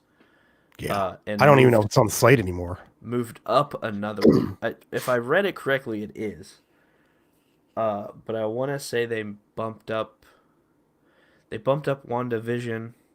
And pushed back the Falcon and the Falcon and Sam and and Winter Soldier because of Puerto Rico stuff. That's where they were filming. Yeah, obviously Earthquake. So they moved that, and I'm almost positive that they bumped it back to the time where Kenobi was going to be. So they pushed it up and moved Darth Maul back like a year and a half. Probably makes sense. Like, and I'm still waiting. Disney Plus, I'm still a little hesitant about because I really like The Mandalorian. But other than that, there's not a whole lot as of right now that is on the slate that I can watch. Yeah. I watched a ton of classic Disney movies, that's for sure. Yeah. I feel like it's just gonna be a slow drip. And when it gets rolling, I think it will get rolling, and over the years it'll. You know, I think Mandalorian was right to be the first thing that was on the platform. And I actually really liked it how they did it weekly instead of just like Netflix where it's shoved at you once and you got to just take it all in and then it's gone. I like waiting that time period in between. Gave you something to talk about. So absolutely, and that's why they did it. We got to fill that Game of Thrones void is what I keep saying. Like people are trying to find that next show. And The Witcher is really good too, though. So it only makes sense for Disney to be like, well, we want to fill that void. So that's just Knights of the Republic would be one of the ones to do it. Yeah, and you're going to see Amazon do it with their Lord of the Rings. You're seeing Netflix try and do it with The Witcher. They don't do weekly, obviously, but like, they're still, I mean, its views outpaced Mandalorian. So, for the time frame. Did you like The Witcher? Have you watched it? I got about 4 episodes in. That's about as far as I've gotten so far. I'm not a huge fan as of right now. That being said, I'm not a huge fan of the Witcher series. Okay. I have not read the books. I have played the games. Witcher 2 and 3, to be exact. It's just not my forte. I get why people like it. Fight scene in episode 1 towards the end I thought was awesome. Yeah, the sword work and things like that. I wasn't a huge fan of Game of Thrones. So it's just one of those things. I felt like it was very predictable so far. I'll save my full thoughts on it till I actually finish it. But through the first 4 episodes so far, I'm like, okay, this is very predictable. Which a lot of shows are halfway through. Yeah. It's true. We'll see what my opinion changes by the end, or maybe through multiple seasons. There have been shows I've watched the first season, I'm like, this is absolute garbage, and then the second season comes around, I'm like, this is fantastic. Yeah. So, we'll see. But yeah, right now I'm jury's still out for me on The Witcher. I very much enjoyed Mandalorian much more than The Witcher for me. I still haven't done a review for The Mandalorian on the channel yet, so maybe down the road you can come on and we can talk about it. Oh yeah. love me some westerns. So Heck yeah. throwing in the Star Wars I was universe. I was really really surprised. Like the first episode, I was like instantly hooked. And Mhm. I went to Celebration back in the spring, Mhm. and they showed us a couple of scenes and a really long trailer that the public didn't get to see. Mhm. And so we already had a huge taste of what was coming. Yeah. And I remember walking out of that panel, and the four guys or the three guys I was with, and other people around us were all like, "Fucking fuck the Rise of Skywalker. This is what I'm looking forward to." Mhm. Like, wait, people were immediately talking about this over Rise of Skywalker. Like it was the talk of the celebration. Nobody was really talking about Rise of Skywalker. It was all about the Mandalorian after that. Yeah. I mean, I'll be honest, kind of the same way. Yeah, I'm a huge Jon Favreau fan. me too. And I'm a So huge the Dave Filoni fact that fan he was too. doing So it, yeah, yeah, I was like, I'm in. I'm in. Like, I'd love to see more about the Mandalorians. me Haven't too. really seen a ton, like in live action film. Yeah, yeah. I So know there's a ton of stuff in Clone Wars, but that's about it. Yeah, yeah, yeah, and we've seen teases, uh, in Force Awakens, and um, towards the end we see Mandalorian flags, things like that. yeah, Um, at Maz's place. yeah. I Moscanata's couldn't cat. think of Yeah, her name for some reason. yeah. Well, she was only Another in it for character 2 seconds in forgotten. the Last Jedi, then 2 seconds in the last one. Yeah.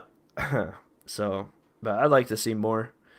I really like westerns and I like the format, so it makes Me sense too. that they would follow that Yeah, as far as a bounty hunter.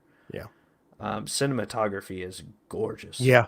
Absolutely. and I feel like it's filmed very much like Rogue One, Yeah, and I think it kind of took a lot of the things from that, and I enjoyed that movie. So, yeah, like there was a shot I just absolutely loved in Mandalorian where the camera just pans and it's showing his face, right?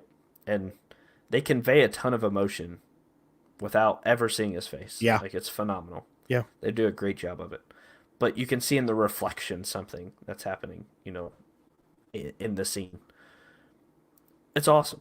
Like I yeah. was just like that shot alone just made this entire episode for me. Like that Absolutely. was a phenomenal shot. Yeah, Everything's well thought out. It's paced very well. yeah. Um, Side characters are great. So I'm looking forward to more Mandalorian more than anything Me right too. now. Yeah, I really liked Cara Dune, Mm-hmm. her character a lot. I really enjoy. I hope we see more of her. I know she stayed back with Grief Karga Mm-hmm. on that planet, which I thought was Sullust when we first saw it because of the lava and stuff, Yeah, it gives off that vibe. Yeah. But then it was another planet, and I'm like, huh. I was hoping we kind of would have seen Sullust in live action for the first time. It was mentioned in the OT, it was mentioned in the prequel trilogy, and we saw it in Battlefront. Battlefront. Yeah. Yep. But yeah, I'm glad it's coming back in the fall. Mm-hmm. And like with The Witcher, it's not coming back until 2021. Yeah. And So I think they played it smart. Do they it did. weekly. Don't have a ton of episodes at a time. Give them time to film. And really liked how they gave the director and said, "Here's the story. Film it." They Yeah. didn't say we need this in a 44-minute slot, Yeah. 16 minutes of commercials. Just make it. There were some episodes, I think, wasn't there one that was like 29 minutes and then Yeah. another one that was like 41, Yeah. 42? Yeah. Like, I love that. Like, just give me some. I don't care how long it is. You can give me a 2 hour if the episode Yeah, is that's good. fine I'll with me. watch Yeah, it. do whatever you gotta If do. it's 20 minutes long, but the episode's fantastic, I'll watch it. Like, Yeah. just as long as it has a good enough story. And Mm-hmm. I think Mandalorian's done a really good job. Yeah, I'm gonna have to go back and watch it again Mm-hmm. because it's Yep. in. I know eventually. I think next season they'll probably have more than 8 episodes, probably like maybe 10 or 12. But I think they'll still keep the length anywhere from 30 to 40 minutes. I think it's a good length. I There's do too. not too many lulls in the episode. I know a lot of people were complaining that it wasn't an hour and stuff like everything else, but it fit that episode. Each episode that fit that time frame, it didn't need to be longer or shorter. It just fit what they were doing, and it didn't feel like it was just shoving stuff in just to shove it in there. Yep. So Agreed. but it has been 4 hours and 3 minutes so far on this stream. Dang.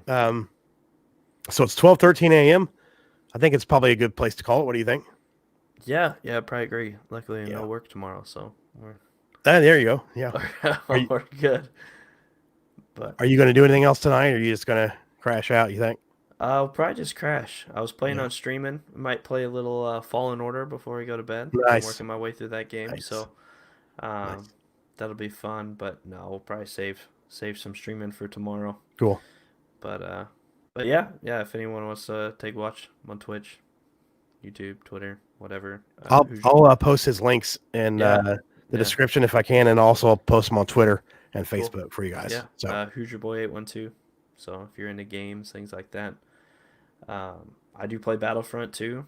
So if you're looking for some Star Wars stuff, uh, Apex, Call of Duty, I probably will stream a playthrough of Last of Us whenever it comes out.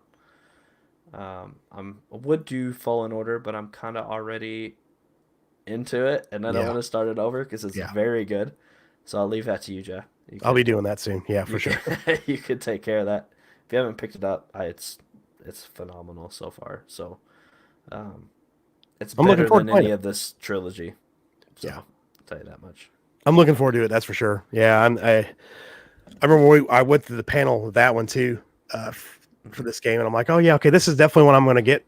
And then I went to Meyer one night to get a birthday present for somebody, and I was going in there, and then like, if you bought Fallen Order at Meyer, you got immediately they print out a $10 coupon for you for the next shopping trip, and then they also mailed you a $10 coupon. So I basically got $20 back for buying Fallen Order. So I was like, yep, I'm doing that. Go I'm buy like, it anyway. So I'm might getting as it right well. now because I'm getting $20 back to spend on groceries. So, and we shop there all the time anyway. So I'm like, yeah, screw it. I'll just do that. So There you it go. worked out. My wife's like, did you buy a game? I told her why. Nope. She's like, okay, well, that's a good reason to buy it. Never mind.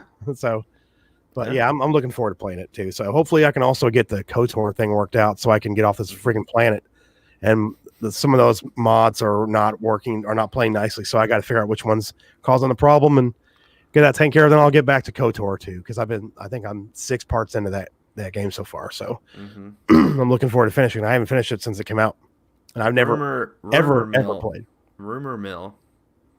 They're coming out with a remastered version. That's what I've heard too. Rumor Yeah. mill. Haven't heard anything that's substantial, but um, Well, there was a guy yeah. that I was following on. I was actually following another video game channel that was showcasing somebody that was actually remastering it with the Unreal Hmm. Engine, Hmm. and he was going through recreating every world, every character, and then Disney shut him down. He wasn't going to charge anything for it, or he wasn't doing anything like that, but they shut him down anyway. A lot of people think that pointed to that's going to be them putting out a remastered version of it Yep. on their own, and I agree. I do think they're going to Typically, do that. when you see something like that, that's normally why they're like, "Hey, we're already doing this. Stop. Like, we won't charge you or do anything, but like, we need you to You got to just stop. finish it Cease and up." desist. Yeah, cease and desist. So, but oh man, excuse me.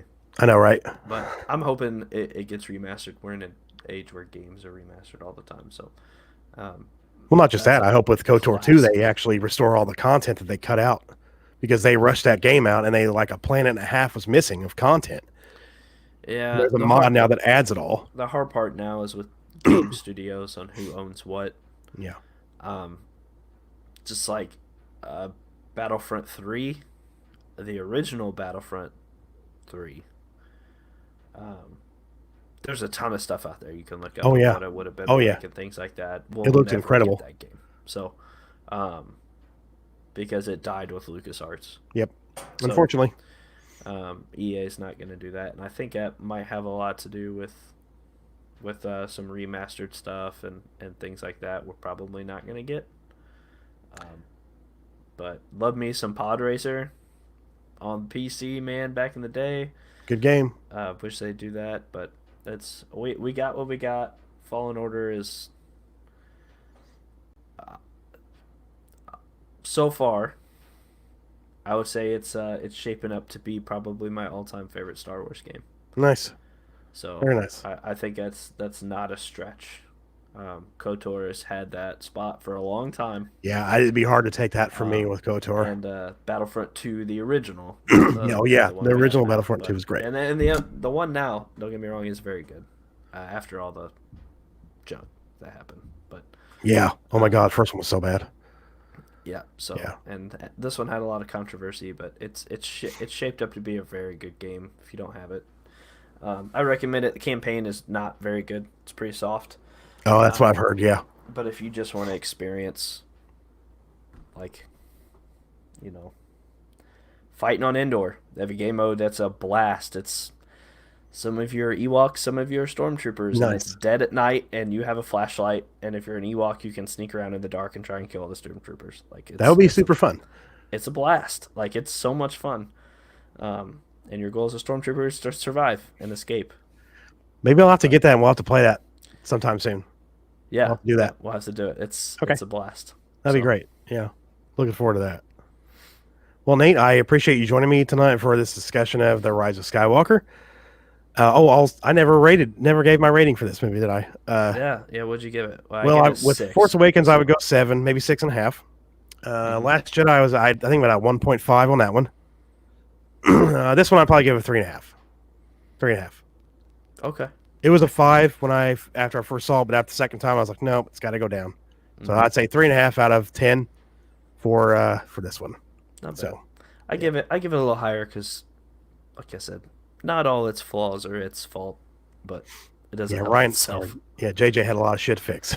That's why probably the best thing for anyone going into this and they haven't seen it. It's like it's a wild ride, but yeah, it absolutely man, is. it's a roller mess. coaster. It's an absolute mess of a ride. So So just think of going into a really amazing ride at Disney World that everything's broken down.